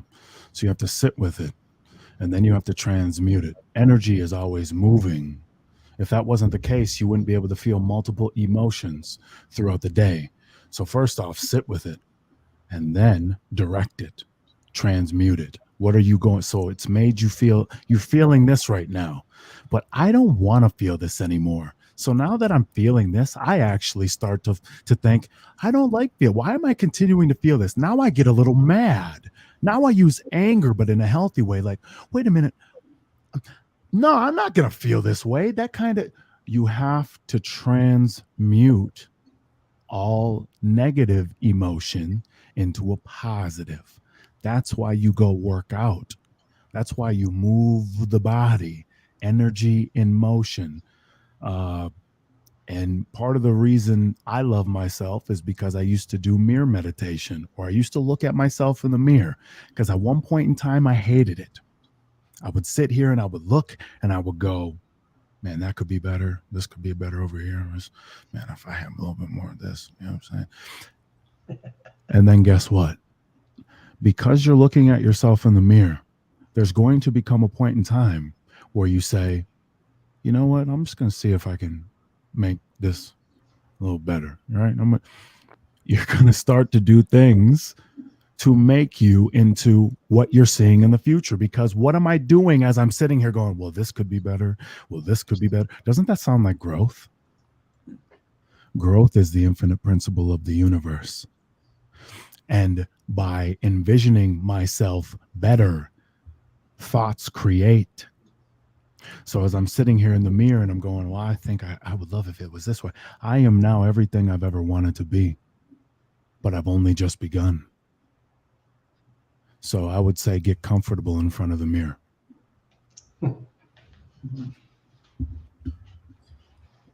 Well, did you want to ask something? I didn't know if I was interrupting your chance to ask something. Oh, no, not at all. No, I'm totally enjoying his words. I mean, they're just like dropping into me like crazy. Mm-hmm. So I'm kind of in a trance myself. Thank you very much, King Bao. Grateful. Trance is where we learn. That's right. Meditation. Always. Sure enough. Get that subconscious involved. Exactly. People don't know why they believe what they believe. That's what's got us into this predicament now. They don't understand that they have to be able to dive deep enough and go, why do I think this way? Wait, why did I just emotionally react to that? What in me made me literally, why did I respond to that? Why did that trigger me in such a way where I got so emotional that, why would that be the case? Well, it was probably because oh man, that one time. You have to go to the child. You have to go back to the times like you were first hurt and then you internalize something, because that is the power of a child. You understand? Their power is in their decision. Like they'll decide to just go do something. Hey, why did you just jump off that to hurt you? I don't know. I just wanted to try it. They're fearless. That's what we're supposed to be all the time. But we internalize shame and we internalize all these other things, and we insert beliefs that don't serve us. Like just because your mom tells you can't have the cookie and you cried your eyes out and now said, well, now if I don't get what I want, it's a big deal. That's a belief that you have to fix from the child, that imprinted on your subconscious. You have to be able to go that deep. And I've been able to go that deep. I know my child in and out, and I know why I reacted or responded the way I did in many situations, and why I will not react in such ways now, because I've inserted new beliefs. You have to neutralize and then insert new belief. You understand? It's sales. Sales 101. If you guys want to know sales 101, it's literally just basic human interaction. And basic human interaction is suggestion. We're all just suggesting things and living lives of suggestion. Man, I should work out today. Man, I should work. Man, should I eat this? Yeah, you should eat this. It's just suggestion. And when people understand that that's how the mind works, you just like you go back and you see how many things you were suggested that might have just been people's insecurities, like that they were just putting on you. And then sales, right? It's just, hey, I heard that you have discomfort. What are you doing to fix that right now? No, just physical therapy, ice, Oh, so if I had a way to help lower the discomfort naturally, is there any reason you want to know what I know? Well, what do you know? Well, I just got this anti-inflammatory that comes from beets. It's called betalain. It's the anti-inflammatory property found in a beet, and we extract it from the sugar molecule because betalain is like attached to the sugar molecule. And so then when you take this capsule, it's 500 beets worth of betalain, and that lowers the anti-inflammatory markers in your body by 47% in 90 minutes. Is there any reason you won't want to try that? It's just suggestion. It's just information and suggestion. And the people in power, that's why they censor. That's why they censor, because they don't want you to be suggested other things outside of than what they're telling you. They censor information. Like the fact that I can't tell you the medical thing of what I had because the medical industry owns terms is crazy. That's a form of censorship. That's why 8 years ago, when I started to see all the lives that we were changing, but on stage, I couldn't say specific things. It pissed me off because what do you mean I can't say that? Well, wait, we're supposed to help people, right? We got something that helps people. Why wouldn't we tell people about that? Why do we have to censor ourselves? Why can't I say this on stage? Joel, they can shut down the company. If you say this because it's a medical clinic, they can shut down the entire company. Just, we got to be careful with what we. Okay, like I get it, but now I feel like I'm compromising myself. You understand? Is it all starting to make sense of why I am the way that I am? No, exactly. It's perfect sense. And you're also a rapper, and the beginning of rap, the history of rap was, it was almost like a second generation of the civil rights movement in a way. They were using lyrics and the music industry as a way of bringing this deeper message about the community and society and some of the problems. And how do you use your where's the inspiration for your lyrics come from, and how do you use your rap platform?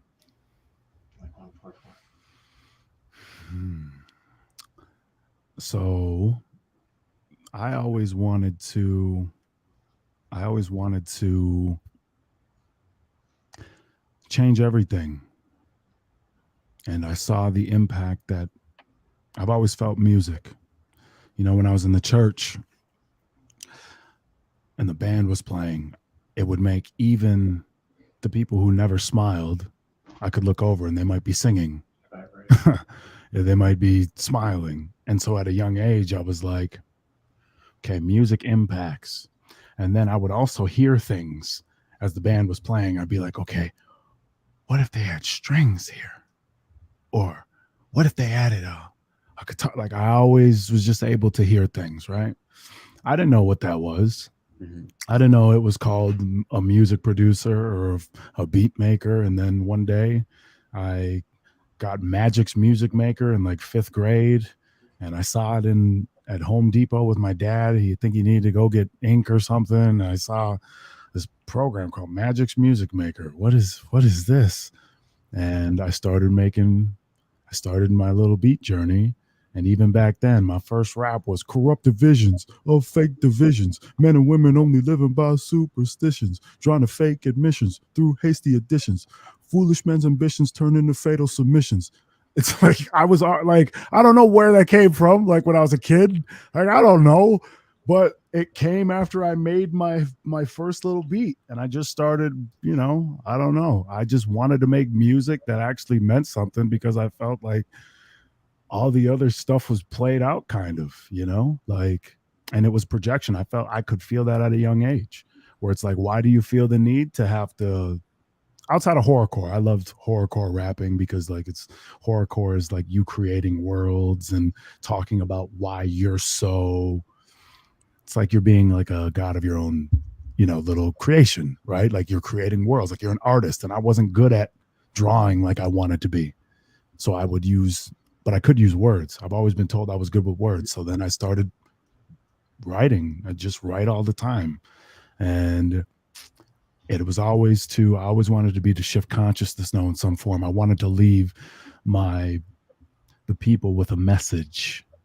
That's why if you listen to all of my songs, there is an innate message or theme.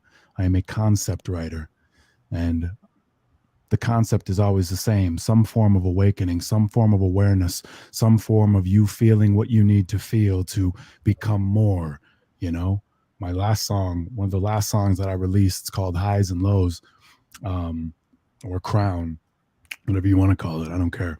And it just says, I've been high, I've been low, I've been up, I've been down, I've been left, I've been right, I've been lost, I've been found, I've been hurt, I've been broke. Then I turned it around. Now I'm seen and I'm felt. I'm of gold, it abounds. I'm amazed, beautiful, they adore. I astound, went from nothing to something ignored. To hell proud, give my all. When I go, I just go. It's head down. When I get back up, it will show them a crown.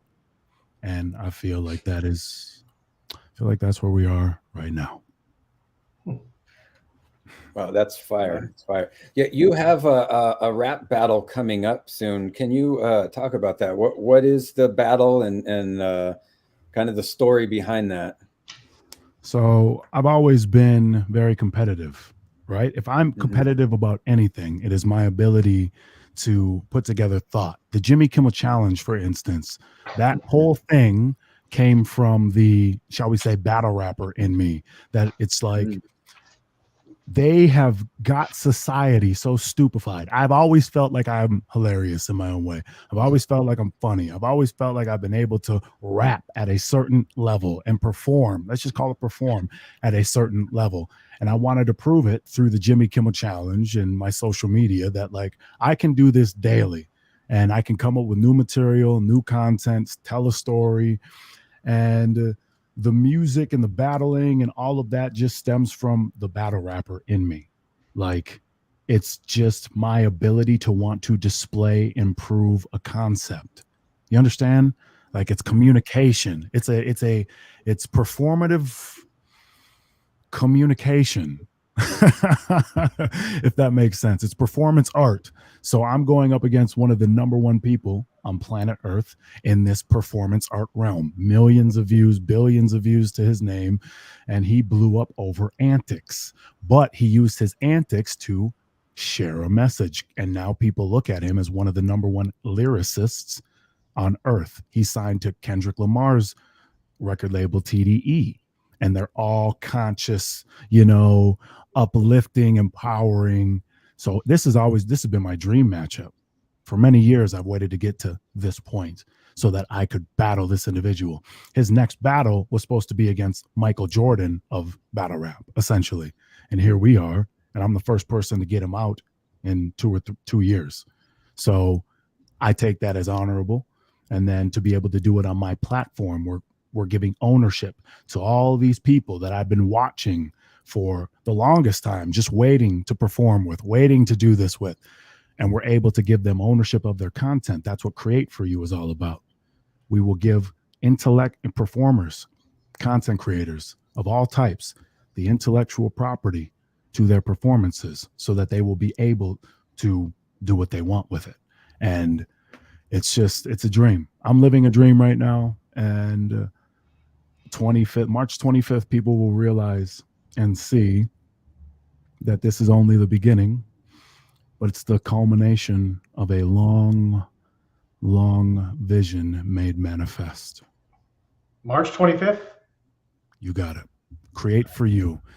CreateForYou.com. Gotcha.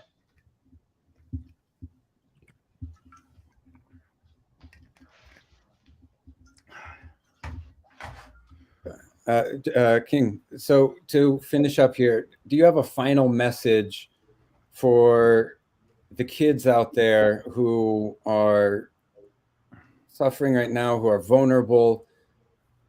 Do you have a message for them to bring them maybe some hope for the future, something to help them out?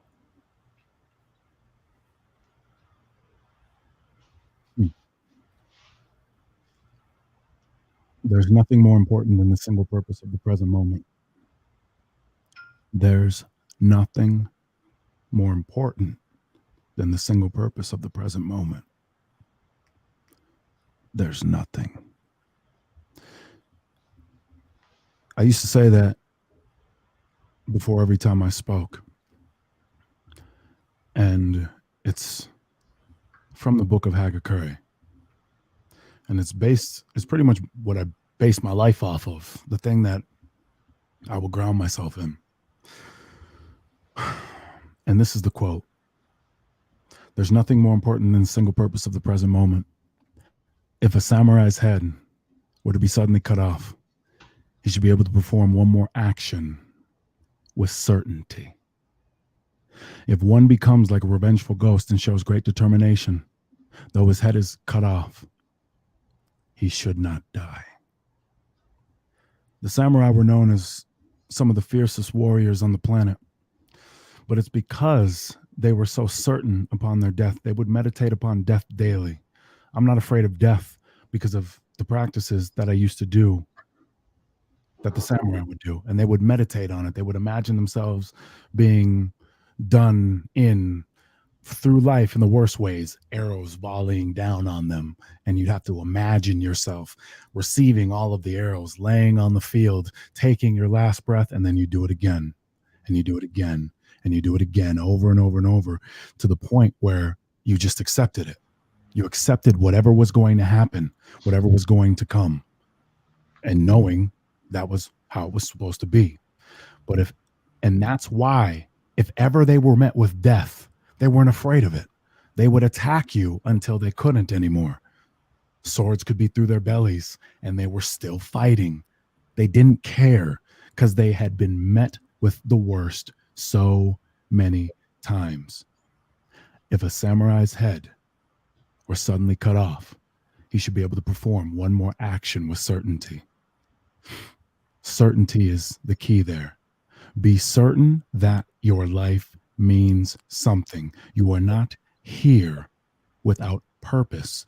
Everything that you're feeling is for a reason. You are impacting people on a day-to-day basis. That means you exist. That means you are here, a part of the collective, for a reason.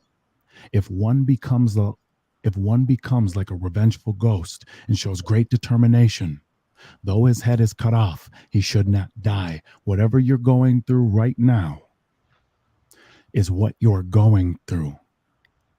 Very, very soon, it will be what you have gone through to get you where you want to be. Thank you, King Bao. That was amazing. That was great. We thank you so much for coming on Uprise. It's all for the kids, really. Everything we do here, everything that you do is for the kids, and we really appreciate you coming on with us here today. Grateful, my friend. Thank you for having me. I'm very honored. So very honored and grateful. And Lynn, you want to peek your head in here? Yeah, you are divinely led, and it's a beautiful thing to see. And it's just amazing. I'm grateful you're a part of Project Uprise. Grateful for you guys. Thank you. I'll talk to you. All right, very good. Thank you. Stay. Okay, so now next, Very excited about this. Kara. Okay. Oh, that's Lisa. She prepares us for who's next. Oh, hi, Kara. Thank you so much for being here. We are just so excited to meet you. Thank you so much for having me. I'm still trying to process what King Bao just said. So just take a few breaths because that was incredible. Yeah, we're your like biggest fans, just so you know, you and Nick and Jeremy and Sandy, we just love everything you guys are doing at Deliver Fund. It's just such an inspiration for us. Just everything you do is just amazing. So just so you know, we're huge fans. Yes, we're very big fans, and the fact is, right, that it's for such a strong reason, and that's why I created Project Uprise, because we know that the whole world should feel that way. That we understand that when, just like us, when we're all looking up to people like you, right? Like we created Project Uprise just so we could fund, and help you do what you do, right? Because for us, you're like, the real life superhero. But we understand that when the world sinks into that understanding, right? When we start to popularize things that we should, right, and the purpose and results and the changes that we need to see in the world, then we have a shift, right? And then so anyway, we're huge fans, and I just want to share that with you. So we're very excited here. And for me, I just, we've watched all your interviews. We know your story, right? We know everything that you've done and a lot of what you've went through. And we really look up to you. And we wanted to know a little bit, about, how you decided, how did you find in you, and when did it happen, that you decided that you were going to become the superhero? So that's, the first question that I want to ask. Sure. All right. So, working for Deliver Fund, nonprofit private intelligence firm that combats human trafficking. How did I get there, and how did I decide to get there? Well, my background was started in the military as an intelligence analyst doing counterterrorism work. I was in the Air Force for 6 years. I deployed to Iraq and Afghanistan doing targeting of terrorists. And I ended my enlistment with the Air Force out of the National Security Agency, the NSA, and then moved over to the FBI doing counterterrorism. And believe it or not, I took a 2-year break because I had kids. And if it gets noisy in any way, it's the weekend. I've got the door locked, but that might change. And, I have this drive to constantly work, and this insatiable need to hold bad people responsible for their actions. And I, was doing the mom thing, and I put my information up on LinkedIn all updated because I moved from the Virginia area to the Alberqueque area. And Nick McKinley, our CEO, was looking for an analyst in the area. And I will be 100% honest, when he reached out to me, I'm like, who is this weirdo? What do you mean he was CIA? Sure. Okay. Why is he contacting me? And, I took that call and I talked to him, and he's just like, do you want to hunt human traffickers? And I'm like, yes, absolutely. What do human traffickers look like? I had all the skill set from an analytical standpoint from my years of work to do what needed to be done, but I didn't know the target set of human trafficking. And then I, like most of America and all around the world, wasn't 100% sure what human trafficking was and how it happened and what it looked like. And that's because there's not a lot of information out there on that. Once I learned what it was and how to fight it, and I had a good solid grasp on the target set and what human trafficking looked like, I'm like, I need to share this with the world. And so the Huntress was created to share that with anybody that will listen, because having that ability to have firsthand access on operations with law enforcement, sitting with survivors and working with survivors and knowing the whole story of what human trafficking looks like, I am obligated to share that information so other people can know what it looks like too, and they can use what they know to take action. Yeah, it's like in all civil rights movements throughout history, it's like this, there's the psychological paradigm shift that has to happen in order for the policy and all that to take place afterwards. And something we noticed about the victims and the survivors, rather, that we talked to, they were very compassionate and still loving of humanity in general, and they wanted to help, and all their dreams were to either open up a school or to open up an orphanage or whatever it may be. All these things of helping people, even after everything they went through. Can you talk about what is really trafficking, or like how does most of trafficking happen? How it's not really like the movie Taken. It's more like this thing that maybe our society isn't even really understanding. So in this way that it's their vulnerabilities that get manipulated against them. And these vulnerabilities are really that they are looking for, maybe parents or friends or family that they don't have. And that's really what's being used against them. It's actually their own nature is being used against them, and that's why trafficking looks so different than what people think it is, actually. Yeah, so human trafficking, how it happens is there is somebody who has a vulnerability, and then there's an evil human being who sees that vulnerability and knows that they can use it to manipulate that other human being into doing things for them. And so it's, super important to realize it's not kidnapping and forced sex slavery. It starts with the victim themselves and what that vulnerability is. And then the trafficker, who is the bad person, finding it and exploiting that vulnerability. It's modern day slavery, and the human is used as the commodity because they can be reused over and over and over again, not just, with sex slavery, but labor trafficking as well and other forms of slavery. And so, it's perceived, and that paradigm shift has yet to happen in America and other places because it's not perpetuated of the reality worldwide. It is a hidden crime or a ghost crime because it's happening right in front of you, because that person is so deeply manipulated and vulnerable and scared. And 98% of the time, that victim doesn't even know they're being trafficked because they think in their mind that they have gotten themselves into that situation because that's what that trafficker has made them believe. So it makes it very hard to see and very hard to detect.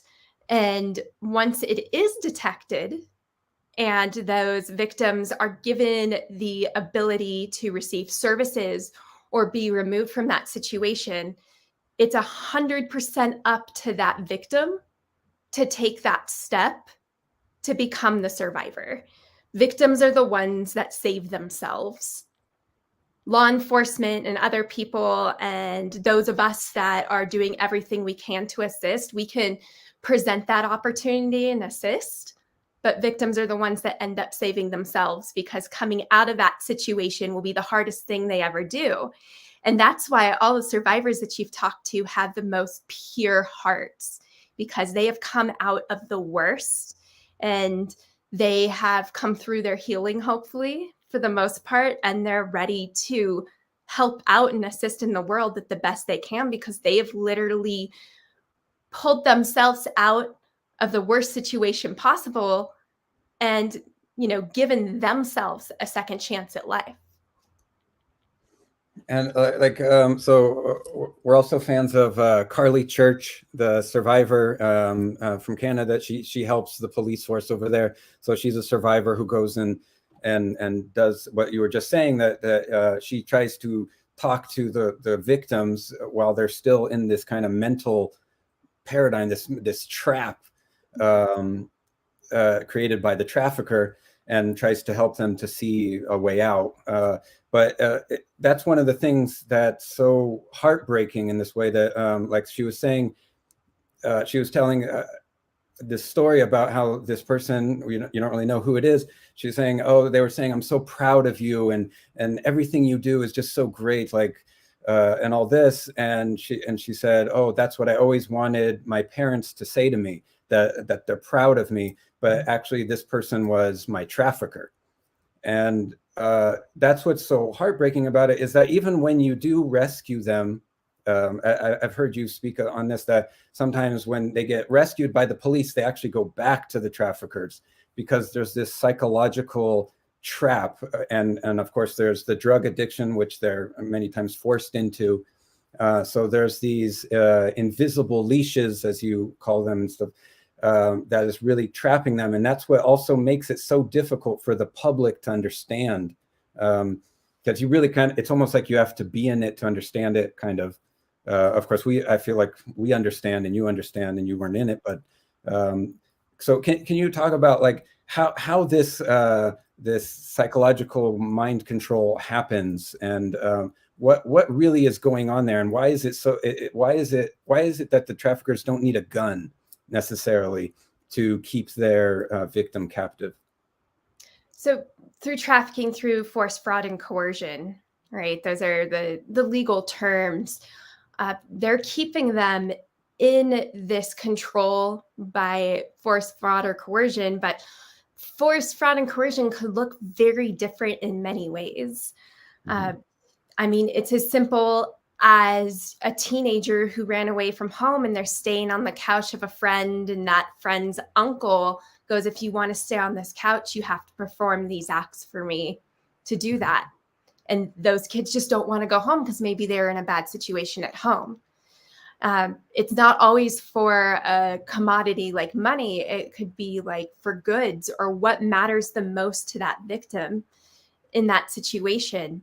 And it can also be to the point where that invisible chain comes from, a fear that, their friends and family might find out that they were at a party and they did drugs that they were never done before. And then there was a video taken of them, and that trafficker will use that video to blackmail them. Right. And so there's that fear that is held over them that drags them along through that situation. And then it becomes normalized and it becomes comfortable because they are surviving in their own world. And they believe that is what normal life is supposed to be because of the situation that they've been in. The survivor can be offered services, like you said, and the recidivism rate is ridiculous because they are so comfortable within the trauma bond that they have with that trafficker. And the trafficker knows that person. That's why it doesn't happen with like kidnapping and different things. That trafficker gets to know the victim way before they ever start being exploited. They learn who they are. It takes months, sometimes years. When you talk to survivors, the large majority of trafficking victims knew their trafficker before they ever were put into that situation. And that's why the work that I do specifically, we always go after the trafficker themselves and using the data so that when we're doing our work with law enforcement, yes, you can, assist a victim, provide services. Like I said, it's up to her to be rescued.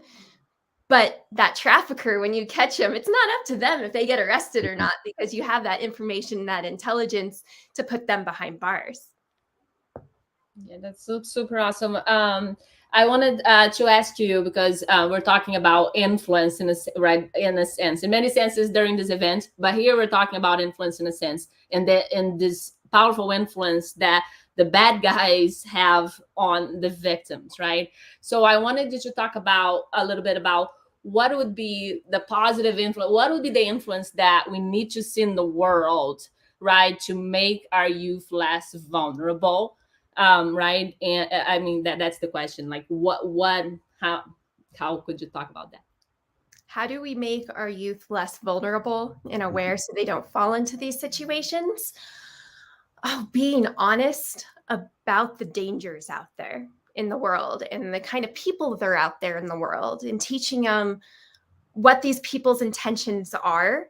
If it's too good to be true, then it is, right? A lot of these predators that are targeting, manipulating and grooming these young people out there, it starts right here on the internet.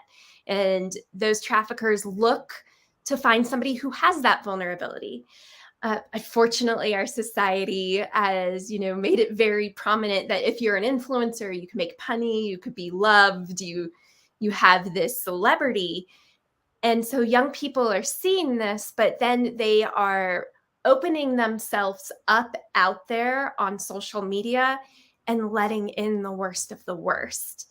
And I think, that's especially with our youth, they don't see that these influencers, like many that you've seen here today, they've worked to create these personas for what they're doing. The internet isn't real. There are filters, and when I turn this off, I'm going to be spending the afternoon with my children and washing off muddy dogs. I'm not going to be hunting traffickers this afternoon, right?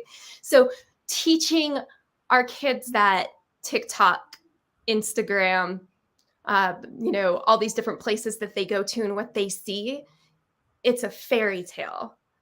And those fairy tales are going to be used to target you and make it easier for people to try to influence you negatively in your life. And being honest about that in the communications you have with your kids about what's real, what's not, what you should strive for, how you protect yourself spiritually and mentally, especially when there's a window to the world right in front of you. We used to have it where you were told by your parents, don't open the front door, I'm going to the store for 20 minutes, right? This is our new front door. It's right there. And it's no different than opening the front door to a stranger than talking to a stranger on the internet.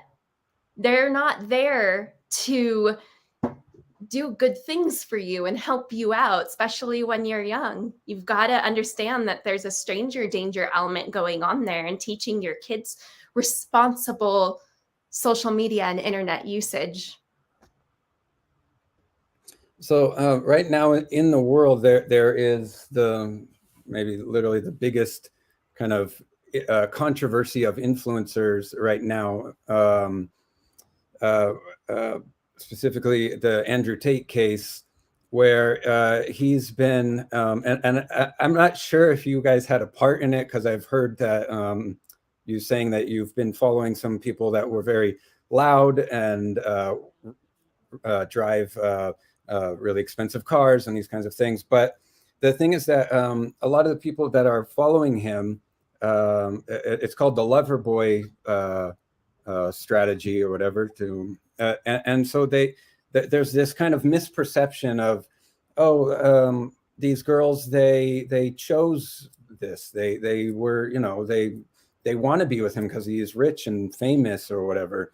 It was all their choice. And so there's this really difficult paradigm shift that we need in our society to realize that it's just like any other scammer.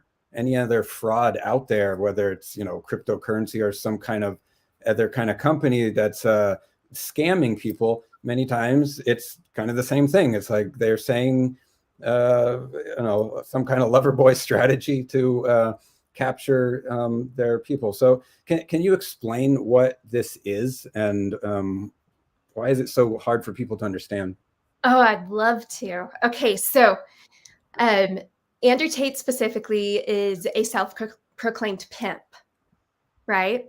And he has spoken and been quoted to the fact that he has, gotten women into serious, heartfelt relationships and convinced them to sell their bodies and get rich together online, right? And then there's also stories out there specifically of underage girls who have also been lured. That's why he's got a case overseas, because the underage girls, they're saying that were being manipulated and pulled into this scheme. And that's the thing, legally in the United States, force, fraud, or coercion, that's coercion, coercing with love and promise of money. Now, in the US, and I'm not 100% sure on the laws overseas, if you are performing an act of labor, whether it be sexual, non-sexual, cam work, you have to be receiving all those profits to yourself and your own without any force, fraud, or coercion to do as such. Now, pimps, they are also known as human traffickers. I will die on this hill. Every pimp you come across is always a human trafficker, because what they're doing is they're manipulating specifically women, sometimes boys and men as well, and gender minorities, but it's 96% female, to use their body and then come back with those proceeds, hand them over, a portion or all of them, and then let that person decide what goes on with that money. And that's exploitation. Now, pimps in themselves, traffickers, there's certain models, right? There is the finesse Romeo lover boy pimping model, where they make that victim fall in love with them. They love bomb them. They give them gifts. They promise them everything. And whether you're a boy or a girl, that feeling of falling in love, falling in lust, I mean, it's powerful. It's a chemical to the brain, and they are experts at it.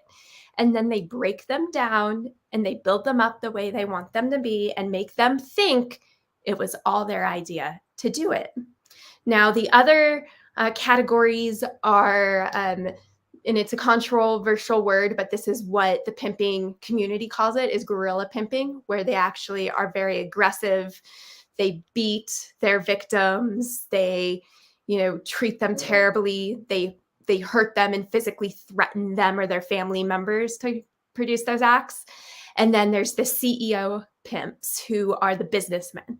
So they're the ones that are like, let's build a business together. Let's have this dream together. We are going to do amazing things. And I'll argue that Andrew Tate is not just a Romeo pimp, but he is also a CEO pimp. And the best pimps, and that's awful to say, I'm not trying to say they're good at anything. I'm just saying the ones that are the best at their job will be all of them and use them at the right time to properly manipulate their victims. I would venture to say that not every female that he worked with or brought into his stable was 100% compliant. And I'm sure he had to raise his voice a few times, and he leaned towards that darker side. But he definitely, on the CEO side, let's build this. And on the, finessing Romeo side, lured these girls into doing this work. And I've said this before on my social media, like, what if that's your daughter who's now held up in a house where she has to live and has to, basically, that's how she's paying her rent, right? She has shelter, she has nice things, but she has to go work for 6 hours a day on camera, right? That's suspicious. So that whole model that he followed is is wrong. And you'll see in our world today with the cam videos like OnlyFans, the professional cam girls that are making $200,000, $300,000 a month. I mean, it's a professional contract, right? It's you rent out your studio time. You might have a manager that does your social media that helps you with this. And yes, they get 10%, but there's going to be an official contract between you and them. You could come and go as you please. They only get a certain amount of the money from whatever proceeds. They're not forcing you into it. It is a business model and condition. And when they go back to pay their taxes, they're writing a 1099 for that manager because it is a business and they are in charge of their bodies. They're in charge of their sales. They're, when they have their revenues, they make their appearances. They're not getting names tattooed on their bodies of their manager. They're not at the behest of their manager who is saying when, where, and how they work. So, legally, like, I can't wait to see actually the evidence come out in the case to see what exactly it is. So to be fair, and Duche, allegedly at this point, because he has not yet been convicted of anything. But when you look at the model and how it works, I mean, it's like, come on. It's what you see as a professional. It's what it's really looking like that he could possibly be guilty of human trafficking. And he has videos out where he's basically self-snitching, right? He's a rat on himself. He's saying the business model of pimping, of this trafficking, the Romeo Loverboy pimp strategies. Right, he has an entire video where he says just step by step, similar to the books that you have talked about, the 48 Laws of Pimping, these kinds of it out quite clearly. They know exactly what they're doing. So if he did do those things that he is saying that he did in those videos, then I'm sure he's going away for quite a while. Yeah, and I mean that shows intention. That shows structure and intention of how he wanted to treat these women, where he found them, and what he was going to do with them. And a lot of the times, traffickers, pimps, they love to snitch on themselves. They do that because the pimping model is also very much a lifestyle. And for 30, 40 years now, through the rap community, it's been held up as actually something to become and be accomplished with. It's actually creeped into our mainstream society. MTV's Pimp My Ride, right? So the mindset of pimping has actually been laid upon us by our own media that pimping is good, which is very counterproductive for what I do. Because that needs to be looked as a negative connotation. Because pimping is got a bunch of different acronyms out there, person in charge of manipulating people and other things like that. It's exploitation is what it is. And so we have a major battle in that paradigm shift to show that pimping is human trafficking. I think that if we could get society to see that, that would be one of our major steps forward, because you would no longer be acceptable to show up to a Halloween party in a purple velvet suit with pimp feather coming out of your head. Like it needs to be canceled. I'm not a huge cancel culture person, but if we are going to implement cancel culture anywhere, we need to cancel, the pimp lifestyle. And you find, unfortunately, in inner cities, where people do not have a lot of opportunity, where people have been oppressed for most of their lives, that's who are the most vulnerable. And so that model is extremely popular, and families and friends within those cities, they actually look at being a pimp or being a hoe as actually a career choice. And they make it go, oh, that's just their choice. That's what they want to do to make money. When in, complete aspect, it's against the law, and it's modern day slavery. And of course, say like in the case of it's not trafficking, but Bernie Madoff and stuff. Everyone recognizes that if you lie to the people that are giving you the money or whatever it is, it's just wrong and illegal and immoral. Of course, he wasn't trafficking people, but at the same time, our society recognizes fraud in some cases, and in other cases, kind of goes, "Oh, well, that was their choice." But in that, right? Unfortunately, and you know why that happens, and even on the Bernie Madoff stuff, people look at it and go, "Well, that could never happen to me," so they don't care. They don't think that it can touch them, but whether they know it or not, it's actually like within 1 degree of separation. I guarantee everybody has come in contact with somebody who's been part of the human trafficking triangle. The human trafficking triangle and how it works really fast is you have a victim, you have a buyer, a purchaser of those services, and you have a trafficker. And I guarantee you, you know many people who are on the buyer level. That increases that demand. So it does affect you. You know, like it's definitely been associated to you in some way. But people very much would rather believe a very comfortable lie. They would like to think that it can't touch them. They would like to think that it's not happening in their city. And they would like to think that it's zip ties on doors of cars. And they'd like to think that the weirdo staring at them at the gas station is a trafficker, because they don't think that it could happen to them. But what it really is it's an uncomfortable truth that that girl you saw go into the hotel room next to you, and you've had it happen where you're at a hotel and that door opens and closes all night long next to you. Somebody's coming in and out, in and out, in and out all night long. It's the girl that's being raped for profit in the same hallway as you, that you saw in the lobby that morning or evening when you were checking in. And so in society, we like to believe that outrageous is real, but in truth, the reality that it's just walking all around you, it's not worth the time.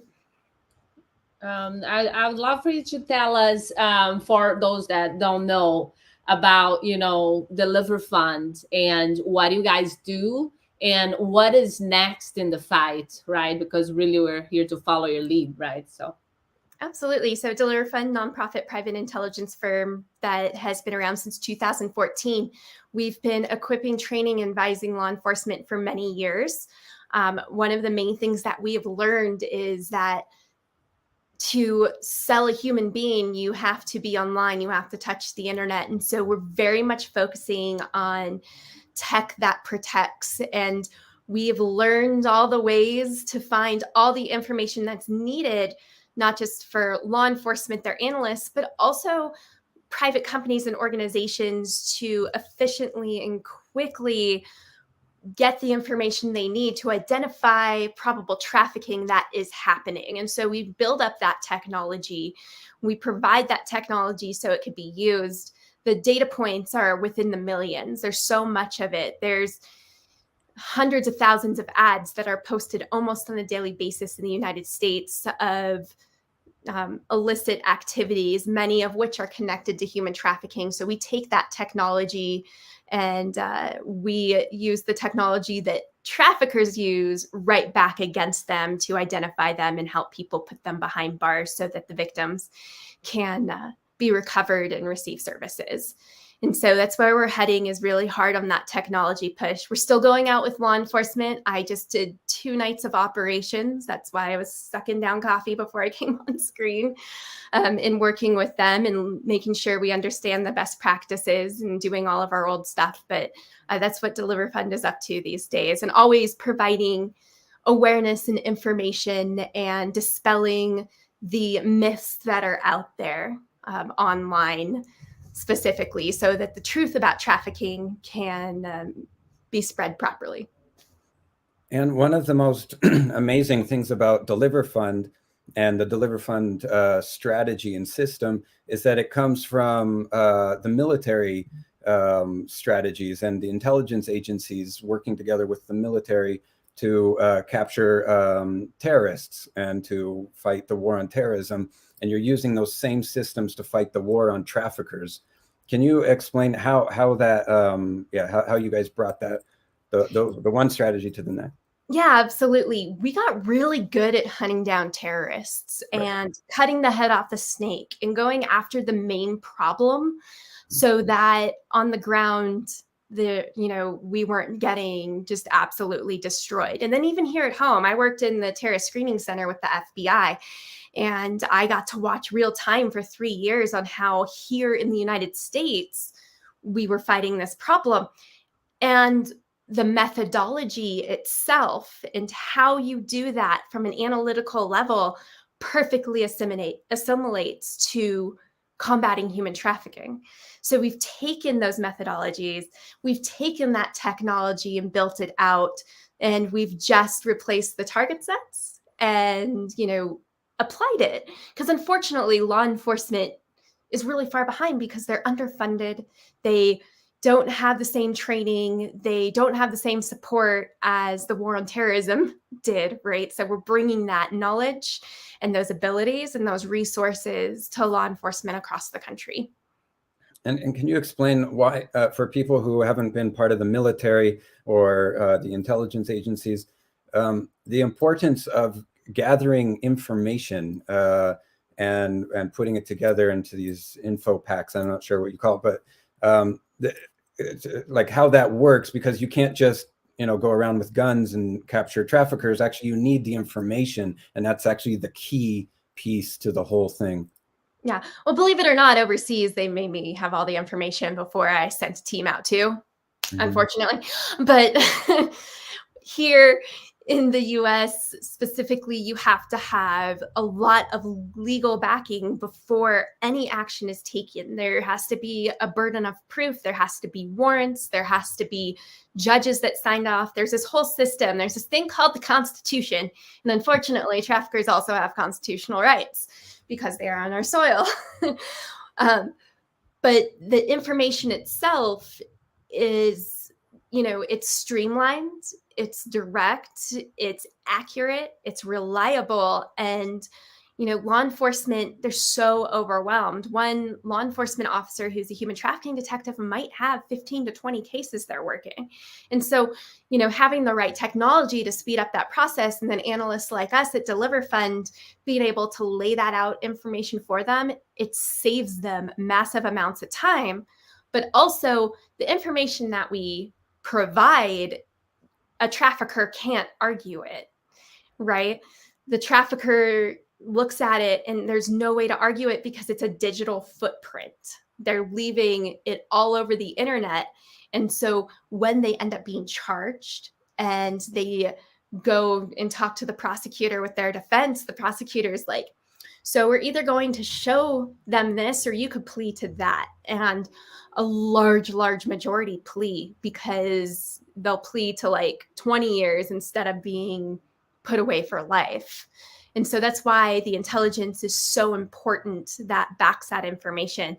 And it's the same when we did counterterrorism. We did have, rules of engagement and different things, and everything was saved so that, we were showing that we weren't breaking Geneva Conventions and there was intelligence that was backing what we were doing. But proactively working those cases, finding that information ahead of time instead of being reactive is what's super important, because it's one, preventing before things happen, and it also helps law enforcement in the process because a reactive case can actually take a lot longer than a proactive case being built and going out to, just work the target. You build up your case.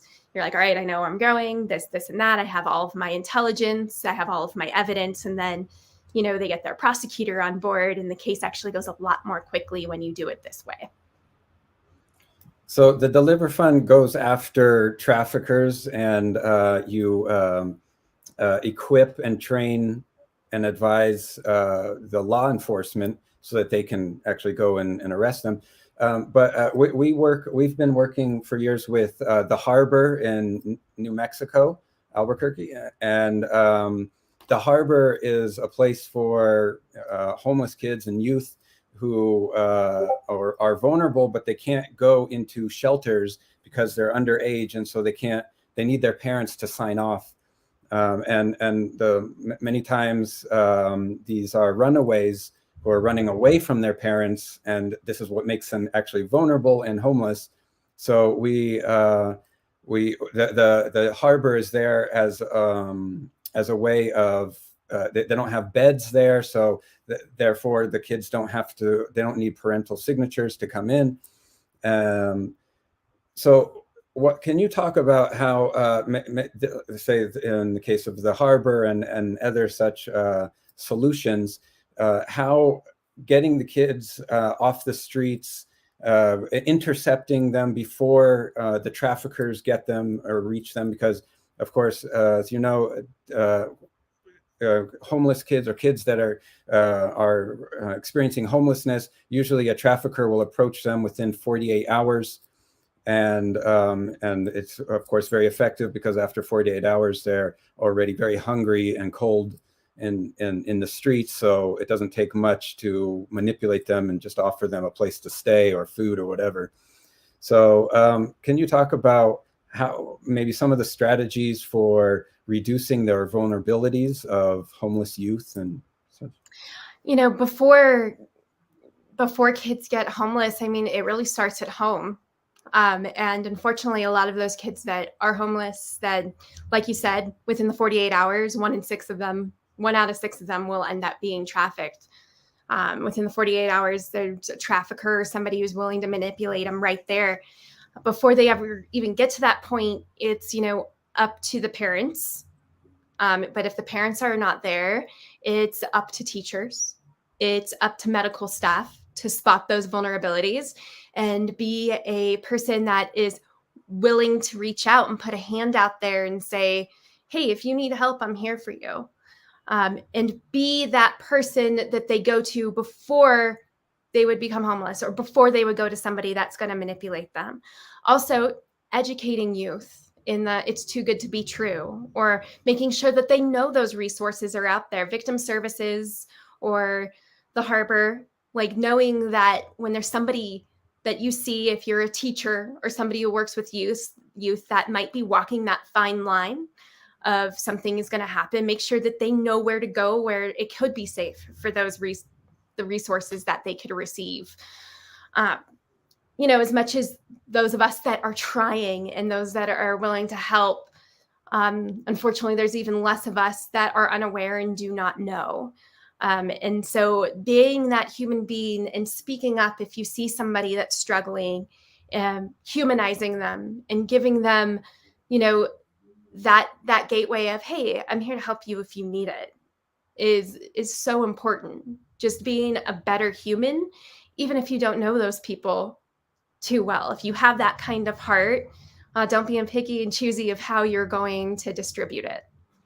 That's amazing. I was going to ask you to leave a message, but that was such a great message that for the people, right? So that was amazing. So so if to close, if you can just let people know how can they help Deliver Fund, and just I know you just said, but like what can anybody do as individuals to help the fight? That would be amazing. So you could find Deliver Fund at deliverfund.org and then at Deliver Fund across all the different social media platforms. If you want to follow me specifically, it's at Kara Huntress,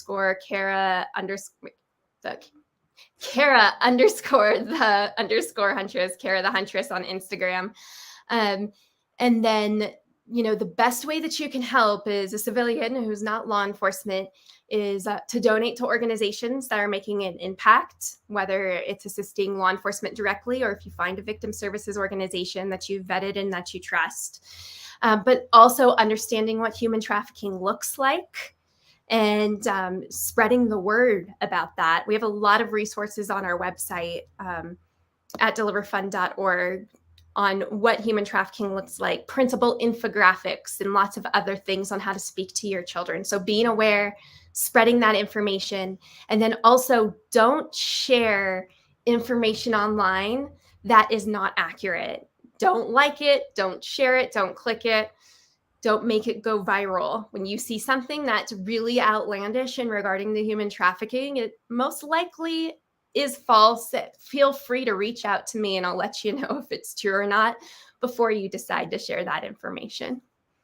No, thank Wow, you so that's much. great, Kara. You're so awesome, and yeah, we're looking forward to doing a lot more with you. Really, we want the whole world to just follow your lead in your work, so we have more hands on deck, and we're able to fund and scale everything that you do. So thank you so much for being here. We appreciate you very much, and you'll be hearing from us a lot.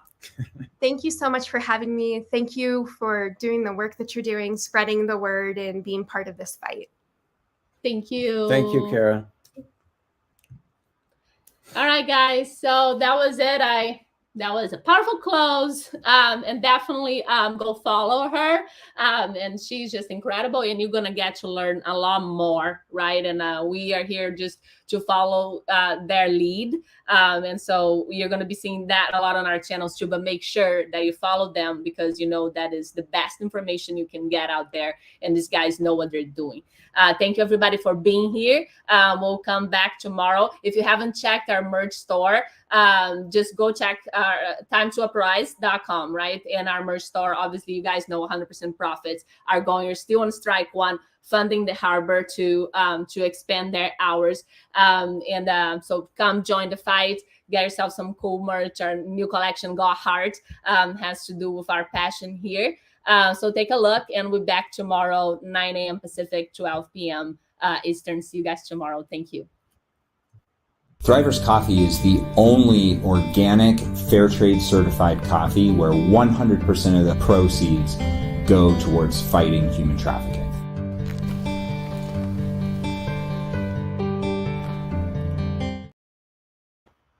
Awesome. Thank you, guys. That's the coffee from the Liver Fund, by the way. So if you love coffee, make that your new brand, because it comes with a purpose and you'll be helping, the cause that you're here for. So thank you guys so much. See you tomorrow.